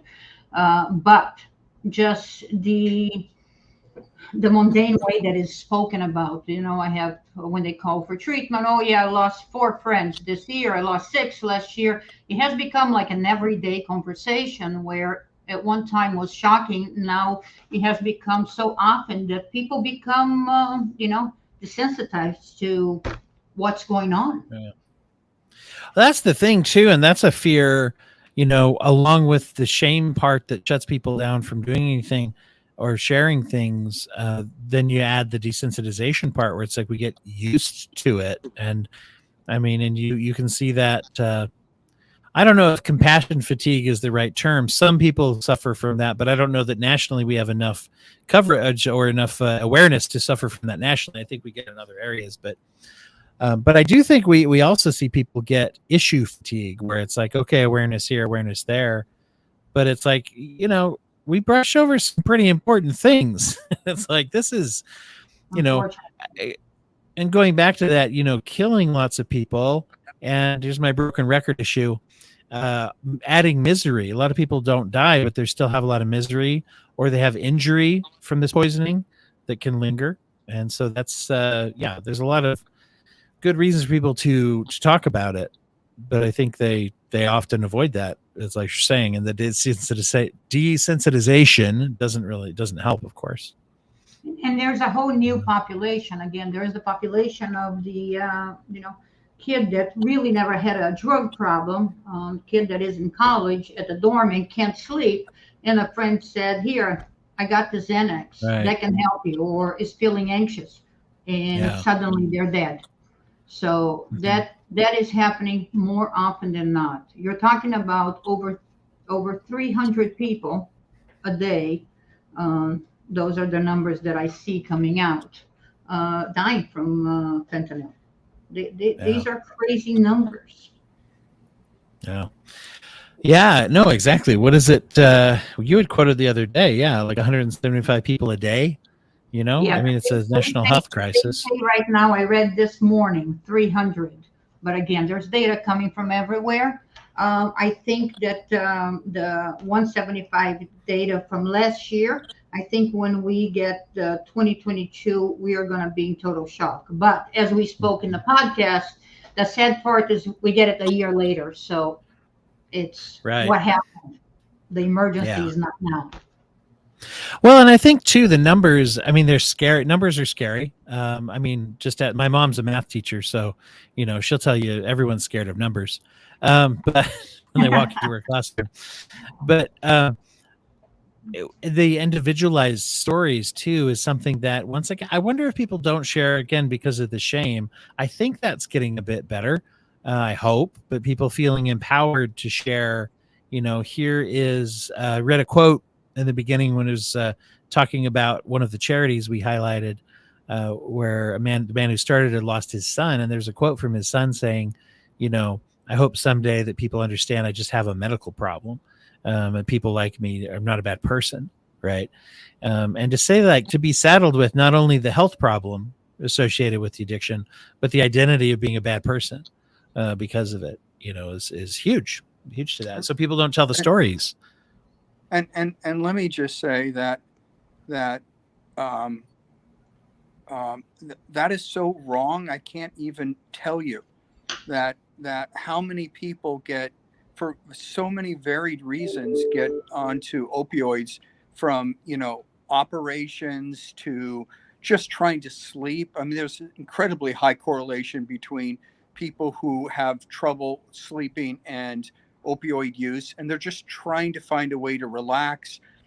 And the drug is, is so fickle in the beginning, because in the beginning people feel so much better, and the downside doesn't kick in. Now, obviously, with fentanyl, now you're talking about a whole nother danger level of that, not being true. But so people are genuine, are usually, most of the people I meet are trying to just live a better life. They want to function better, feel better.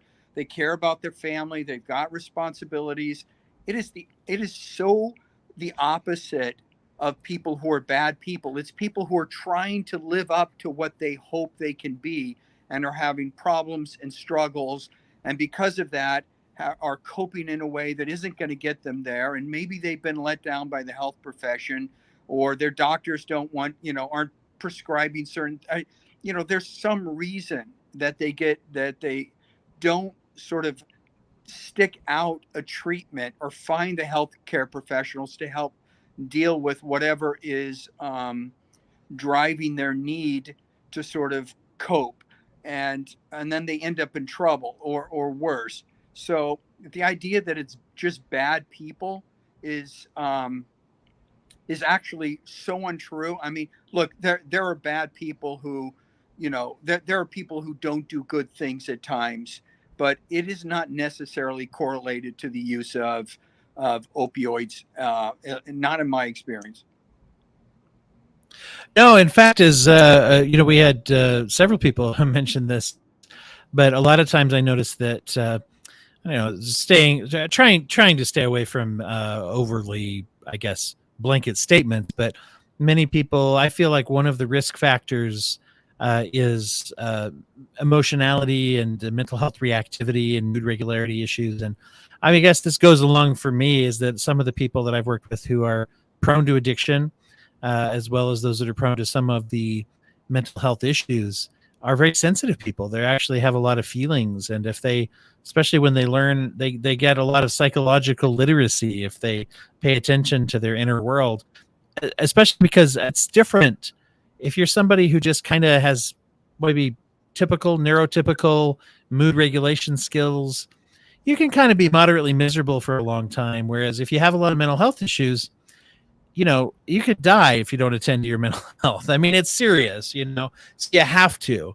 And so there's a lot of insight that people gain as well if they do that, to avoid some of the bad effects. The stakes are higher. And so anyway, to your point, I find a lot of them to be very insightful, sensitive, smart people. And I'd agree. And also that there is a high correlation between not having a lot of faith that they're going to get the help they need, and either or failures previously from the healthcare profession, where they didn't get the treatment, and what it was that, even when they're honorably trying to really figure something out that they're struggling with. And so it's, which then makes them more likely to turn towards some sort of self-medication, try to figure it out themselves, and until they're in real trouble. And it's just, and we, so, but that's so dangerous right now that, I think that's part of why we're all talking. Absolutely. I think it's I end up always repeating the same thing. Addiction is not who you are, is a condition you're suffering from.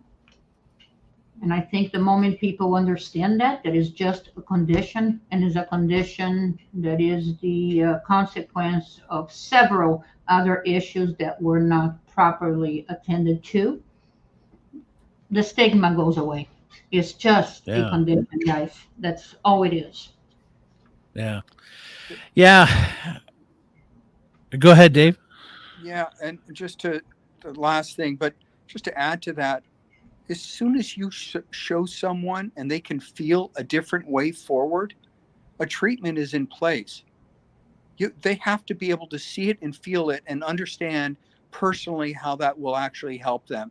And as that begins to coalesce and they can see that, the chances of them getting in trouble or relapsing go way down.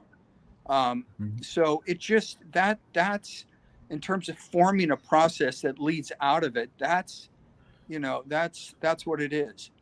Mm-hmm. What are your thoughts about what the average person can do in their own life to say help to, if somebody just says like, wow, okay, I get it, I buy in, I care about the epidemic. What can they do before they give up and just plug their ears because they're frustrated and overwhelmed? Well, first of all, I don't like having these conversations that we're having right now. Okay, they're painful. It's a realization that I wish wasn't true. So as a human being, I can fully appreciate why people don't want to have them, and other people don't want to hear about it either. And it's also why I think it's not covered really, as profoundly as it should be by the media. I mean, it's covered, but not per plus 100,000 deaths per year. It's not covered like that. And so I can appreciate why, this isn't a pleasant conversation, or, we kind of want to forget about these things. So I think small doses is good. People can't handle too much, but they need to know enough.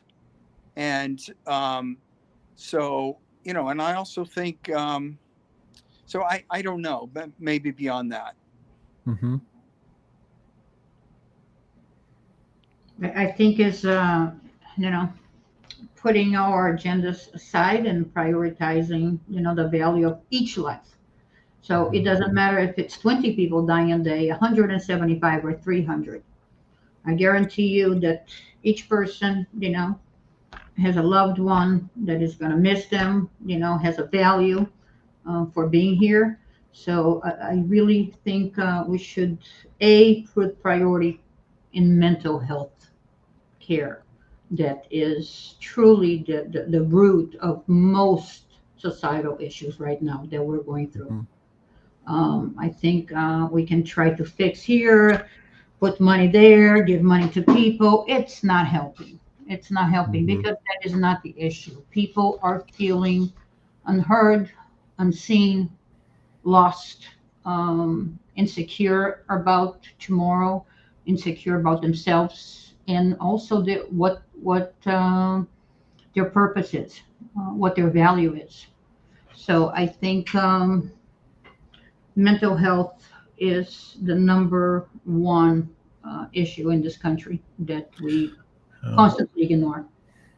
It occurs to me one of the things that is actionable in our lives is how do we talk about it? How do we talk about mental health? And do we make it available for people who we have some control over that for, like our kids, for example? Do we take them in when they need some help, when they're having a hard time? Do we support them in getting medical treatment? Do we, when a loved one tells us, oh, I think, I was diagnosed with this recently, do we say, oh, I don't know if you have that? Or do we say like, wow, oh, good for you. You're getting some treatment. When I had a colleague a long time ago who was really good about this. Whenever he heard about anyone going into the hospital for psychiatric reasons, he would say the first thing he'd ask is, how are things going? But somewhere in that first little initial encounter, he would always say, well, good for you. I'm really proud of you. You're taking care of yourself. You're taking care of your medical needs. He said, because nobody was telling them that. Nobody was saying, if somebody managed to get to healthcare and get to the hospital because they were going into insulin shock, or because they were, got a heart attack and they managed to get themselves treatment, we'd say, wow, thank goodness. And so, just that mentality of how do we talk about it? How do we treat it? As just even somebody with no medical involvement at all, that's something we can do, is chat about that. If you've been in therapy, do you share that with people if you feel it's appropriate? And to say like, yeah, I've got some therapy, or yeah, I've had some couples counseling, or yeah, I've had some, boy, I take a mood stabilizer. It's wonderful. Whatever it is, just that destigmatizes it, because like you're saying, without that cultural shift, then it doesn't do any good to, even if we had 1 million services, which that's another problem. We need more services, but right. I mean, I don't know. I just think the way we talk about it and stigmatize or destigmatize plays a huge role. I think the issue that people don't talk about is because they don't understand, and people fear what they don't understand.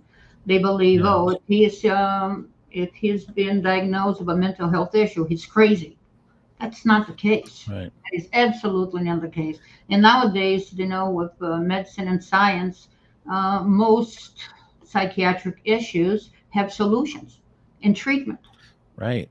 And they're not supposed to be scary, and they are, extremely treatable and more common than that. Yeah.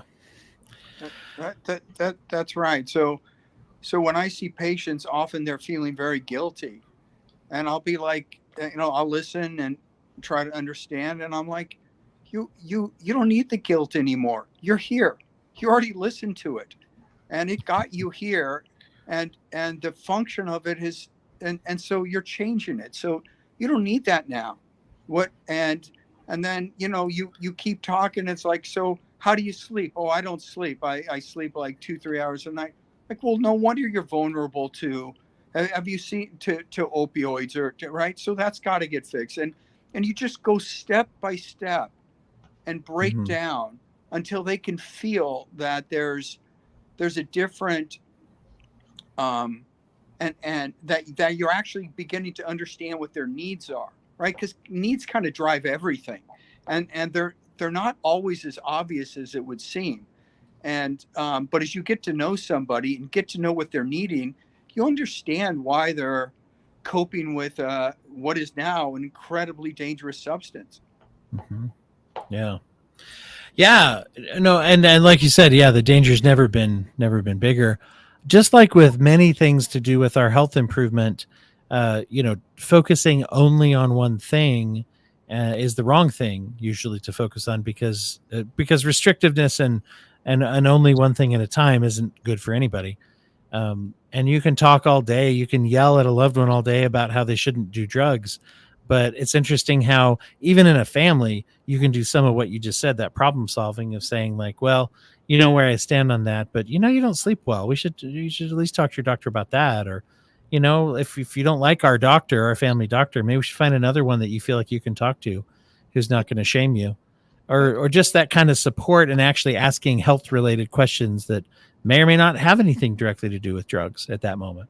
Well, that's it. And so if someone's there and they're like, well, I'm alone in my life, I'm very lonely, and maybe a support group would help them, because that's there would be real support, because their need is to feel better connected.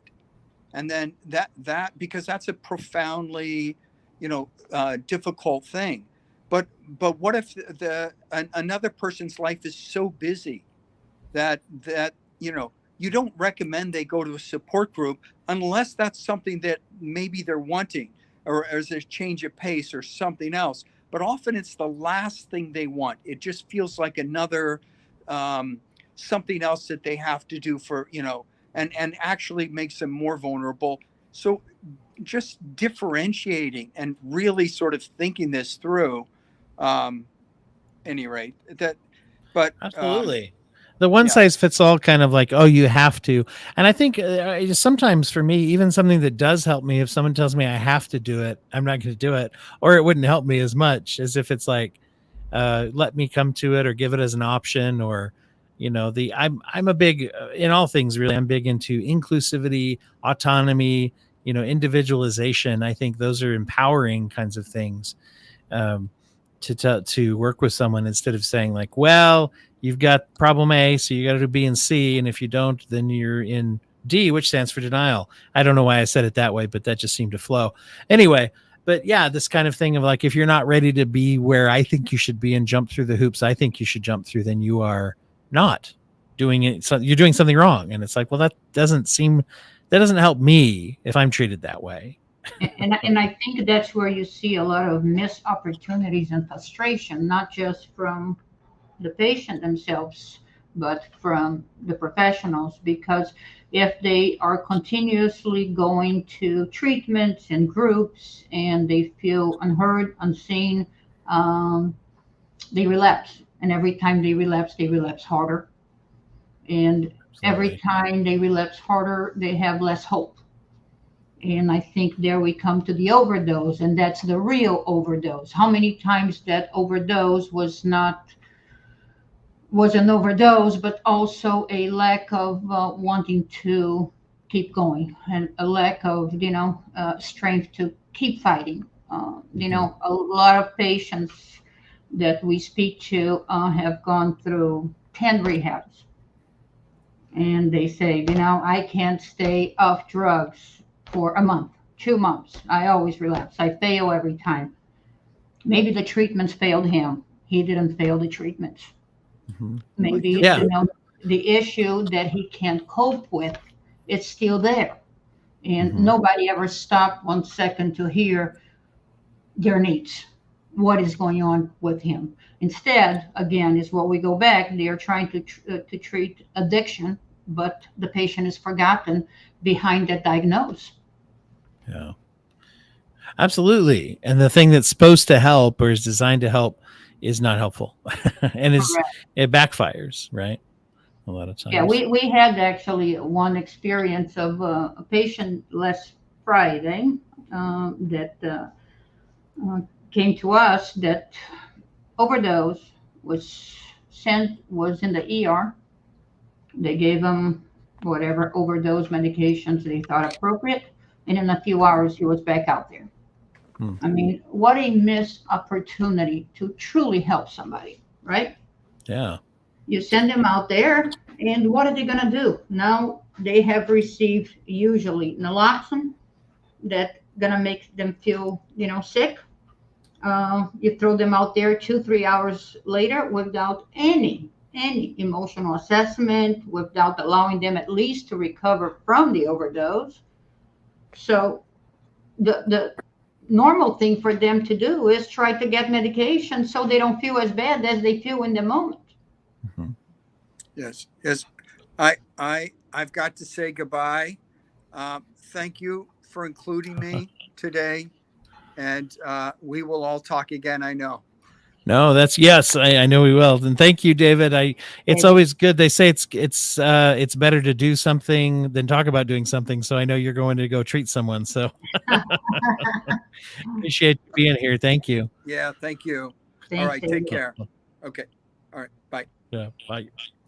But it's talking about the whole system, in the midst of a crisis of people being poisoned, people overdosing. We would think that the system would change a bit to be more effective.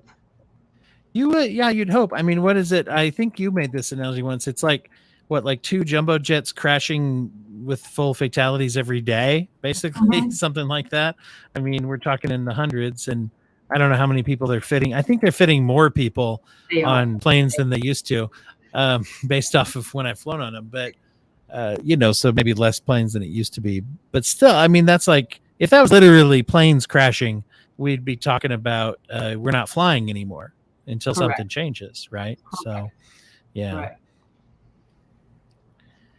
Correct. So yeah, it's a something that you're big on, and remind me of the hashtag that you started, because you're big on using social media in a healthy Right. way to spread awareness. So the hashtag is Stop the Silence. I think the silence should not be allowed anymore. I mean, it's too many people suffering due to lack of education, lack of awareness, lack of knowledge. We can definitely, every one of us, share a story. Yesterday, there's a foundation called Song for Charlie, from parents that lost their kid to a fake Percocet. Again, college student, that didn't have drug problems and took a fake Percocet. There is a video yesterday that is incredibly hard to watch, but incredibly educational and puts a face on, behind the crisis, so Yes. people understand. And if you just tweet or Google fentanyl poisoning, you will see that on Twitter, all parents are putting the picture of their kids. Hmm. Share it to make other kids aware that one pill can kill.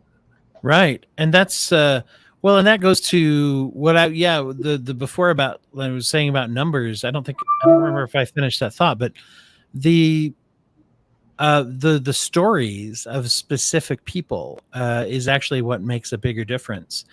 People attach emotionally, and they understand, like, okay, wow, 175 people a day, a person every 8 minutes or 9 minutes or so dies of this. That's overwhelming. That's shocking. I care. But when I say, oh wait, I know that my kid's that old, or gosh, my child is also wonderful and beautiful, and you see that. I'm pulling up here, you had mentioned, and this feeds into our I skipped the last 20-minute alarm about charity, but this one is Song for Charlie, right?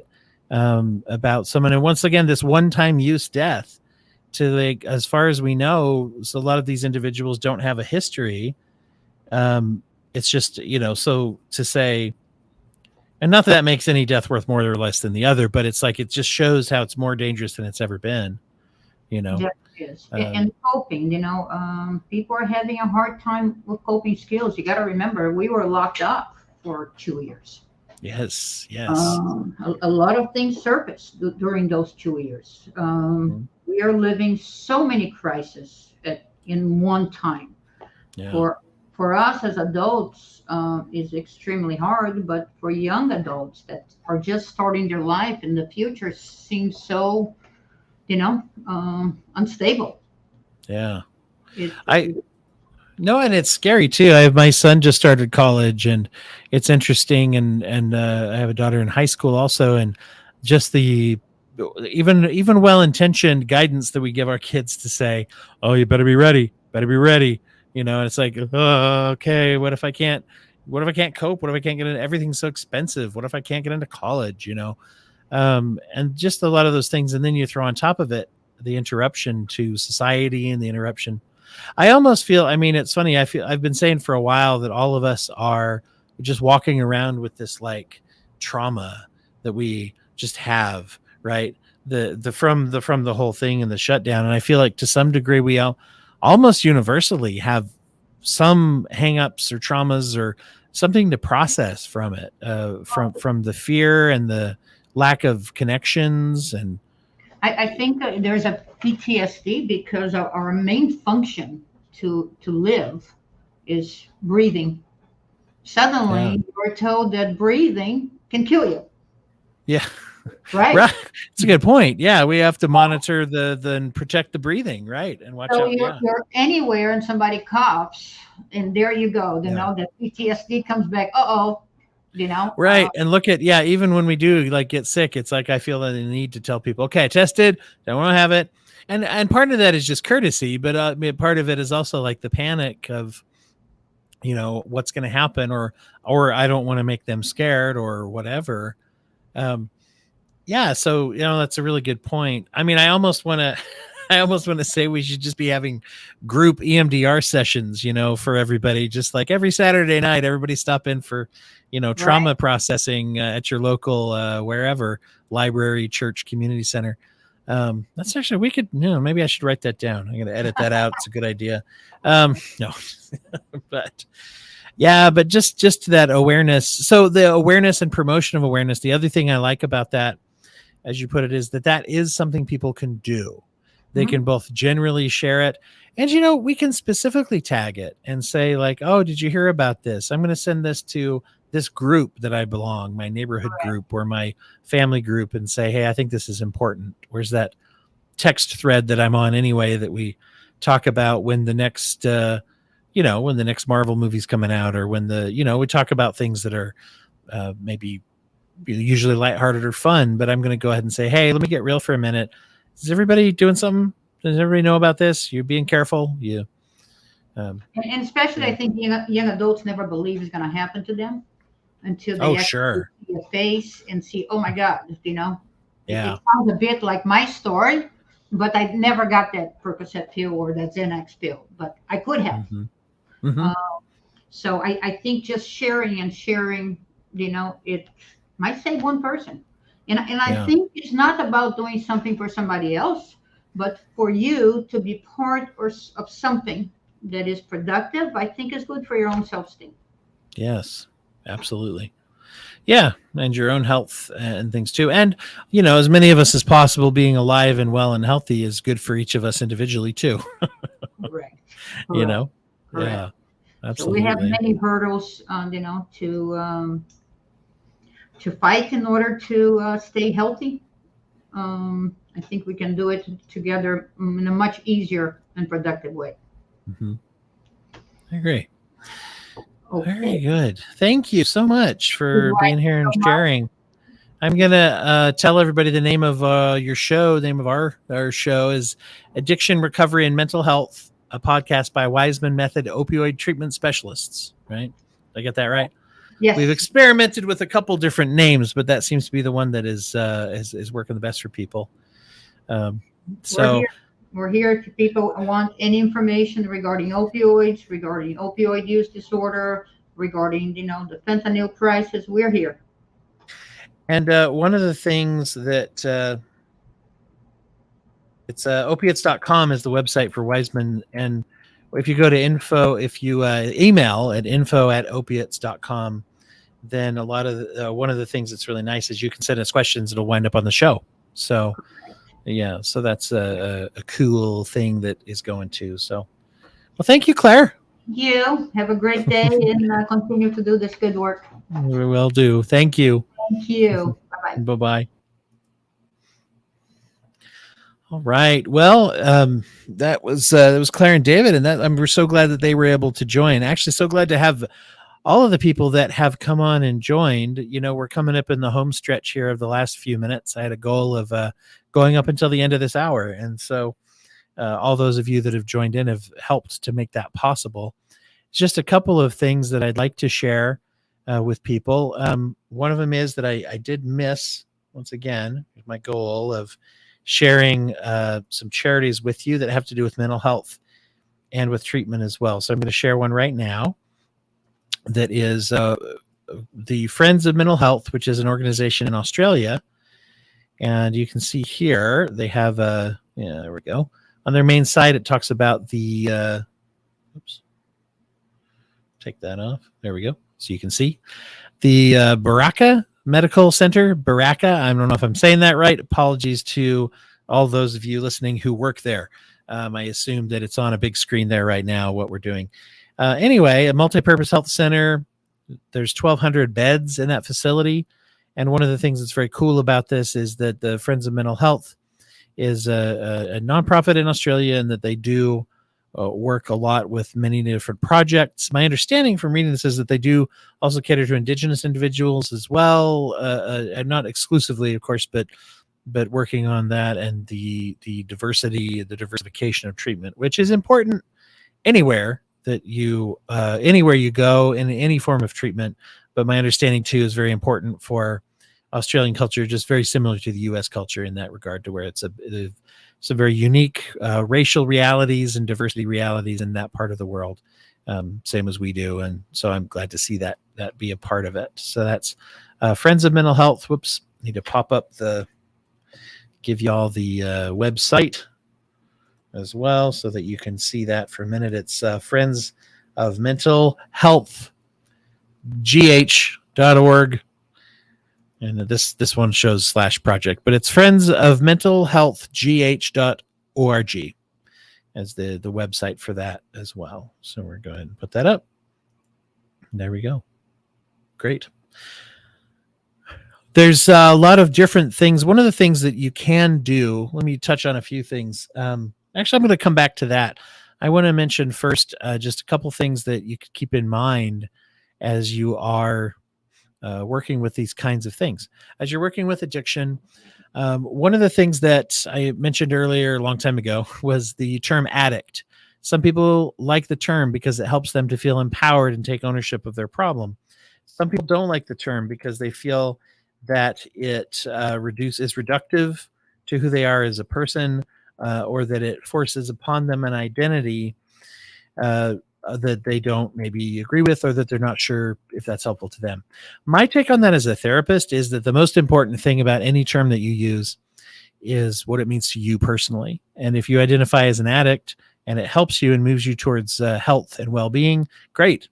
If you identify as a substance user, former substance user, someone who struggles with addiction or any other term, and that empowers you to move towards health and safety and well-being, then that's great too. We've talked a little bit today also about harm reduction, and I think we've touched enough on it that you can pick up from context if you hadn't heard of it or what it is. But I have a bias towards harm reduction, to be honest with you. Abstinence is also a healthy goal, which is, by the way, in my definition, included under the umbrella of harm reduction. Harm reduction I find to just be a bit more empowering to the individual. However, if you're in a program that's abstinence-based, usually it's because, hopefully, if it's for healthy reasons, it's because you found that that's what you need as a person. And there you go. You found your goal. And the thing about a goal of abstinence from the substance is it is rather simple. If it's simpler, not easier, but simpler, rather than finding the balance of what is and isn't a permissible for me level of use, or anything like that. So that's hard. Both of them are hard, I should say. One may be more complicated, one may be more simple. Maybe I'm being reductive by saying that. But so I'm not married to any of those terms, but an abstinence only, to me, the only problem with it is that it's restrictive. Whereas I think there needs to be some understanding. It helps to have some understanding that there's different people with different goals. And if you don't appreciate that, they're probably not going to talk to you if you don't appreciate their right to set goals. So that's some terminology stuff that you just may be aware of. And I would encourage you, if it's someone in your life you're supporting and they don't want to embrace the term of addict and they don't want to go to 12-step groups, don't push it, but encourage them to do something else instead. Don't just do nothing instead. And some of the organizations we've shared, you can go to HAMS online. It's free. You can go also to basically therapy and talk about that. There's also things called rational recovery. That's worth a Google. That's a different alternative. None of these are mutually exclusive too. You can go to 12 steps and do the other things as well. It's good to find the balance of what works best for you personally. So one of the things I also want to share that I have found to be very helpful is something that is a concept called the stages of change. I'm going to share that real quick. I have a picture here for those of you that are watching. And what it is the stages of change is a model that takes into account what helps people to make any sort of change. It's especially tends to be utilized in addiction treatment a lot. The most important part is that the beginning of it is what they call pre-contemplation. And pre-contemplation just means you're not wanting to change yet, basically. And you're not even maybe aware there's a problem, or you don't want to deal with it at that point. You're not thinking about change. Then there's contemplation, which means you're thinking about change. It's just the opposite. It's like I'm considering it. I'm thinking that there's something, maybe I should do something. There we go. Maybe there's something I should do to change. And so I'm contemplating that. Okay. After that is the preparation stage, where you're actually, maybe that's any time that your contemplation crosses over into behavior. Maybe I'm calling around to therapists. Maybe I've gone to an AA or NA, or OA, or an NACA, one of the 12-step groups that addresses my addiction. Maybe I've looked up where it is. And then there's the action stage, where I actually go, or I actually get to an appointment. Preparation and action are both, they bleed into each other really well. If someone's really preparing, you're going to see action start to become part of it. The last two are not really part of it. They call it a 4-step model: pre-contemplation, contemplation, preparation, and action. With the last part is maintenance, which is what you hope for to maintain. And the other option, of course, is relapse, which puts us back into the other sometimes. I don't think it's perfectly true that it always goes back into it, but So basically, what I'm trying to say there with that is that you want to appreciate that everybody's in a different stage of that change. There we go. You want to appreciate that if someone is in a pre-contemplative state, you can't expect them to take action the next day. If someone is just contemplating and they're thinking about it, and you push them and act as if they're in action, or even if they're in maintenance, that, boy, this is not a problem anymore, right? You're doing them a disservice because you are not allowing them to go through their own process. So those are a couple of things that's important for professionals. And it's important to know if you're working with a professional. If you do know that about yourself or your loved one, sometimes it's helpful to communicate that and say, I'm barely in the contemplating, I'm barely dipped my toe in the action stage. But it's good to know about yourself. It's good to know about your loved ones, sort of thing. Okay. Other things that you can do is, give of your time, give of your money if you can. Share, as I was sharing some of these charities, this was part of this program, and I always ask guests on the Broken Brain to share a charity at the end of their visit, especially their first visit. I always like to have them share their favorite charity or nonprofit that they think that you should be aware of. One of the reasons for that is that's an action item. You can do that. You can start to go out and find somewhere to volunteer, or you can find somewhere to donate to, or you can just share it on social media if you don't have the time or the money. Those are resources, scarce resources sometimes, but you can do all those things to make people aware of what's going on. Another thing that you can do is look around for those in your circle that need community and that need support. And if there's a neighbor that you see and maybe talk a little bit more than you usually do. Maybe drop some cookies off across the street, something like that. Because here's the thing, whether or not we're at danger for overdose imminently, we're all in danger of loneliness. We're all in danger of sadness. We all could use some community, okay?